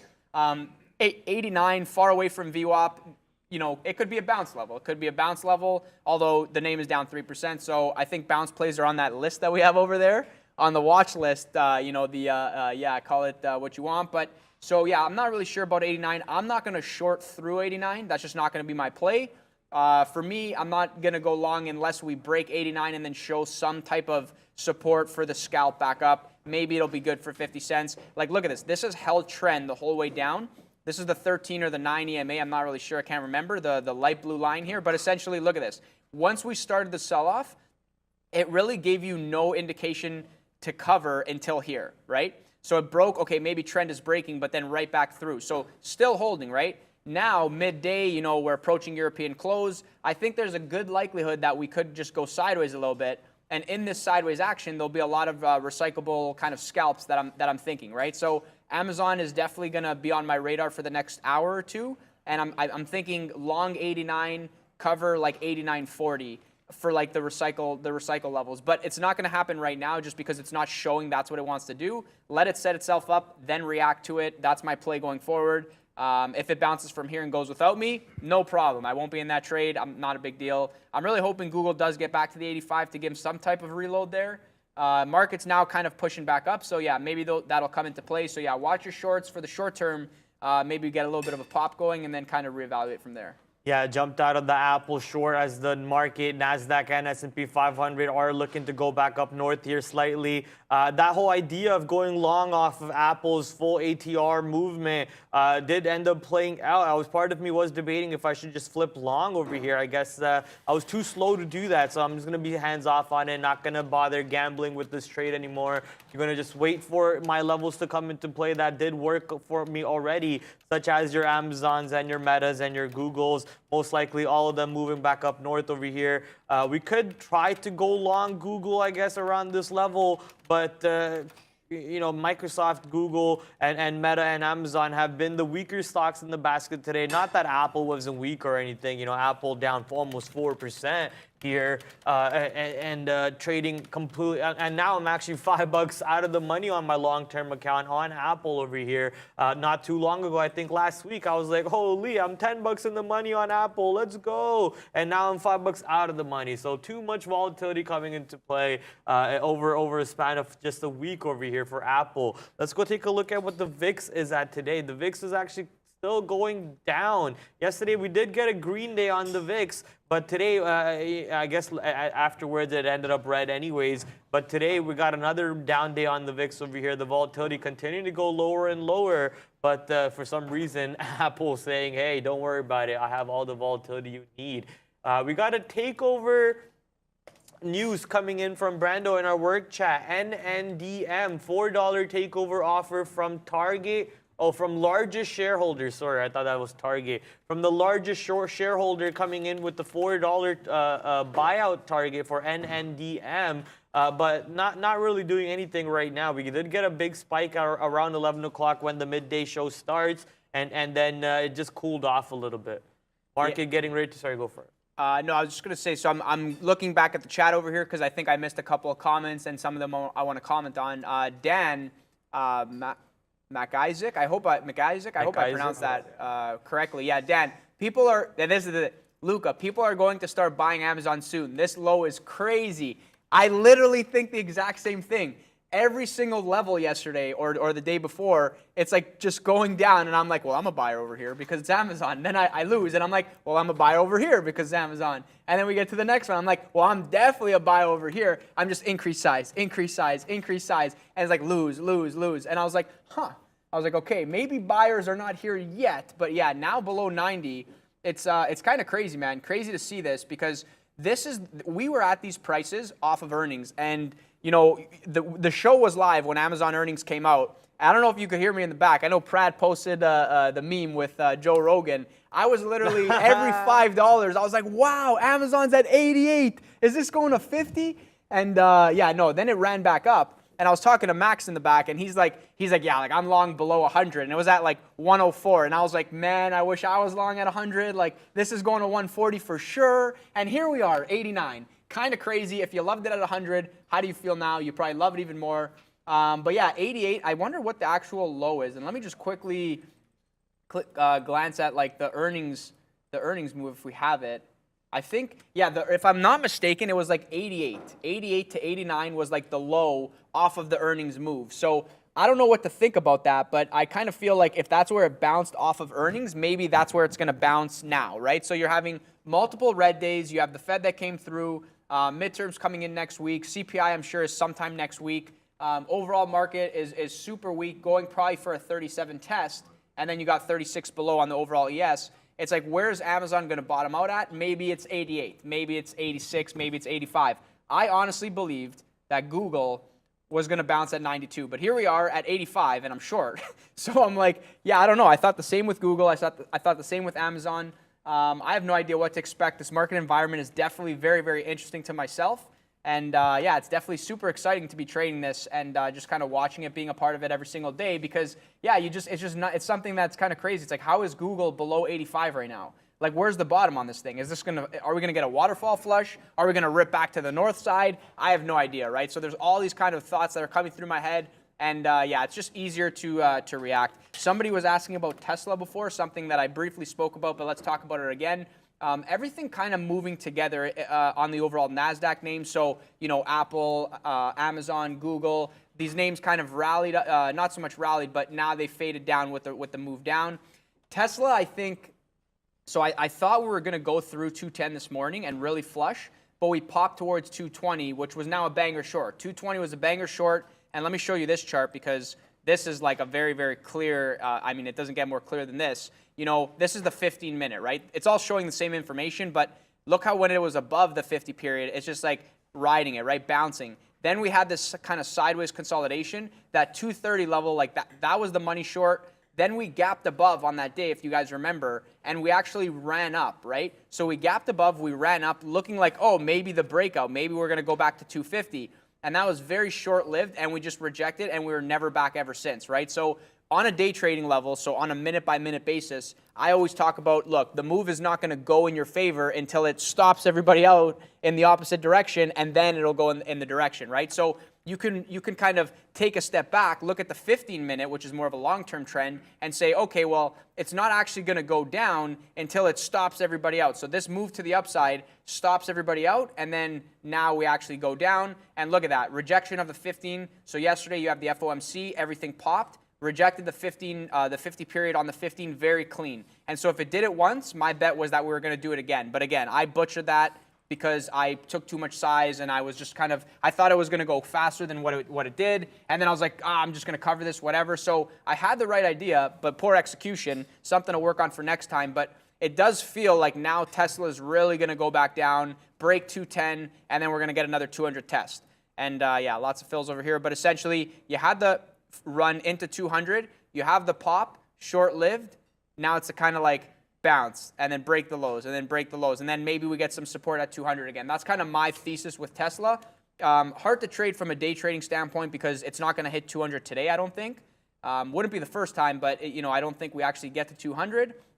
But yeah, if I was a swing trader, if I was short from over here, this is something that I would hold because there's so much room to the downside, and you just have such a defined out. If this breaks again, if now we get above 230, it's like, okay, now we're probably going to go back up. Like, I don't anticipate it to get back to 230 and then fly to 250. That would be kind of an outlier move just with everything coming up, and yeah, it'll be interesting. So those are my thoughts on Tesla. Hopefully you gained some insight from that. Someone was like, insight on Tesla.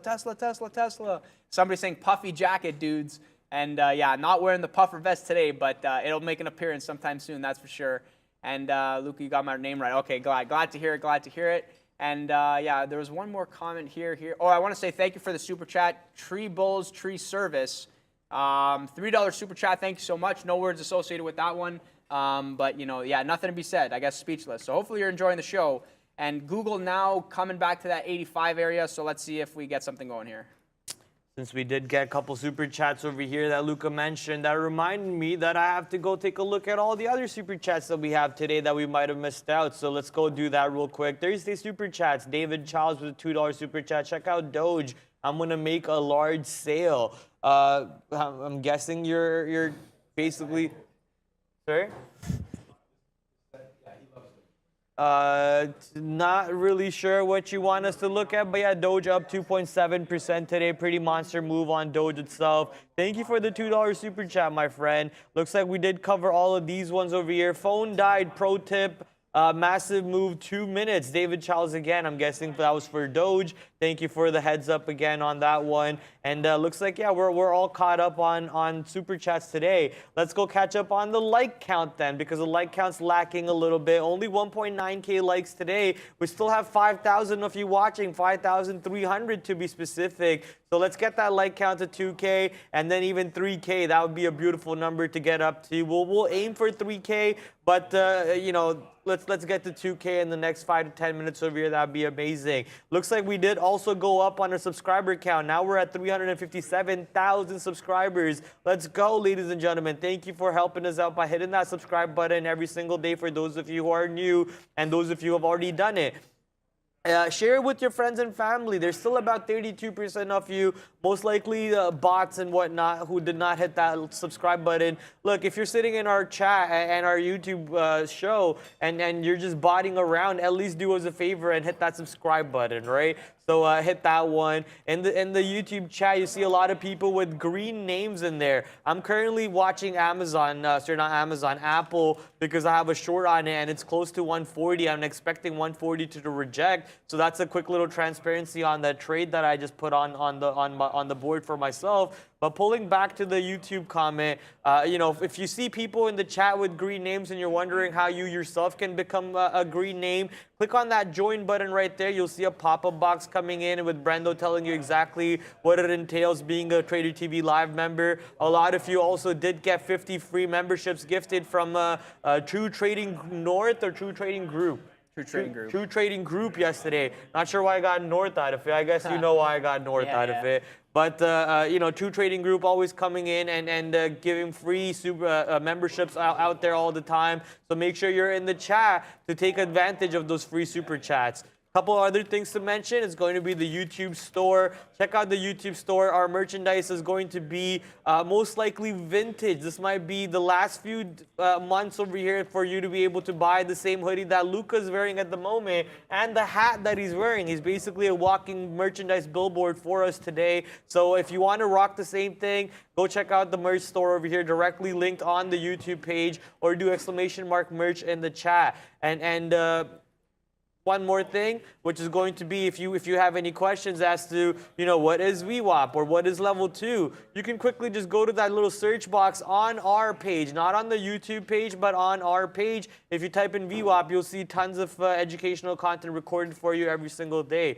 Coming back to Apple did manage to break above 140, but every time we get above 140, it just gets stuffed right back below, and 140 cannot hold on the bids just like that. So that's giving me a little bit of extra confidence to hold the trade. But sadly, every time it does go back below 140, it also gets back above 140 because buyers like that keep propping it back up. But also sellers keep propping it back down. I guess the market's really, or Apple's waiting on what the market wants to do over here near the 100-period EMA for the S&P 500 and the NASDAQ currently at 10,800. Not near the 100-period EMA, but slightly under VWAP at the moment for the NASDAQ market. I think I'm going to have to cover this forward short, but I'm not going to punch out high a day here. But yeah, if we get back into closer to like the 50 period, I'm going to cover. I really thought we would fade, but I guess we didn't. I guess I punched the lows here and not going back down. So I'm not really too worried about it because obviously, again, slow mover, but it's just not working, right? And when things aren't working for me, I'm just like, okay, whatever, I'll just cover this one. So I'm going to have my order out, hopefully we get wicked out. Try to meta short right off of VWAP over here. Yeah, I did too, no way. Man, I just got into that. We literally ran so fast into this level and then it hit a wall and stopped. So yeah, I'm short over here, and then if we get down, this is a scalp for myself. If we get down to 89, I'm covering like into the weakness, right? You guys kind of know the way that I trade now. Hopefully you're watching for a while. Short and then cover into the weakness. I don't know if we get back to low a day. Everything kind of pushing back to the upside. So yeah, make sure you're watching your shorts because if this is turnaround point, maybe there's actually some interesting longs that can be had here. Sean's saying he's long Amazon right now, and I was actually looking back at that. I kind of want to try a long Amazon. We're breaking above the 50 period. So first we reject, then we hold, then we go above the 50 period, right? So maybe now this is the reversal point, and I have a stop here, I think, on Meta. I hope I do. Yeah, I think I have a stop here. So if we get above 89.50, then whatever. I'll lose the trade. It's no big deal. But yeah, if we actually flush back down, it was kind of slow to fill the bids down here, which was my worry. And yeah, I think I might have. I'm probably going to be wrong on this, but I'm going to stick to the levels and hold on to that one. Google ran back above 85, slammed back down, but then holding that 50 period. So yeah, maybe this is now the reversal point. Time to cover the shorts here. Yeah, you know what? I'm going to cover this Google short. There's just too much possibility that we run back to 85.40 area. And as the market's making the push towards high a day, I'll reconsider the shorts if the market goes for another high a day, and then I'll see how it reacts around 37.55. And then if we reverse back down, I'll look for some levels and then try to get short there. So yeah, I'm gonna get pretty. I'm gonna get stopped out on this meta trade. And instead of getting stopped out, let me just stop myself out. There we go. Okay, I'm done with that trade. And yeah, longs are looking good now from that bottom. So that's why obviously pay yourself along the way. Definitely can't complain on some of these moves, but trying to hold the piece, and yeah, it's like I'm like, oh well, I should cover here, but I'm gonna hold the piece, and it's always that last piece that I'm just wrong on. So yeah, no, I'm a scalper at heart. I'm not really loving these intraday swings, as you guys noticed. Somebody comp was saying, because Brad was asking, oh, the likes, and he's saying it's not lacking. You got plenty. Make me some money first, then you might earn a like. Who said that? I don't know, some guy, but this is actually fun. This is kind of funny. I don't know. You could search for it. This is kind of funny though. This is what I have to say. You guys have to learn how to feed yourself. You can't. What's the saying? Teach a man to fish, feed him for a lifetime. Give him a fish. He's hungry again tomorrow, right? So don't. Yeah, everyone's laughing because I did the reverse on that. You can't get food again. Yeah, no. It's. But yeah, guys, you could. some people probably are following our trades, looking at the same level, in the same levels. I know a lot of people are like, oh, I was already like long on that play, like great to see it, blah, blah, blah.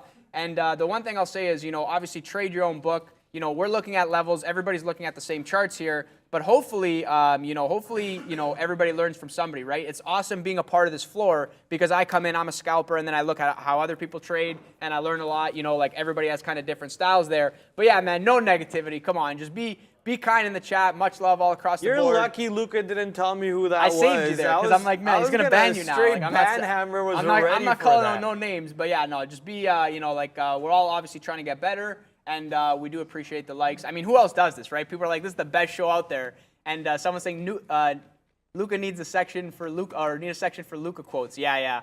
I'll keep them coming, man. Across the, just make sure you write them down because I probably won't remember them. I just kind of go with them on the fly here, and just kind of rolling with the tide.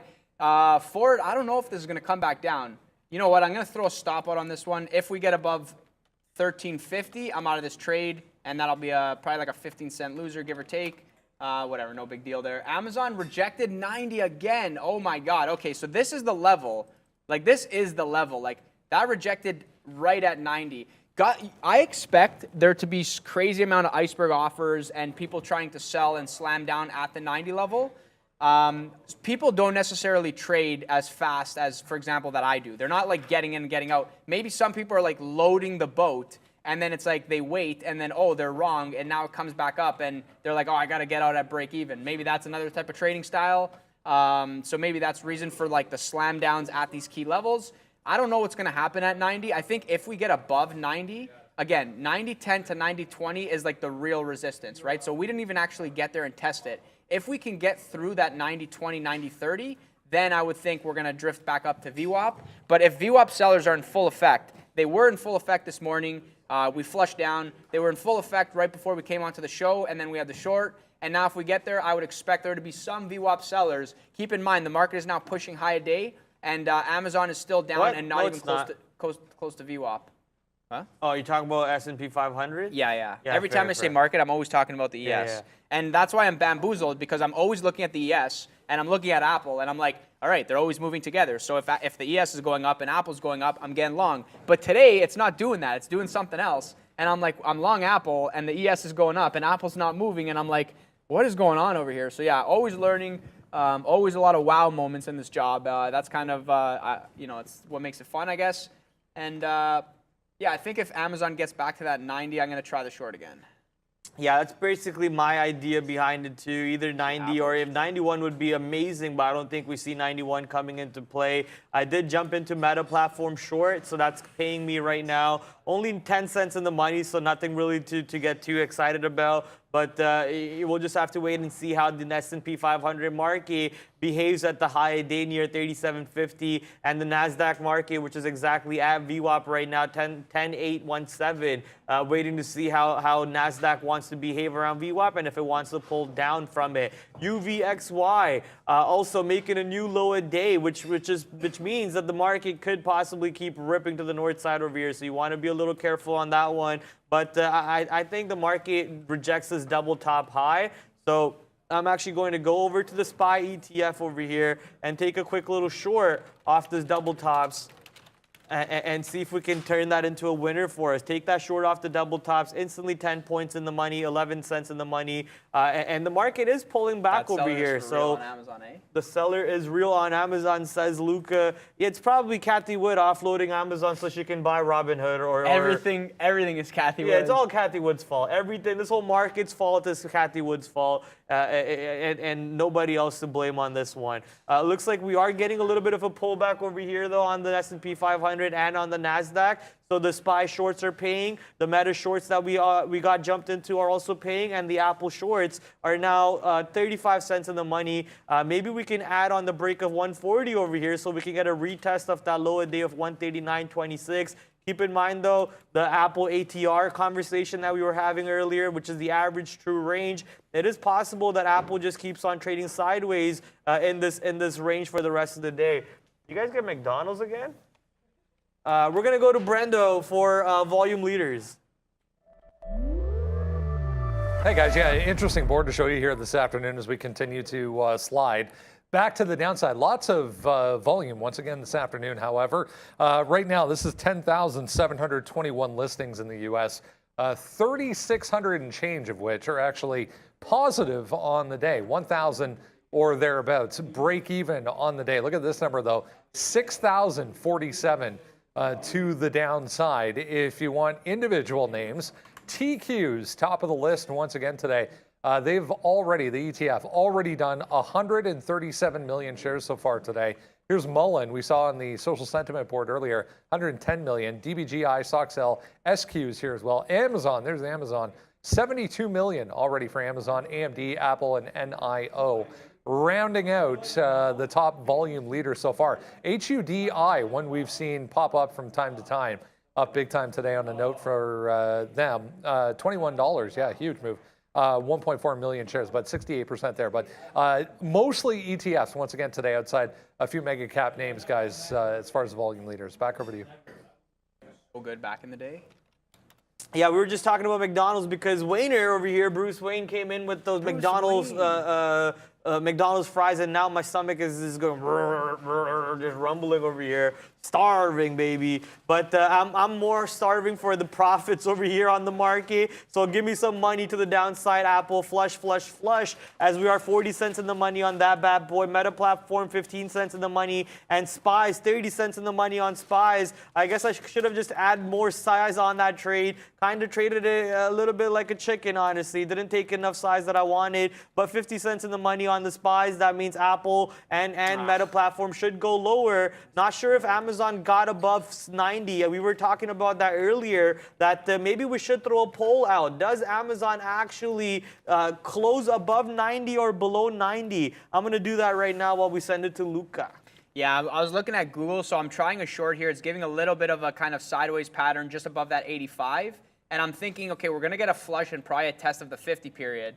So this is a tight scalp. It's like short into the strength, and then as we break 85, I was hoping that we would flush there, but see how it kind of flushed down and quickly reversed back up. So this is not really what I expected. No good. I don't actually hate it. I think I'm gonna be a little bit more patient. I'm just kind of sad that the flush only went down 4 cents because I really thought we would test like 90s break over here and then like make a decision.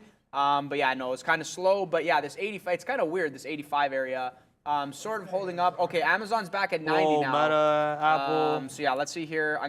Let me just put some orders out for this one. And yeah, there we go. Okay, Amazon back at 90, so I really want to trade that. So let me just jump over to Amazon over here. Don't tell me that was the last chance. Okay, no, but now if it gives another, yeah, no, damn it. Okay, it's okay. Look at this. Pops to 90, reject. Pop to 90, reject again. Oh my God, how many times am I going to miss this trade? Like, oh man, crazy, crazy. I don't know now. I don't know. If it gets back up there, maybe it's actually going to break, you know? It should not be easy to get the fill. That's kind of the logic on that. So, yeah, sticking with Google here. I think, you know, eventually a flush is coming, and then just kind of take out on the weakness there. Looks like we can actually do something even more cool now. We can start our own Q&A session, Sean and Neil. On the YouTube chat itself, I'm guessing it works like in a way where you just throw in a sentence and that allows viewers to type in their questions and so on. And then we in return can take those questions directly from the chat and answer it. That's a pretty neat feature that I didn't know we had going on over here on YouTube. So clearly YouTube trying to take over the streaming realm overall, and I'm pretty happy for YouTube on that side because Twitch is going to absolute garbage these days. Twitch is just killing itself with too much ads and not enough content moderation and too much just garbage in general. So YouTube coming over, taking over that is actually going to make me happy. But yeah, guys, the vote is up there. The poll is up above in the chat. So go check it out. Vote on what you think. I'm actually going to vote that it's going to close above 90, but I see 53% of you out of 185 votes think that it's going to close below 90. So a lot of bearish sentiment still in the chat in regards to Amazon specifically. The market, S&P 500, did pop up a little little bit once again, bounced off the 100-period EMA, but still the double top coming into play. So no reason for me to jump out of my shorts if the double top doesn't break just yet. And S&P 500, sorry, that is the S&P 500. We're going to go over to the NASDAQ market over here. NASDAQ still under VWAP and trying to decide what it wants to do as we are playing around with these levels. Still 40 cents in the money on our Apple shorts, ladies and gentlemen. So that's something to be happy about for myself. Still 23 cents in the money on the SPY shorts, and still 6 cents, 10 cents in the money on the Meta shorts as the market wants to decide what it wants to do. Hopefully UVXY does bounce off the lower day over here, allowing us let the market pull back to the south side. Yeah, just having a quick conversation with Sean over here, and he's like, I'm long Amazon 89.63, well in the money on that one from the long side. And yeah, you know, it's like, this is two different trades, right? Keep this in mind. He literally just said, he's like, yeah, there's a chance to get to VWAP. And, you know, I see that too. And this is an intraday swing, right? It's like if we break through, which now we are, like maybe the seller is gone. There we go, bang. Okay, so now this is the thing, right? And I said this before. It should not be easy to get the fill. It was hard to get it there. It was hard to get it there. It was hard to get it here. Now it's easy to get it. Wait a second. Why is it so easy? Now this thing booming to the upside. So yeah, just keep that in mind. Two different trades. For me, it was a scalp if I got it. But I'm actually glad I stayed away. And Google may be one that's a little bit weaker here because it's not actually bouncing with the rest of it. So maybe this is just some levels that are actually kind of playing itself out. So many people involved in that 90 level on Amazon. That's why you get the quick moves to the upside, the quick moves back to the downside. Maybe less people involved over here on Google. So do you guys see what I'm doing here? I'm trying to like build into a short and then cover at 85. Like I'm like building into the short, covering. I don't really think anybody, you know, if you guys do follow these trades, like these are like scalps, like in and out, with the thesis that we're going to actually test the 50 period, and then I'll be in the money on that trade nicely. And then, okay, if we bounce, I'll just get out. And if we keep going, okay, sick, I'm going to hold for like another low of day test. That's kind of the idea there. And then if we get above like 85.15 again, if the market like keeps ripping to the north side, then you know, I'm out of that trade. I'll cover it. So yeah, we'll keep an eye on this one. Maybe it could work, maybe it won't. But you know, just kind of building the position and going from there. Just doesn't want to get above 85 like 10, 85.15. So yeah, just recycling that level. And then let's quickly glance back at Amazon. Maybe I'll go long on this name now if we can get closer to 90. Trying to take more size on Meta platforms for myself, closer to 89.40, 89.50, but not having that opportunity as the market pulling back to the south side over here off that double top near 37.50s or so.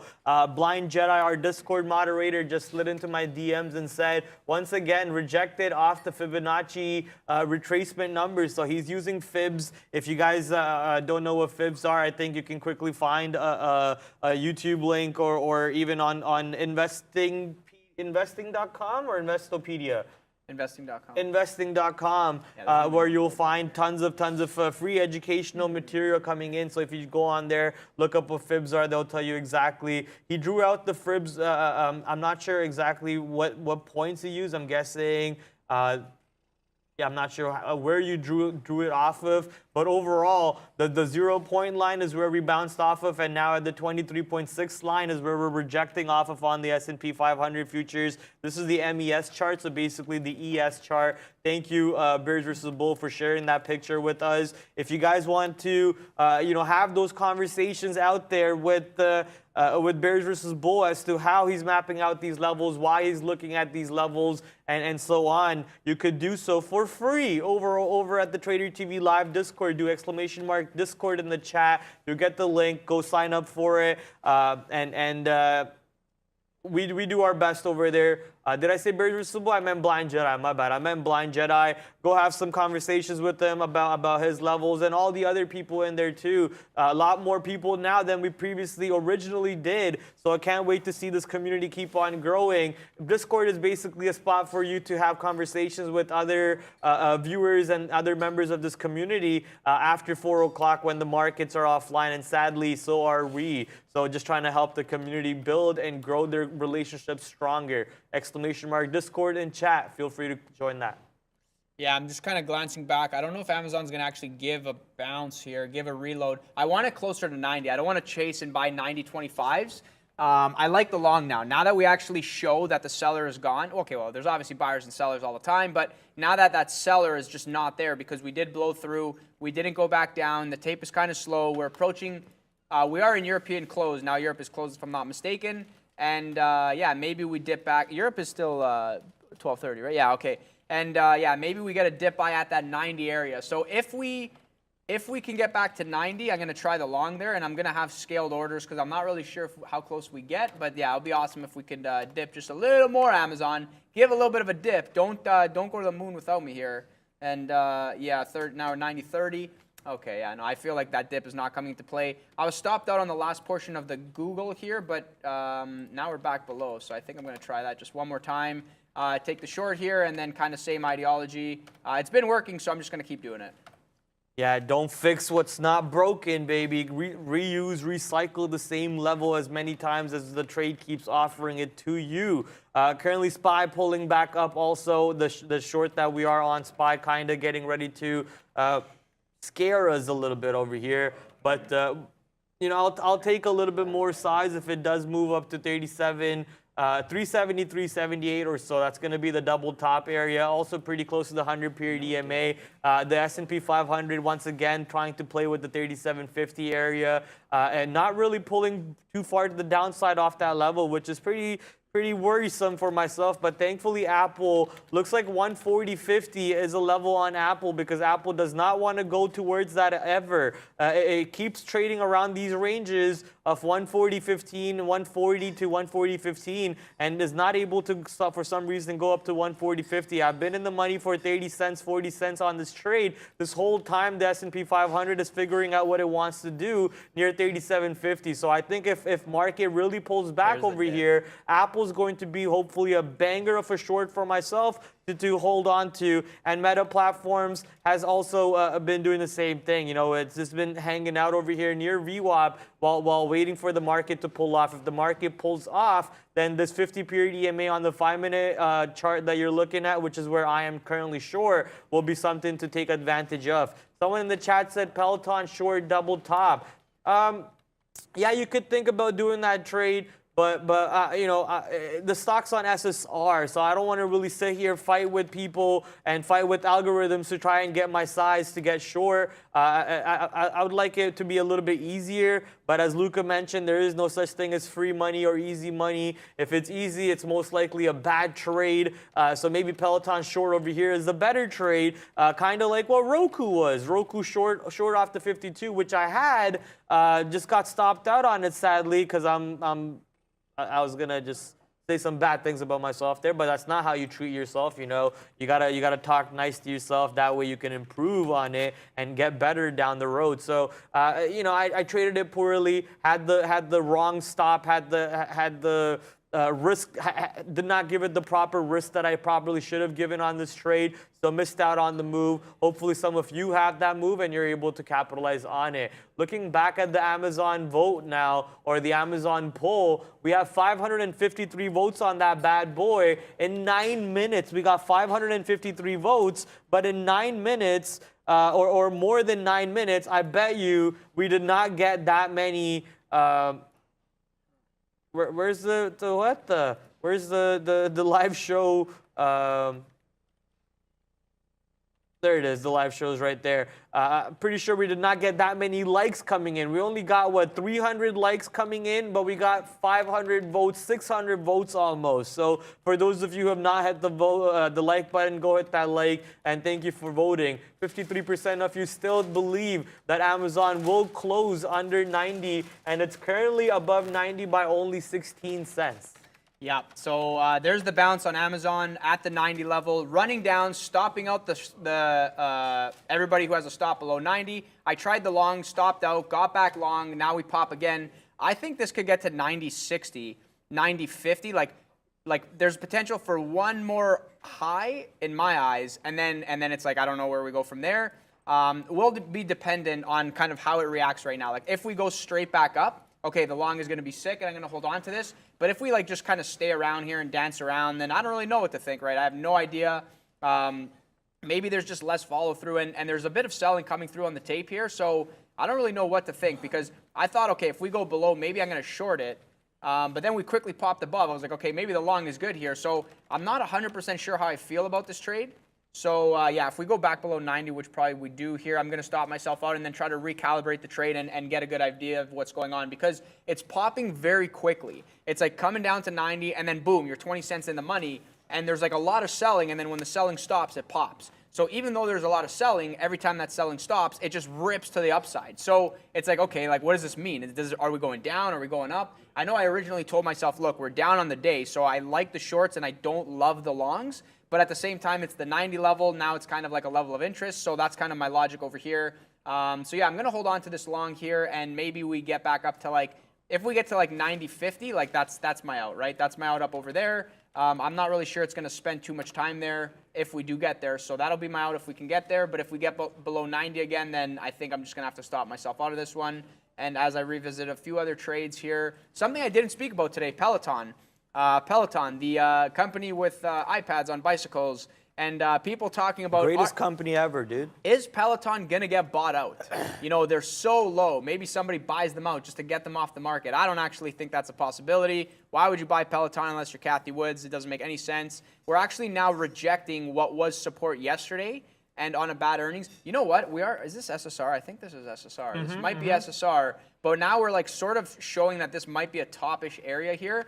So I'm going to try a short and risk off of the high a day. This is probably something that could easily clear the high a day right now, but if it doesn't, I guess these are the money fills. So going to give it a try, see if we can get the fill over here, and then it is SSR, so you can't slam the bids per se, and I think I'm stopped out of Amazon over there, so yeah, if we come back above, I should manage that one as well. I just took some profits on, give me a second.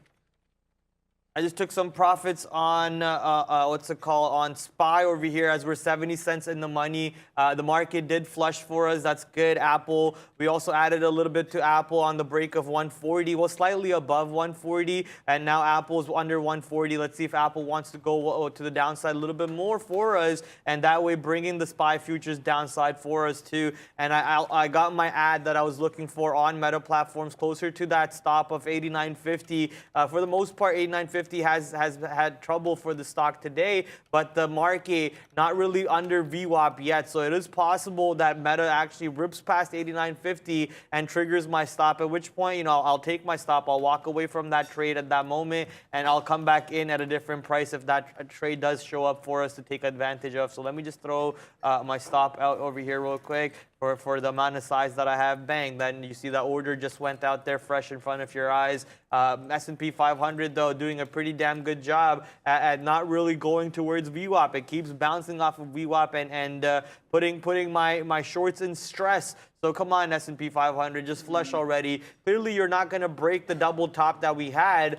So why are you constantly trying to bounce? Like, who are the buyers? Why are they buying? Also, tomorrow, we have a key number that drops on Friday. I forget what the number is called, so let me quickly pull up our watch list. If you're not signed up to our watch list, you're going to miss out information like this. So this is going to be the non-farm payrolls report to come out tomorrow. And if the number comes out good, basically means the market is not dealing with inflation the way that the Fed wants to, and they might have to go with the higher rate hike. And if the number comes out lower, then it means that the Feds it's coming in line with what the Feds wanted to happen, and they might not have to hike as high as possible. VRAX gave a VWAP test here, small cap of the day, but not really doing much. But why is it holding? This is the thing I ask myself. You have the morning run up, you kind of grind, you do a high day clear out before the market opens. Okay, cool. Break VWAP, but it's holding 225 so cleanly on this one.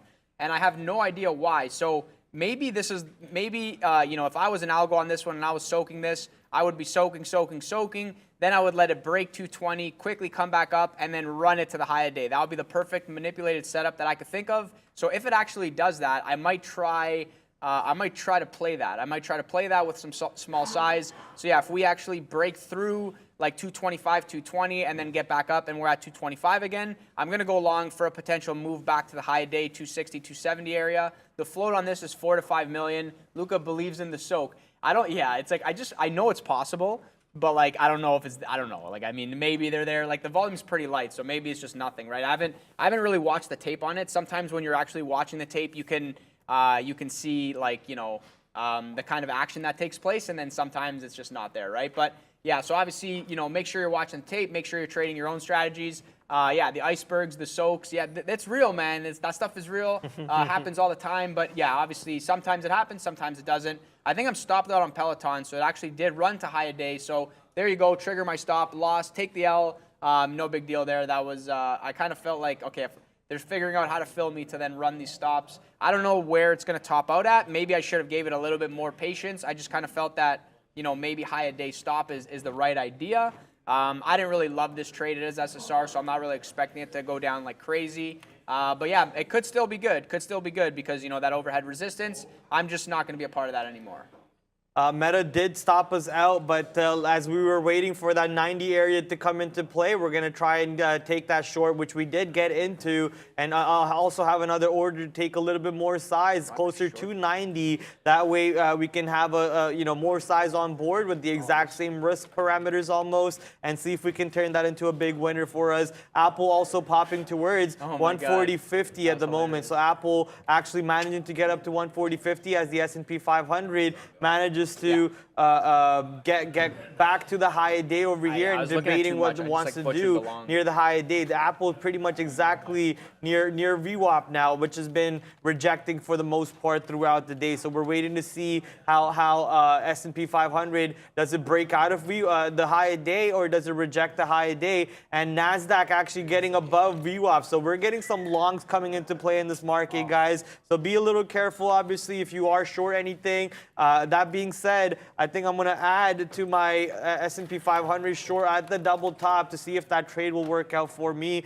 But I'm not suggesting, all of you guys to do that too. Also going to add a little bit on the Apple short here, because I don't believe in the market move. This might just be testing the highs, scaring out the short sellers as we push towards stops, taking them out a little bit, and then flush again. That's my idea. I could be wrong, obviously. So I know where my stops are. I know where my risk management is, and I think you should do the same thing for yourself on your book on that side.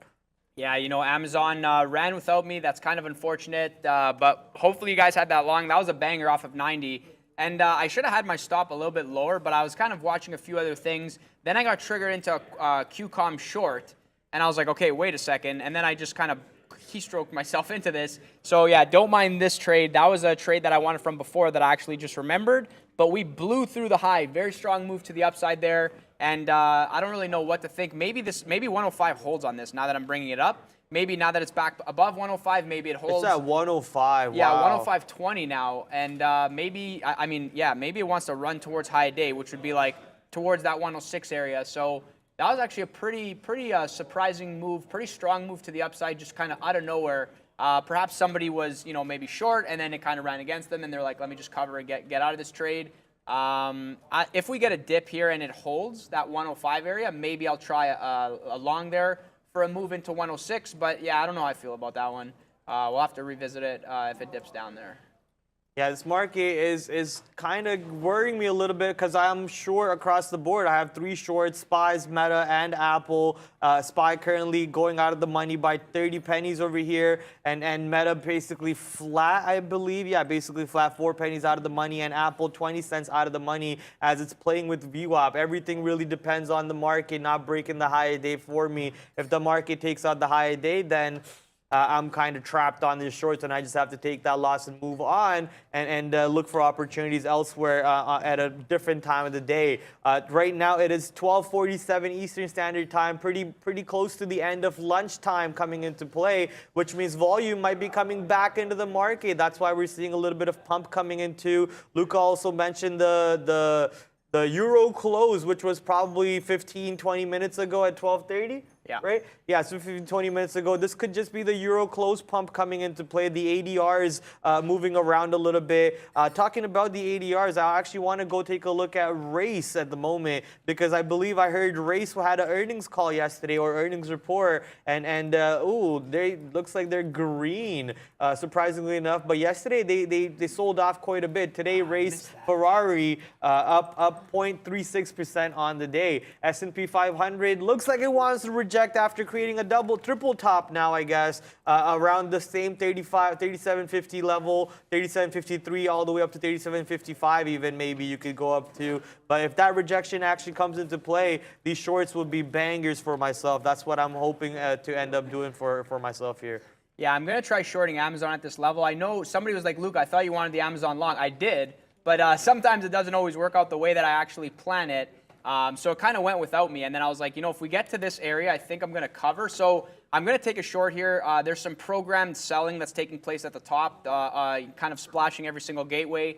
And when you see these, it's my bias. My kind of thesis is like, algos don't want to fill other algos, and if that's an algo order, maybe it takes long to fill, or maybe it just doesn't want to fill it at all. So yeah, if we're actually going to turn around on the overall market, then this could be a pretty sick short, and then we go back down, test that 90, maybe break, and then hold from there. I think 90, 90 showed you that like that's a good level. Maybe it shows you it again. There's a lot of selling that's coming in. Again, maybe the VWAP buyer in full effect as we get closer.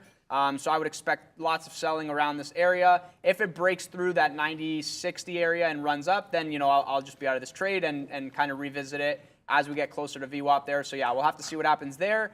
If we get the selling that comes through, then this one will work, right? High a day, move on the market, and then yeah, maybe we go back down, maybe we don't. So we'll have to see what happens here and make sure my order is out. Okay, great. So yeah. Keep the selling coming, and I'm not really sure what to expect. Battle of the size on Amazon. So what happens next is I get. Yeah. Let's see where this goes.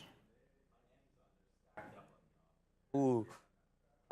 Currently a stock popping up on my scanner is Activision. Activision with a pretty big volume candle behind it, already down 0.6% on the day, and it's popping up on the losing scanners, so which means to the downside. Let's see if that big volume candle, which is apparently to the green side, takes Activision back towards VWAP, or does it flush even more? I think it also depends on what the NASDAQ and the S&P 500 want to do. NASDAQ above VWAP at the moment, the same thing what the S&P 500 is doing, but the NASDAQ also trying to reject off the 100-period EMA, which it did do previously earlier on in the day off the open hours. So if that ends up playing out that way, maybe the shorts that we're in at the moment will actually end up being fruitful for us. So a lot of questions really depending on these decision areas for the S&P 500 and for the NASDAQ market. S&P 500 once again playing with that triple top, and actually looks like it wants to break that triple top. Are we actually going to turn green on the day on this market, which is going to be insane if we do turn green? What are you guys looking at? No, just kind of crazy, yeah. So stopped out of Amazon. They filled the order. Now just ripping to the upside. Sean is a happy camper over there. I don't know how if he's out of his position or holding or kind of what's the plan there. But yeah, he was long from down here on the break of the 50 period. That was the right idea. The long at 90 was good. Hopefully you had that and held. If I was in the long, I'd be out of it. Tried the short. That was no good. Yeah, kind of frustrating, but whatever, is what it is. No big deal. And not a bad, actually. I'm just kind of scanning back. And, oh, it's actually 50-50. So 870 votes on the Amazon poll. Will it close above 90 or below 90? We are well above 90 now. And, yeah, 50% for each. That's pretty cool. Nobody knows what to think. Yeah, what a move back to the upside. So hopefully you guys are now long and not short. I'm only short forward, which, is kind of teetering and floating around. Now back to high a day. I'm just going to cover this one to get it off. That one's a loser, not really super clean, but yeah, probably going for that 1350, so maybe we'll be stopped out on that one. And yeah, Amazon running to 91. What a crazy move. I guess I don't even. Yeah. That was insane. That was sick. And yeah, now I don't know, man. What a strong move to the upside. I have no idea what to think now, so I'm just gonna kind of chill and. Logan Flip saying Fed pivot, let's go. Yeah, imagine right now after their meeting, they go, oh, by the way, change of plans, Fed pivot right now. No, what a strong move back to the upside. That was pretty sick. And where's Apple right now? Apple above 140. I didn't actually trade it after I let it go because it's kind of doing whatever. But I wonder if this market at all is going to turn around or if it's just going to go back to positive. This is, yeah, it's kind of crazy. And let me just look at the day. Where are we on the daily on this? Let me just zoom in here. Yeah, one of those. So it's like, as we come on the show, I'm like, oh, the shorts are bangers. Let's go. And then all of a sudden, no, the longs are good. And that's the thing, right? It's a trader's market. You got to flip your bias very, very quickly. I took the L there, but yeah, whatever. No big deal. It's things happen. You just got to kind of move forward and look for the next trade. And yeah, there's all types of memes that we could use right now. And yeah, you know, they keep them coming. That's pretty funny. Maybe if we slow down, I don't know now. I don't know if I want to short. I don't know if I want to long. Where's AMD? Is it at 62? I think if we get to 62, maybe something there. But again, very strong. Now kind of midday too, so you got to just make sure you're watching your positions. Tesla going back to that 220 area. And yeah, man, if this, or no, this is Microsoft. Sorry about that. Tesla is 216. Yeah, Microsoft, it's crazy. This is a 52-week low for Microsoft. Like below 219, 52-week low on Microsoft. Kind of crazy. Is this going to go for a 200 test? That would be absolutely insane there. And I'm just trying to, hopefully the daily can load. For the most part, Microsoft has been strong. Like you guys see, it's kind of, it goes down with everything else, but not really selling off, kind of sideways.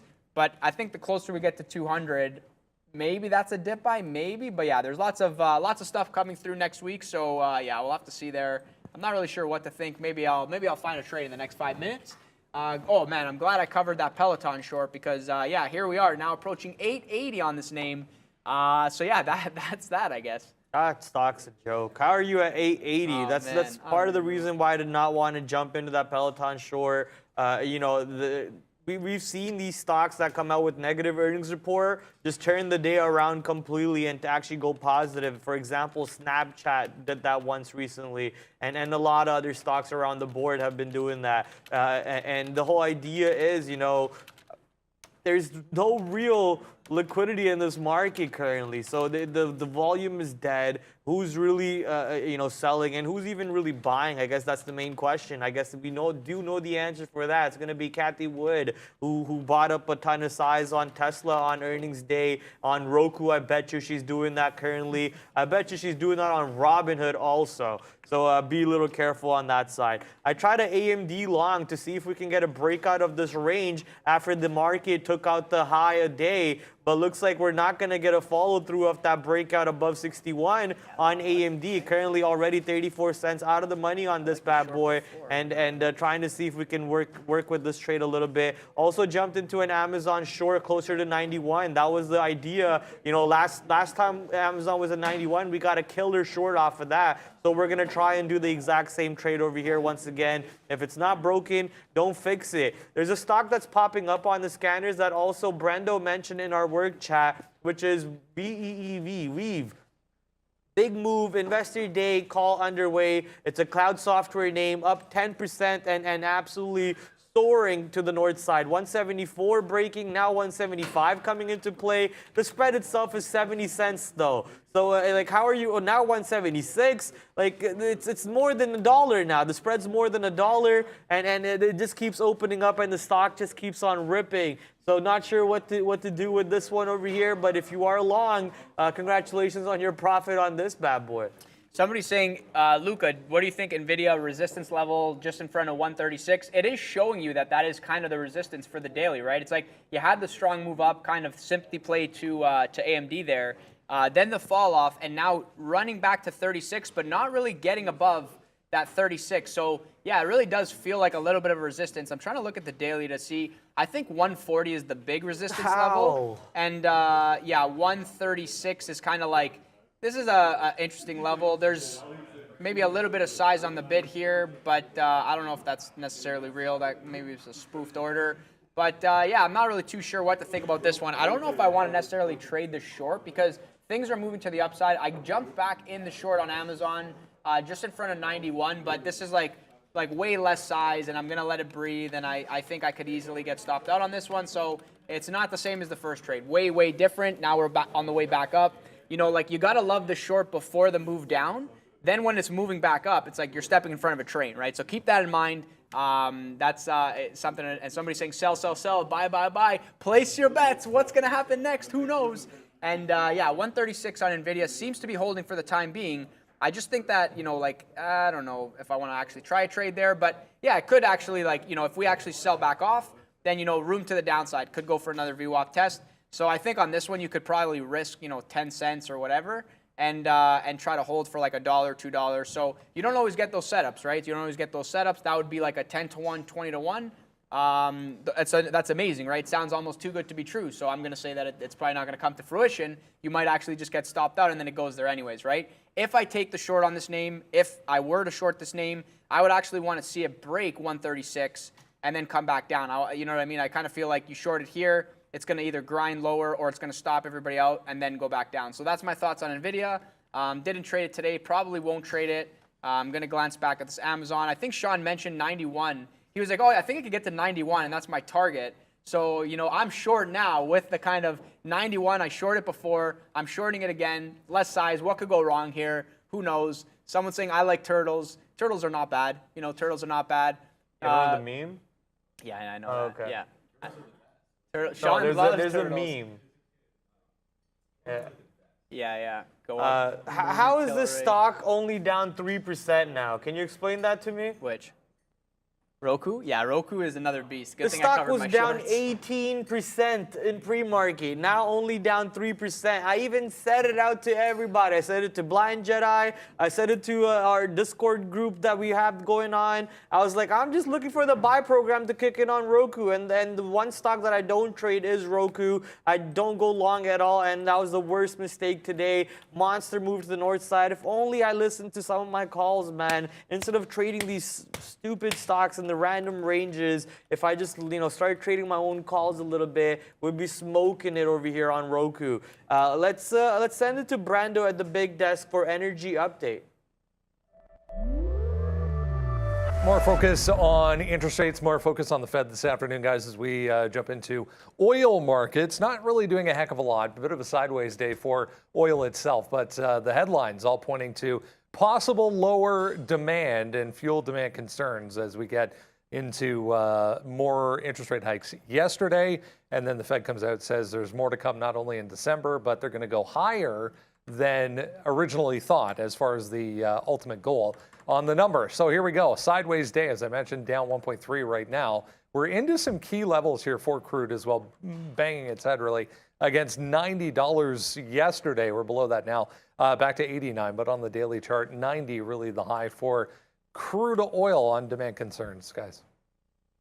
Crude oil, so XLE, let's go check out what XLE is looking like at the moment. The market is at 37.55 and it wants to pull back. You're telling me we burnt the high by only a couple points, like 3-4 points, and now we're going to pull back. If this market pulls back after burning the high by 2-3 points, I'm not going to be happy with that one. You better go all the way to the north side and at least turn green for a second after this move. Come on. But here's XLE up 2.18% on the day, looking pretty good. To the north side, that is. A stock that's popping up on my scanner is Yum Brands. Well, that's not Yum Brands. YUMC, is that Yum Brands? Okay.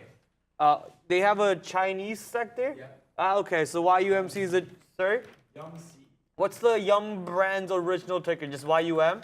Okay, got it. So I remember trading YUM, never really YUMC, but YUMC is popping up on the scanners right now to the green side. But I want to bring up YUMC for the other part, which is Burger King's, Tim Hortons, and Popeye's parent owner, Restaurant Brands QSR. QSR had earnings report today. Surprisingly enough, apparently Burger King's doing good. I have not seen a Burger King store or restaurant or a fast food restaurant in like ever. It's been years and years and years since I've actually seen a physical Burger King store. I think the only one I know is the one in Brampton where the Walmart is. You know what I'm talking about? There's like this big Walmart somewhere in Brampton, and there's like the one Burger King. That's the only Burger King I know that exists. I think that was like on airport or something. But the surprising part is, like, how is Burger King making money if I don't see any stores anywhere? But it doesn't matter. They have Popeyes. They have Tim Hortons, which is a Canadian store. We know Luca goes to that Tim Hortons and buys himself that peanut butter bagel every day, to the point where now we actually have that bagels coming into work. It's almost like Luca set an order up for breakfast, basically saying peanut butter bagels. I came in and Greg's like, somebody said, yeah, so I normally don't eat I just, like, eat like feel right. That's kind of my go-to thing. And Greg was like, hey, you know there's peanut butter bagels over there, like bagel peanut butter. I go, get out of here. There's no way. So I run over, I see it. Brad starts laughing. Okay, I see you. Oh yeah, like that. Nobody heard anything. Nobody you heard said. anything I said, but hopefully they heard it through Prad there because I'm pretty loud. But yeah, anyways, what I was saying was, came in the morning. I'm like, yeah, I'm not gonna eat the breakfast. I'm just gonna stick to coffee. And and then Greg's like, hey, you do know that there's peanut butter bagels over here? And I was like, get out of here. There's no way. And then there was. So I was so happy to see that. Man, Amazon is flushing now, and I'm in the short. Nonsense, Finally. Look at this, guys. Look at this. Look at this chart. I'm battling over here because it looks scary. I'm like, I don't know what's happening. We're at the top here. I'm trying to battle for the short. Sean's looking over at me laughing, thinking like, what is this guy doing over here? Because I'm like, I'm in, I'm out. Oh my God, okay, I'm back in, let's go. So I battled for that, covered a little bit, and then I keystroked out of everything. So I instantly punched back in. But here's the thing. This is why I was like, wow, damn it. I'm like, I short good amount of size, over 91. We flush back through, and I was like, hey, cover a little bit. And I covered it all. And I was like, no. So then I punched back in, but I punched back into less size because when I do that, I tend to just lose a lot for no reason. So I punched back into less. Now we're in the short, and now we're back below VWAP. So I don't know, man. There was a lot of volume done there at 91. There was a huge iceberg seller that came in at 91.05. So it was like waited. Boom. So now if we get back above 91.05, I think it's safe to say we could easily go back to the upside. But this thing is dancing around, doing a lot of kind of the range on it right now is very, very large. So, I think if we flush down to like 90, we already touched like 60s and 50s, I think. I don't know if we actually touched through 50s. I don't think we did. But yeah, if we get back to the 50 period for a test there, that's my next target for a cover. So call it, 90, just below 90.50 is where I'm going to cover some of that. If we can get down there, and then I'll try to hold on for another 90 test if we go there. But that was crazy, and I battled for that one. Do we have the same price? What? We have the same price on Amazon. 90. How? We have the exact same price on Amazon right now. Yeah, I punched in at the last second. That was crazy. That's crazy. I don't think we're going back above 91. Sean, you still long? Sean is still long, so maybe let me just. Let me reevaluate this just very quickly. Yeah. You guys can have a look at that. We'll see what happens. I think it's kind of holding here, so maybe it makes an idea. Maybe I'll just cover some over here, and then if we get another flush, cover a little bit more, and then hold the last piece for the move down. That's my logic on this trade. Lots of selling coming in. And here's the thing. There's lots of selling at 90, but it went up. Now there's lots of selling at above VWAP. Okay, I'll take that. So yeah, I took less size, then I took more size, then I covered a little bit. Now I'm holding the rest. Amazon is crazy today, crazy. I think there's so much, Amazon VWAP retest going long is good risk to reward. Whatever your setup is, trade your own setup. Obviously, like everybody has their different opinions. Sean is long, I am short, Pratt is short. We have the same price. I think we could both make money from this. Just because Sean's long from the bottom, I might be short from the top. But maybe it goes for another 91. Like, obviously, I'm playing in this kind of very tight range. If we get back to 91, it's going to run my stop. So whatever is what it is. But yeah, it kind of feels like a little bit of a double top there. And like ran the stops. Man, I should have more size on that. But oh well, whatever is what it is. And let's see some other things. Where's Peloton right now? Back at 73. Ford doing nothing. I'm not even going to bring that up. Hood, every time I look at it, is at 1250. This thing looks like a barcode right now. You could probably scan this and maybe it shows you a picture of Kathy Woods' face. I'm not too sure. And what else here? AMC, I'm just going to quickly bring up the stocks that were on my watch list. AMC holding the bottom. I think 5 could be interesting, but volume is kind of light. I'm not sure when earnings comes out for AMC. But last time, November 8th. November 8th? So last time AMC had earnings, it was a little bit higher, and it ran up on earnings to like the 15 level, and there was so many offers, and like you could have literally taken so much This market's size. so nonsense. So much size you could have taken, and then it went back down. I don't think it'll do that again, but I'm telling you right now, if AMC pops on earnings, there's probably going to be a lot of size on the offer, but it's probably not going to pop. So it's dead. Last time was a whole different story. I'm trying to, even yesterday, I'm like, it's not going to, no, because I'm like, oh man, if AMC gets to like 15 or 11, but it's at 5, like Luca, it's at 5. It's not going to 11. Even on AMD earnings, like I'm looking at AMD, I'm like, okay, if this gets to 70, this is going to be a banger. And Sean is like, bro, 70? Like it's not like, what are you talking about? I was like, yeah, no, don't listen to any of these numbers that I'm saying because these are like my I love it numbers.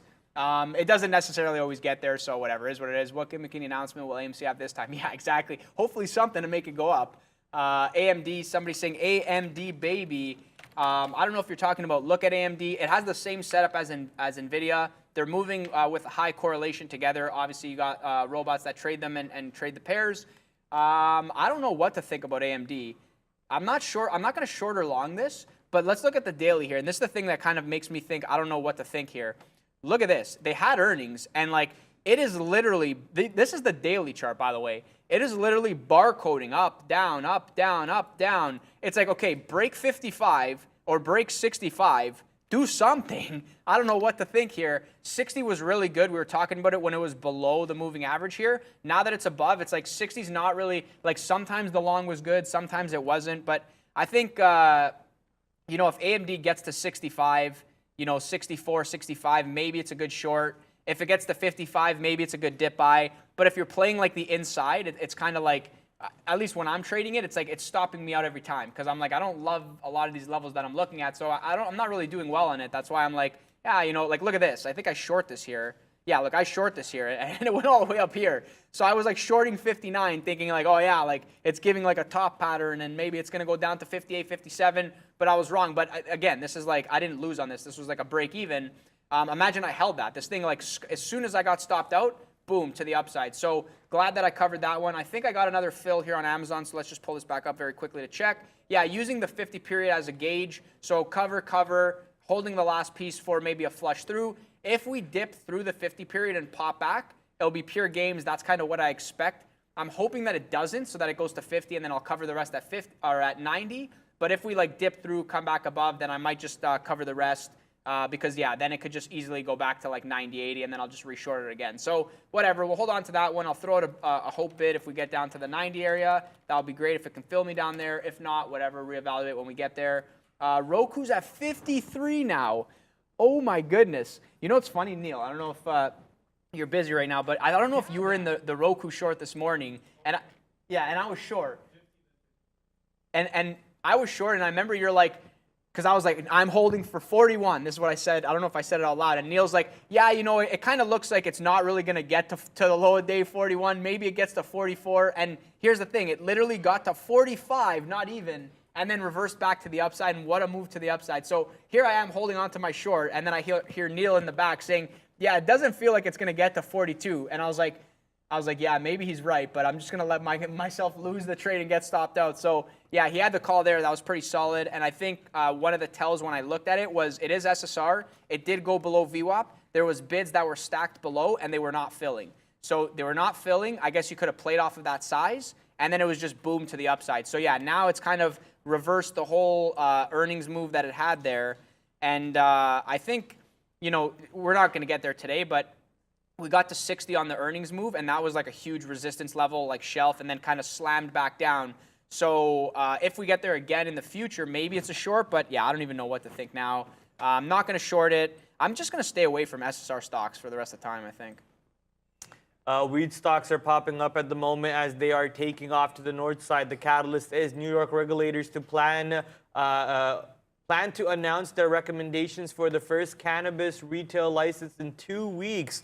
So coming in with that catalyst over here, big volume spike on Tilray, guessing the same thing for CGC or weed on Toronto Stock Exchange for those of you who are trading it on there, and the marijuana ETF in general, MJ.AM. I'm a little annoyed by the market, honestly. What did I say? Watch the market pulled back now after breaking the high day only by like a couple points, and now we're right under 37.50 again. So obviously that's annoying to see that happen. Getting stopped out on most of our good trades and having to jump back in it. But at least that was something that we were able to do. Here's Amazon now, 50 cents in the money. Let's take some profits on that bad boy. SPY, we got back into that one. We're currently 23 cents in the money on that. Meta Platform, 18 cents in the money, and Apple only 10 cents in the money, waiting for the market to pull even more to the downside. The NASDAQ did pull all the way back to VWAP after breaking the 100-period EMA slightly, but the whole idea of the 100-period EMA rejection still playing out for the NASDAQ market, and hopefully that weakness bleeds into the S&P 500 and takes it all the way back to VWAP and then below VWAP. We did vote for Amazon today. Is Amazon going to close above or below 90? A lot of people did for the most part, say that it was going to close below 90, but at the end it got to 50-50, and people just really don't know where it's going to go to. I guess really nobody knows where it's going to go, right? Except for the market makers out there. So we just got to wait and see where they're going to be pushing the markets to going into the close at 3 o'clock to 4 o'clock. We got another good 45 minutes or so left over here on the show with us. Make sure that you are putting stocks in the chat that you guys want us to take a look at, and that would be amazing. I can take one of these comments because somebody mentioned BA from before, and I'm sorry that I didn't talk about it. Boeing took off today. Yeah, Boeing was insane, and the person before, I hope you're still watching. I'm like obviously getting caught up in my own trades here. I almost forgot to talk about this, but Neil mentioned he called out the dip buy when it was down over here at 149, and he's like Boeing is at 149 now or never. Kind of this is the dip buy, and this thing topped out at 159. So that's a $10 move to the upside, and Boeing was just so strong. They didn't have news today. But yesterday they had their investor day, and investors probably like what they saw. And I want to point out something because Spencer actually called this morning, and this was the move yesterday on investor day. Investors like what they see. Then the fade back down, holding like that 147.48. Now look at this. Comes back down, sells off a little bit into the end of the day with I guess the rest of the market, whatever. And look how it's holding this level. Like you don't see this. This is like somebody is sitting there with like unlimited size, and they're just like, please, like fill me. And it just is not going below 147. Like it's like sell, sell, sell, sell. And now obviously the market's closed, and obviously this is pre-market, so there's less volume. But come on, how many times in pre-market do you see things like this where it's just like, boom, it hits a wall and it just kind of stays there, and then off to the races. So I think you could have had a long in front of that level playing off 47. That was like a good trade. Then the market opened, it dipped back to that level, still didn't break, so you had another chance to get long.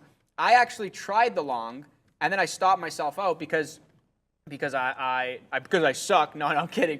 I was like long going through 150, but then I would have stopped out anyways. This was like a back burner play, like way less size, so like I didn't really lose on it. But it's like I was like, this is the thing. I can only trade like one or two things. So when I have like 5 things, I'm not like focused on like 3 of them. So this was one of those. So whatever. But comes down to 149, and then the run up. Like this is the tell. In investor day, investors like what they see. Investors are buying. You buy with them, and then you just sell when it tells you to sell. So maybe a break of trend, right? Boeing super strong to the upside. I'm sure Neil had the long on that. Doesn't get any better than that. I mean, like this name's up 5%, and you were never out of the money. Like you could have bought that dip around 149 and risked 147. You could have bought in the morning. You were never in the money. If you're buying where I'm buying, yeah, you're going to be out of the money. That's a little more challenging to hold if you have some size there, but yeah, and then just straight to the upside. So Boeing, one of the names that's super, super strong. And just to kind of highlight the daily here for everybody to see, this is, not a multi-day runner, like 2 days up. Investors like what they see. Are we now going to 170 and the top, 180? Probably going to run into resistance above 170 if I had to guess. But yeah, definitely room to go. Wouldn't be surprised that 60 breaks and we just keep going to the upside. I'm not trading it today. I think, the move from a day trading perspective, that was the move. Maybe you get a VWAP bounce at some point. But again, we are middle of the day. I don't really think we're going to flush the same way I call out these flushes on, like Amazon or Apple, where it's like a quick flush and then back up. Boeing is a little more spready, a little bit less volume, so it's not like that type of algo, so I'm not going to trade it that way. But yeah, kind of crazy there, and like that long. Hopefully some of you guys had that because that was insane. So yeah, I just wanted to talk about that. I think Luca's having mic issues. Hopefully you guys can hear me, or hopefully I think you guys can hear me. Maybe I'll just raise that, a little bit. But yeah, Amazon gave another flush back down just to cover this trade again. Covered a little bit at 90.20. The reason being, I'm like, okay, maybe we'll test 90, but keep in mind, if you have levels from the morning and then it's coming back to that level like for the rest of the day, maybe it's going to be in play again. So remember how 90.20 was holding in the morning, then it finally broke down? I said, okay, we're getting to 90.20, maybe 90.20 is the support, maybe not 90. So maybe it's not going to get to 90 and maybe I don't get the fill. So I still have the short on, so I'm holding for 90. And I don't know if holding through 90 is the right idea, but maybe I'll try to hold through 90 and then maybe we go back to lower days. I mean, this is the day to do it. Like today would be the day to do it. So yeah, maybe I'm just going to hold on to this one. And you know what, actually, I convinced myself I'm going to throw a stop in at break even. If it goes back to 91, the short is wrong, right? The short is wrong. And then I'll also throw a bid out. I think now that we're below the 50 period, maybe 90 holds, but if we actually get below that, maybe this thing wants to test like 90, 70 again. So I'm going to throw a bid at like 90, like 70 area, and then, 89, 70. Whichever one fills first, my blotter will be flat, and then whatever, I'll go from there. And yeah, if I get stopped out, maybe I'll consider the short again, but we'll have to see what happens. Tony Price, that's a pretty cool name. Tony Price, can you look at DNN? Yeah, sure, Tony. DNN on the NASDAQ, on New York, on the Amex. DNN, okay, let me just Google this, because what is this? DNN stock. I'm not too sure what this is. I've never actually traded. Okay, yeah, mining names. So a lot of the times on the Amex, you might get oil names, you might get mining names. This is Denison Mines on the Amex. DNN, just under $1 billion valuation. Pretty flat on the year. I'm just kind of looking at it. Sorry, the chart didn't load here for everybody to see. It's a $1.20 stock. It did 2 million shares. It's not really this. So again, this is not something that I would day trade. But to just quickly, maybe this is like a swing trade per se, because it's obviously not giving you the range. It seems like it's holding this little line of support that it has here, right? So just to kind of draw like an obvious line, holding this kind of area over here, and then bouncing. Not really giving you crazy amount of range. I don't know if there's something fundamentally that you see with this company, but obviously, like, we're a day trading channel. I'm not going to day trade this, but it just the most obvious thing that I can see here is it's not really super weak. It's not really super strong. It's doing exactly what, like bottoming out at that one area, holding one, and then bouncing, and then maybe you have like a little bit of an uptrend. I would personally rather be long closer to one and then playing off that one level. Like if we go below one, okay, like I'll just get out, right? Because look at this. It had the move, then it just bouncing off one, bouncing off one, bouncing off one. So I would love to be closer to one and then hold for like a move to two. That would be like my play as like a risk like 10 cents to make a dollar. Like a 10 to 1. I don't necessarily go for 2 to 1s or like 3 to 1s. Yeah, like that's more realistic. But I love when I see like 10 to 1s or 5 to 1s. Like those are the setups that I'm like, okay, like this is kind of like really worth the trade. So yeah, I don't know. Hopefully that helps you there. But yeah, again, this is not something I would day trade. It's not really doing anything, as you guys can see. Maybe you scan this name and it shows you a bar of gold or whatever they're mining right now. Yeah, that'd be cool if that was actually even possible. Yeah, now Amazon flushing back down to that 90 area. So this is good. That was a money trade. I'm in the money on this one, almost $1 now. I don't know if Pride. We're gonna send it to Brendo at the big desk for Sector Watch. Hey guys, the bounce continuing here. Let's get a look at the S&P 500 for you, see what is leading the way back to the upside. It's actually down here. First off, industrials having a pretty good day. There's nothing really huge standing out as far as news stories or catalysts in this group, but you can see for the most part, nicely positive transportation and capital goods stocks right across the board. Consumer discretionary names, more and more positivity coming in after that Etsy move today, specifically in the retail group, Ulta Beauty here, DLTR, BBY as well. Best Buy having a pretty good day. Some of the cruise lines higher off RCL. Remember, we had earnings from RCL up 7%. NCLH, I noticed coming next week. We'll get earnings from Norwegian. MGM downside 9%, but some of the other casinos having a decent day anyways. APTV worth a note there, 5.9% off a good earnings report. This was earnings as well. In the insurance group, LNC cut their full year forecast, so downside in a big way, 32% now, was around 20 to start things off on the day. Diversified financials, though, pretty flat. Otherwise, energy stocks having a pretty good day. 7.3% for COP, APA, I should say. MRO as well, 5.6%, but oil kind of chopping around as we saw earlier. Still negative, but heading in the right direction here for the overall market, about 0.6 now for the S&P, guys. You want to have something? No worries. Somebody saying Tesla dumping big, and I was like, I don't believe it. And yeah, it's selling off with the rest of everything here. But so yeah, guys, just keep in mind, if you're in the chat and you're like all capitals, Tesla selling off, like it better be selling off like $5, like because then I'm like, oh my God, I gotta bring it up over here, and I'm like, yeah, whatever. It's like a sell off with the rest of things, and maybe because now I say that, everyone's gonna write everything in capitals, but yeah, don't be the boy who cried wolf over there. Apple's still holding above 140. I don't necessarily think I don't know what to think here. I'm trying to convince myself into buying the 140 again, but I don't know, because now it just, see how it was like very clean before, and now it's like very kind of sloppy at the 140 level. So this is the thing, and let me increase this chart for everybody to see here. So it's like, and here we go. Yeah, so it's holding that 140, right? Now it's like not, right? Oh, it was resistance. Oh, psych, now we're back at VWAP. So I'm like looking at it, I'm like, okay, where are the levels here? I have no idea. Maybe below 140 for like a bounce, like a short scalp bounce, but I don't know. I don't love it. You know what? I'll try some small size at like 139.91. I think that's where I'm going to try like a bounce if we get that fill, but small size, because the thing with this one is if we actually get there and I'm not paying attention and we like rip through, next thing you know, I'm like 30 cents out of the money. I'm not going to have a stop. If we get that fill, okay, great. Then it goes back above 140 for a quick sharp move back to the 50 period. The thesis on this trade is long kind of over here for a move back to the 50 period. So discretionary risk on that one, small size. My size is my risk. And yeah, maybe we get back to the 50 period and make a nice 40-cent move. If we don't, whatever, no big deal. Amazon, yeah, look at that bounce right off of the 90. So 90.03's filled and then bounce, right? Still think we could easily go through 90. But if you are in this trade, my gut feeling is telling me cover this trade at 90. But I have the last piece on, so I'm like, whatever. I'll just like hold it, because we could easily break. But my gut is really telling me like the 90 cover makes the most sense. Like I made $1. Like I made $1. What do I want? Another 30 cents? It's like that doesn't make any sense to me. But because it's now a little bit of a less size, I covered along the way. I'm just kind of trying to be transparent on that one, and see where it goes. QCOM still at that 105, broke, kind of ran to the 106 area, then back down. And let me zoom in here to see this, if there's actually a trade here at 105.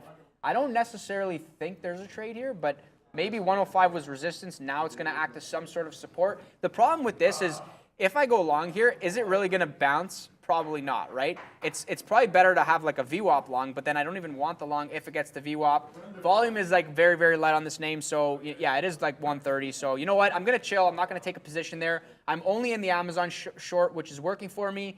Unfortunately, VRAX, sometimes you pay for shorts and it doesn't get to your level, and what are you going to do? It's the cost of business, right? That's trading, and man, I'm frustrated with this one because this could be so good. But yeah, whatever, is what it is. Sometimes you pay and it doesn't come to your levels, and you just got to live with that. Currently looking at SPY and all the other shorts that I have on board pretty deeply in the money. Amazon 70 cents, SPY 70 cents, Meta 60 cents, Apple 40 cents. And the brand new position that I punched in is going to be Shopify. As the market continues to pull back towards VWAP over here, Shopify managing to break that 34 level bottom that it's been bouncing off of for the most part of the day. And I also mapped out a level a little bit to see if 34 is an important level. You see right here in October, in the end of October, 31st of October, we bounced off of that same 34 level and went back up north. Never really came back to it until the 2nd of November. And then today we bounced off of that 34 a little bit, but now getting back under 34 as the market's going south. The NASDAQ once again down 1.38% on the day. The S&P 500 once again down 0.68, but only it's still above VWAP though. So waiting to see if the flush in the market will allow us to take a short on Shopify, or will Shopify, just barely get under 34 and then manage to get back above 34. That's the whole trade setup and the trade idea that I have going on. But we got to love the fact that most of our other shorts on here, Meta, Apple, Amazon, all in the money pretty deep. Apple right now, 40 cents. Let's take some profits out on that bad boy. Amazon, 74 cents on that one. Let's take some more size out over here on Amazon. And SPYs, I think, you know what, now I want to take some more size out on SPY too, just in case it wants to bounce off of VWAP. I don't want to get stuck into that trade. Let's also do something similar on Meta platforms, as we're 70 cents in the money on that bad boy. And Apple, we can hold on. And Shopify, we're waiting to see how Shopify plays out for us. Let's see what the chat's looking at. Chat's still looking to seem to find Etsy interesting, ATSY. We did talk about Etsy earlier on. That was the short off of the high a day near 102 or so. If anyone took that trade, congratulations on it. You guys are pretty happy off of that short, obviously, as it does pull back well below to 99 almost. But it looks like we're getting ready to bounce off the 50-period EMA over here. On NASDAQ by 9 or below. What time frame are you using? Mine's a 5-minute time frame, so I don't use the 1-minute time frame. I use the 5-minute. NASDAQ is below the VWAP over here, but the S&P 500 still above VWAP. Yeah, you know, Apple coming down, a lot of selling into this 140. There's some size at 140, and this is the thing, right? Size doesn't mean anything, but I'll just keep calling it out when I see it. What's actually interesting in this environment that we're in right now is that size is being reloaded at the same level. So for example, size right now is at 140 and it's gonna break. Like it's for sure gonna break, and then maybe I'm gonna get my dip by fill, but then we might actually go back to VWAP, then we come back to 140, and then it's like, boom, now there's more size. So it's like, are buyers like stepping in? You know what I mean? Like in terms of like long-term buyers, like why are these like key levels getting reloaded over and over and over again? These are probably too many questions that don't lead anywhere, so whatever, not super important. But yeah, so hopefully, because 140 is holding now, it didn't actually break. We went to 140, filled some of the size, popped back up.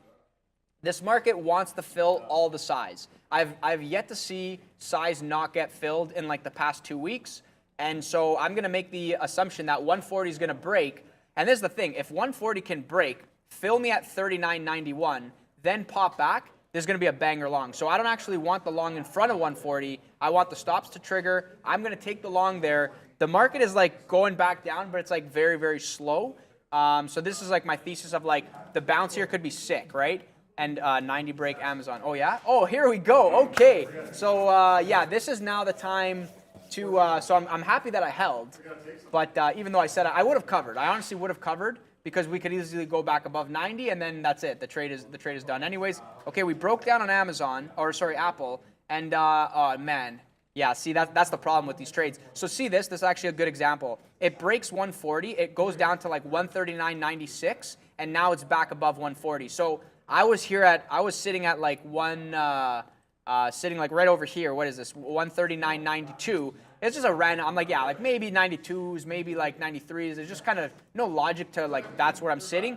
But it's like this is where it's like a gamble, right? It's like, take your pick. Is it going to be 96? Is it going to be 92? Is it going to go to 85 and then bounce? Like, I don't know. Like, I just picked 92, but I'm like, we'll see what happens kind of thing. But this is the thing. I missed the fill. Now we're back above. So I don't know if that fill is good anymore, because it's a very specific trade. It's like, I want to run the stops. I want to take the fill. I want it to come back up. I want it to go up. Now, if it's going to go up, if it comes back down, it's a whole nother trade. So you know what? I'm going to cancel my order because it's a different trade now.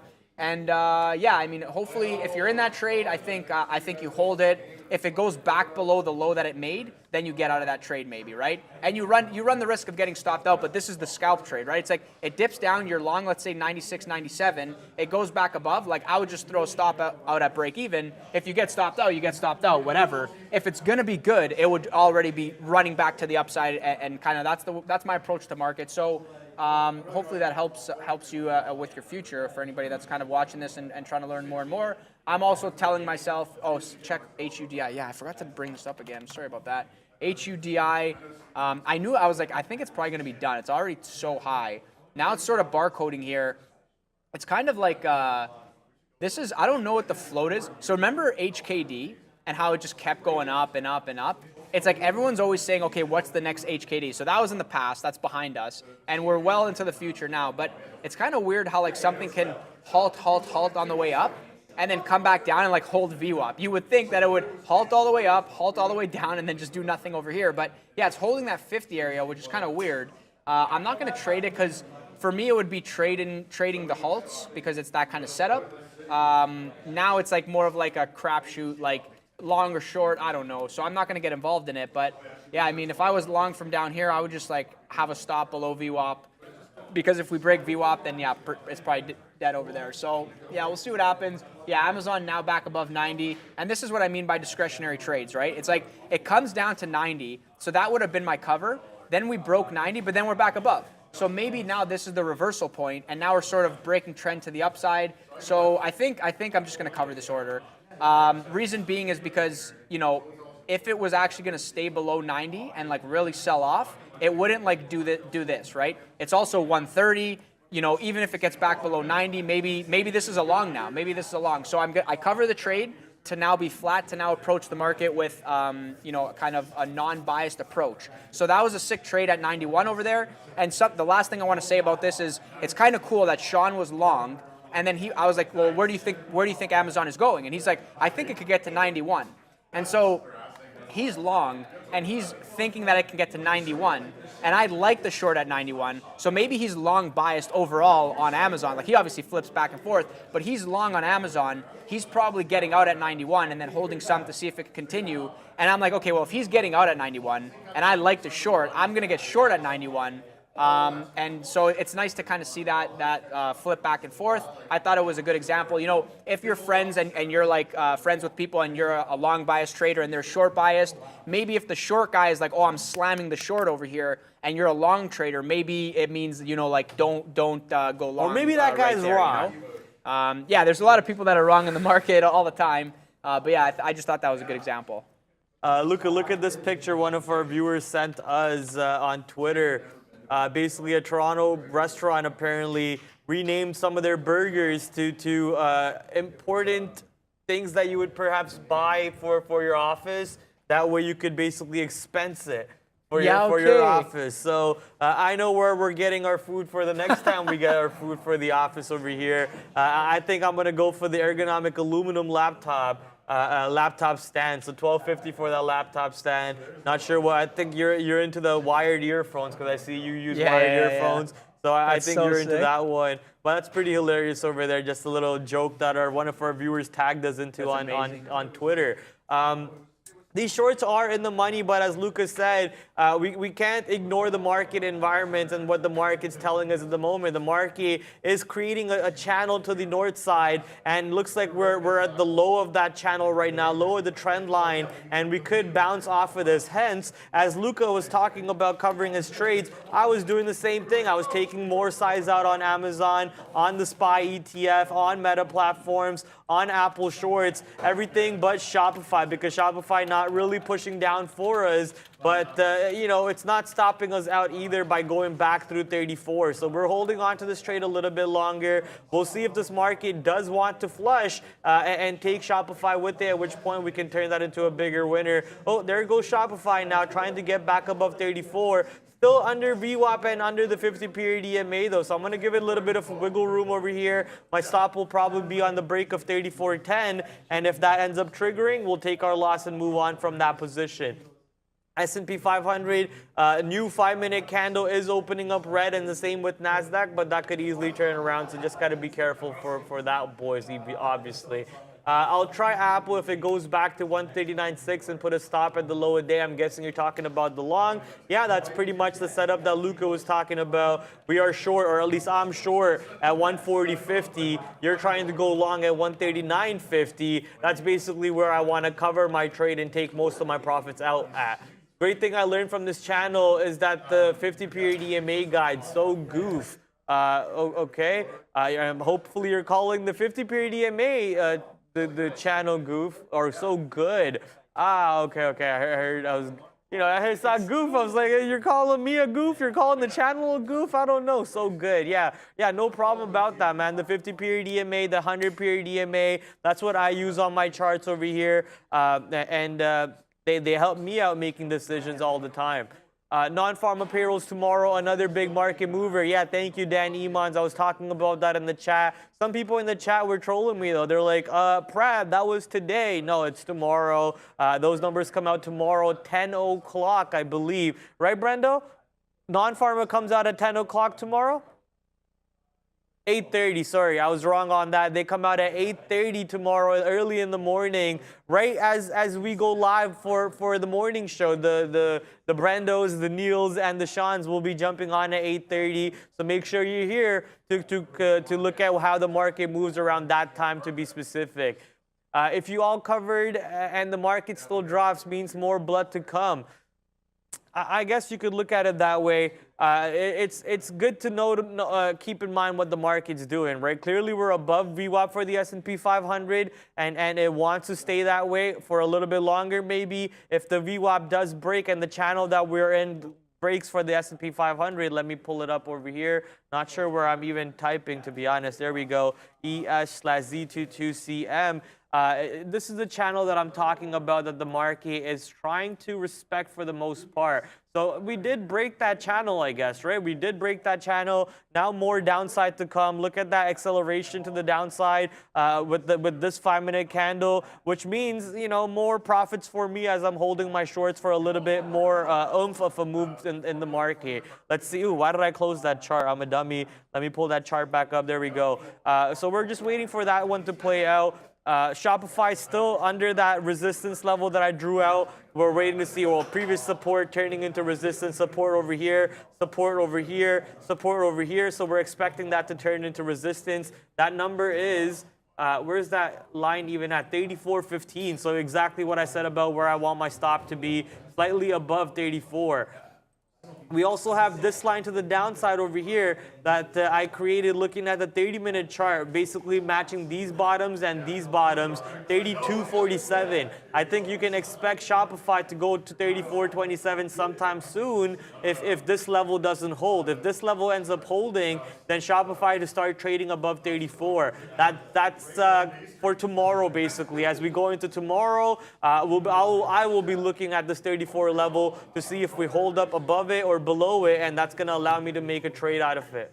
Yeah, this is, somebody was like, wow, Google, and I was like, yes, that is justified for a wow, because I quickly pulled it up. Kind of crazy how like this name just flushed very, very hard to the downside. Look at that VWAP rejection. Like that is an insane VWAP rejection. Like in, out, and that's it. Back down now. I don't know, man. I don't know where this bottom is on Google. Rest in peace to personal portfolios that are holding this name. You would think that Google would be one of the stronger names, not selling off like this. Amazon holding that 90 level. Kind of happy that I covered the short. And I sat back down and I was like, okay, I'm going to reload to the long side because there was some size that reloaded. And Prad made a good point. He's like, look at the velocity of selling that's coming in. And I was like, I know that's a lot of selling, but then 90's holding. So it's kind of the same logic over here. There's a lot of selling, but 90's holding. Then you had to move up. So I kind of feel like I missed the boat on this long. It probably won't get back to 90, but yeah, that's a pretty good level there. And this is the thing, right? Look, and hopefully this is very clear to everyone. You know, broke 90, came back above, and then holding, size reloaded. Size reloaded at 90, the same way size was reloaded on Apple at 140, and the low was 90 exactly. So it came back, touch 90, bounce, touch 90, bounce, and now like we're probably off to the races. So yeah, it's kind of weird. Amazon stopping corporate hiring. Is that old news? That's old news, I think. That's not Amazon corporate hiring, corporate. Because that's, I know somebody was mentioning that before, and because I think it's AWZ, something about one of their divisions put a hiring freeze on, but that was old news. I don't know if that's like that just came out right now or not. But yeah, I mean, maybe that's why they're selling off so hard. Yeah, that's old as of this morning. So maybe I'm thinking of something else. One of their divisions stopped hiring, but if it's now across the board, like they're freezing hiring, yeah, we're in a recession here. For anybody that hasn't noticed, and for other companies too, for like, oh yeah. So bye big tech. I don't know what to think here now, man. Just kind of sitting back, looking over at these levels. Peloton, wow, what a good cover on that short. If abort the short, the long can't be wrong. Yet another example there. Somebody was reminding me, they were like, oh, BA is at VWAP, and I pulled it up. It wasn't, so I'm not thinking long. I think I'm not going to trade it. But good call out on that one. I would have wanted to see like a dip and rip, right? Like I love those kind of dip and rip moves. Because I don't know if it's like unless you scale into that, but that was a good call out. I just don't know if there's much steam left to the upside. Like if you're long VWAP, you could probably go for like a test of the 50 period and then 157. But I think, see how it kind of stopped at 157 and it's like going a little bit sideways, then it moved up, then it instantly moved back down and then kind of rejected 57 and then back down. So I feel like if we get to 57 again, that's your exit on that one because it's like, you know, long VWAP out 57. This was maybe like the super extension move, and then look how fast it came back down. So anything over 57 would be a gift for myself if I was in this long. But yeah, I'm probably not going to be trading it. Man, Google is just making lows. Like this is going to 84. This is going to 84. Google is going to 84. Microsoft is back at the lows. Maybe Microsoft, I should buy this.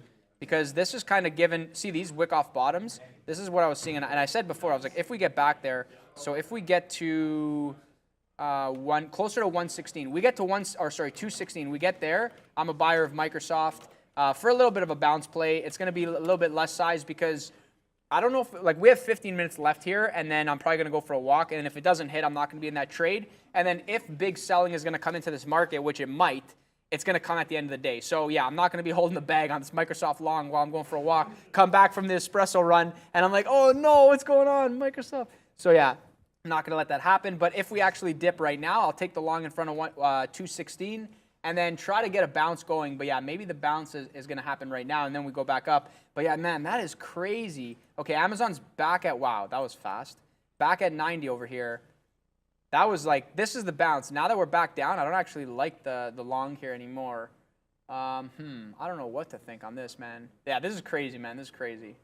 Someone in the chat was asking me if I still own my PayPal shares in my long-term account, and I said yeah, and then they came back with another question, which was, what is your opinion as there is earnings on PayPal today? I have no opinion. I buy companies that I like or I see other people using a lot. For example, DraftKings. I use the DraftKings for my sports betting, so I buy it. I see everyone in my family except for myself has at least one or more than one Apple products, so I buy those shares. It's that simple for me. I'm a very simple man. I don't like to make my life too complicated. So when it comes to PayPal, a lot of my bills are paid through PayPal. Hence, I own those shares. When it comes to predicting the earnings report, that's I just don't care too much for it. So no predictions for the earnings report. When the report comes out, I'll look at it. I'll look at the move, and I'll go, oh, that sucks. I'll go, oh, that's amazing.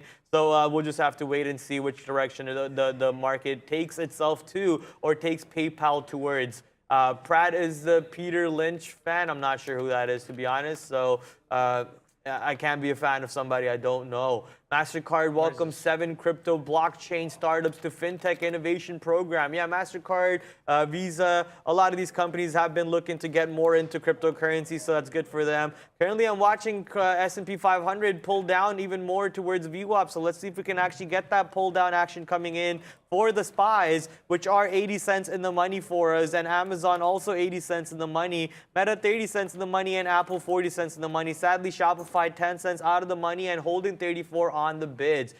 People in the chat saying PayPal sucks is going down 20%. That's fine with me. I'll hold it to 0 for all I care. But that's my playbook, right? You're asking me for why I own, sorry? Playbook, yeah, it's my playbook. It's my plan of what I want to do with Apple, with PayPal, with DraftKings, with SoFi, with anything that I own. I'm okay with it going to 0. I don't need that money to pay my bills at the moment, so it doesn't matter to me if it does drop 20% or if it drops 50% or even 100%. Yeah, so good. Peter Lynch, American investor, huge money manager. Not sure if he was on, he's not really a trader. He's more of like a money manager. So, yeah, but my go-to guy is Paul Tudor Jones, pretty epic. He had an epic run. I think, I really respect that. Peter Thiel, Top G, Peter Thiel. Yeah, I'm just kind of reading these comments, going through. PayPal sucks. Yeah, I don't use PayPal. I mean, whatever. Luca, what do you think of Peloton fade at 9? It's funny. I read these comments in real time. And I'm just like, okay, that one, no, this, I don't even know what's going on here. Here we go. Luca, what do you think of Peloton fade at 9? I don't know. I mean, I liked it before because I was, bad earnings catalyst, it's down, right? Then I said, okay, this was yesterday, so this is potentially resistance, but now that it's not resistance, I'm not really too sure. I think it's giving me the feel that it's very robotic. So I would not get involved in Peloton right now. I don't think there's a trade there just because it's going to 9. Maybe it fades, maybe it doesn't. But look at this. It's just very, very slow and robotic. Like you have like the morning move, then the up move, kind of a little bit of a dip. Now it's making a higher low or a higher high, sorry. It's probably going to break 9. Maybe it doesn't go to 950, but again, if you're shorting it, you want it to actually go down, and it's just not going down. I thought this was the area that it should be going down. Because it didn't, it's just kind of drifting into the abyss. So the thing is that I'm just like not going to trade it. And I was thinking about it before, but I'm like, yeah, no, there's really nothing there. So yeah, those are my thoughts. Someone's saying put SPY below 372. Let me pull up SPY, because where is SPY right now? 372.88. There's a lot of stuff coming next week. If I'm not mistaken, CPI is coming out. We still have earnings coming out. We got midterms, and there could be a shift there. I think there's a lot of things that could make this market go up and down, and that's the reason why we're getting this like kangaroo type market, where it's like it sells off, it bounces, it sells off again really hard, it goes back to the highs, it rejects the highs, comes back to VWAP. There's just no real clear direction, and I think it's a product of the fact that traders are just like, okay, there's all these things that are coming out. Like, what is the plan here? Like, what are we doing? So I don't necessarily hate the short on the overall market, but I don't love it either. It's like we have to have, the thing is we're close to the bottoms, right? This is the daily, and it's basically ES SPY, like same thing, right? So it's like it's bottoming out. Then we had the sell-off, right? And everybody remembers CPI day. We made a low. We tested 350. We ran back, triggered billions of dollars worth of stops through 360, which was 3,600 on the ES, and then we've been back above ever since. We were strong. Everything looked good for the run up to 400 because it was earnings season, and everyone's like, okay, the bid is strong in earnings. I'm going to try the long on some of these names. Microsoft bottomed out on earnings. It gave the bounce. Apple ran like $10, had its like second best intraday ever. And then everything now is back down. So it's like now that the big caps have reported and like they're done, there's just no bids on the name, and we're just fading back to the downside. So I don't like the long for this reason. I think now that that kind of subsides, we go back down. So I do like the short, but at the same time, what would be on my mind here is the fact that we are near the lows, right? Like if we get to like if we make a new low, like are we going to pop, right? Are we going to pop? And it's like even here, it's like why did we not sell off? Like we're down like 1%. Why are we not selling off into the lows? No, we quickly ripped back to the highs, and then, okay, I guess we're going to go back up, but no, now we're back down. So it's like, it's very challenging to kind of gauge what's going to happen next. I mean, I like when nobody knows what to do, because then it's just easier as a trader, like nobody knows what to do, so everybody's offside all the time, so you can react to those trades. But yeah, no, I just think, let some of these things show you, where the market's going, and definitely don't add to losers. I was talking with my friend the other day too. It's like he was in a short and he was losing, and I was like, don't add to these losers, like get out of them and then reevaluate. Or if you're in a short and it's winning and you're thinking, okay, let me add to it or roll over, maybe that's the right idea. Obviously, trade your own book. Like I'm just basically speaking about the technicals and what I see. Some things to be cautious of going forward. It's like, oh, are we going to break the lows and actually flush when for the whole year we did not break lows and keep going? It's like, sometimes we did, but for the most part we didn't, right? So yeah, just keep that in mind.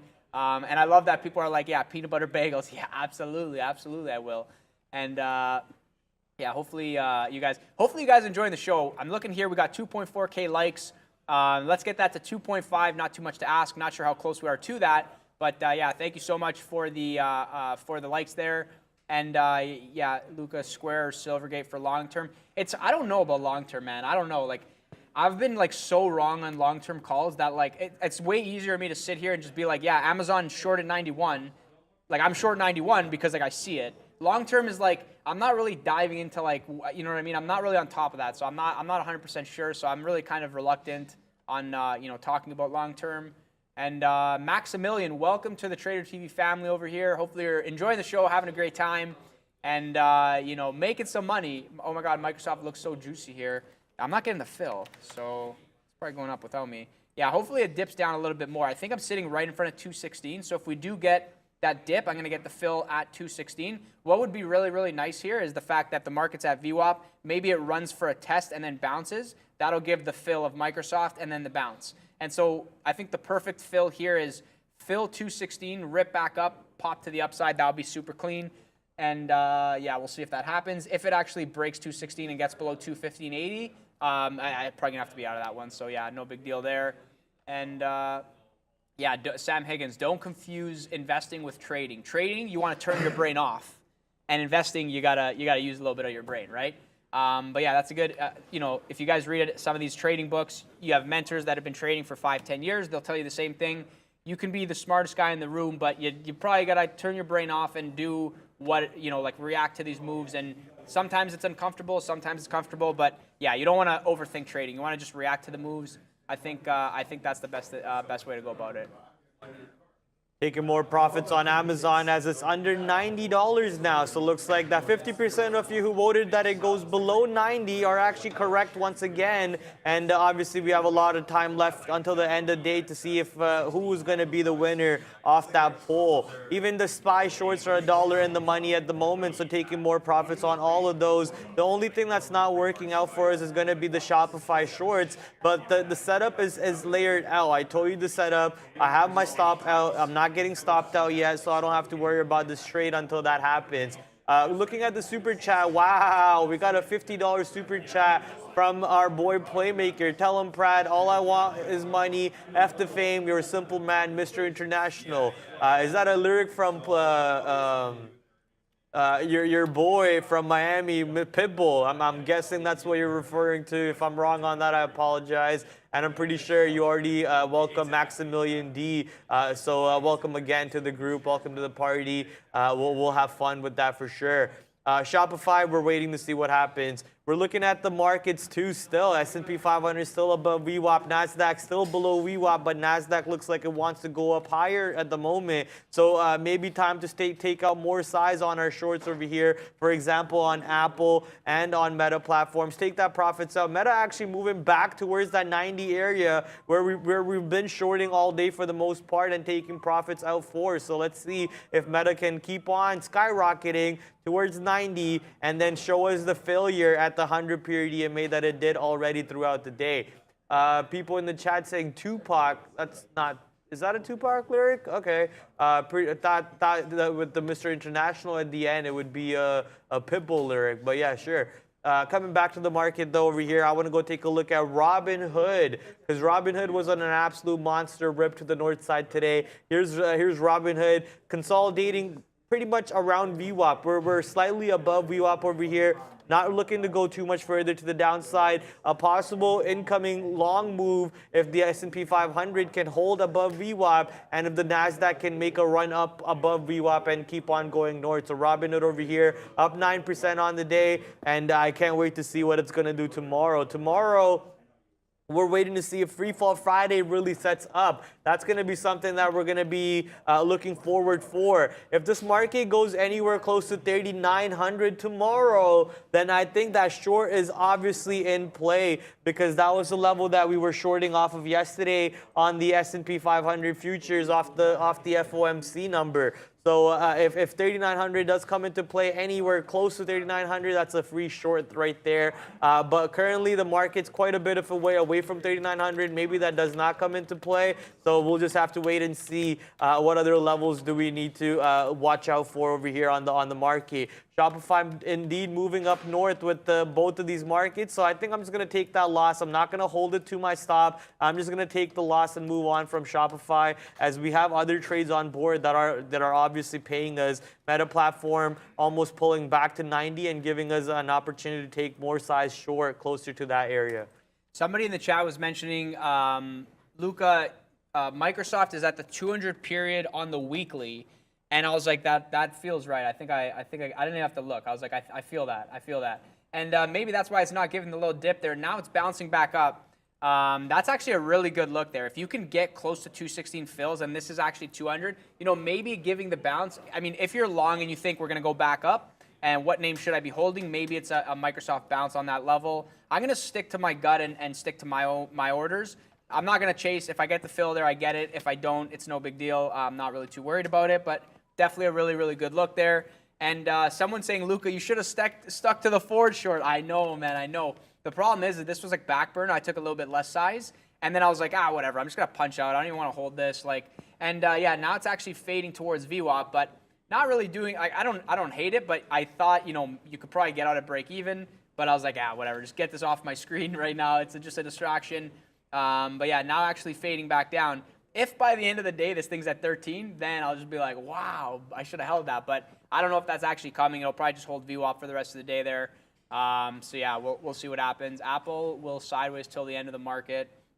I think you mean till the end of the day. And yeah, I don't even know. Like right now, we got 3 minutes left here. Not really sure what to think. pretty light. I'm just in one position right now, and yeah, that's actually a pretty sharp move down there on Apple.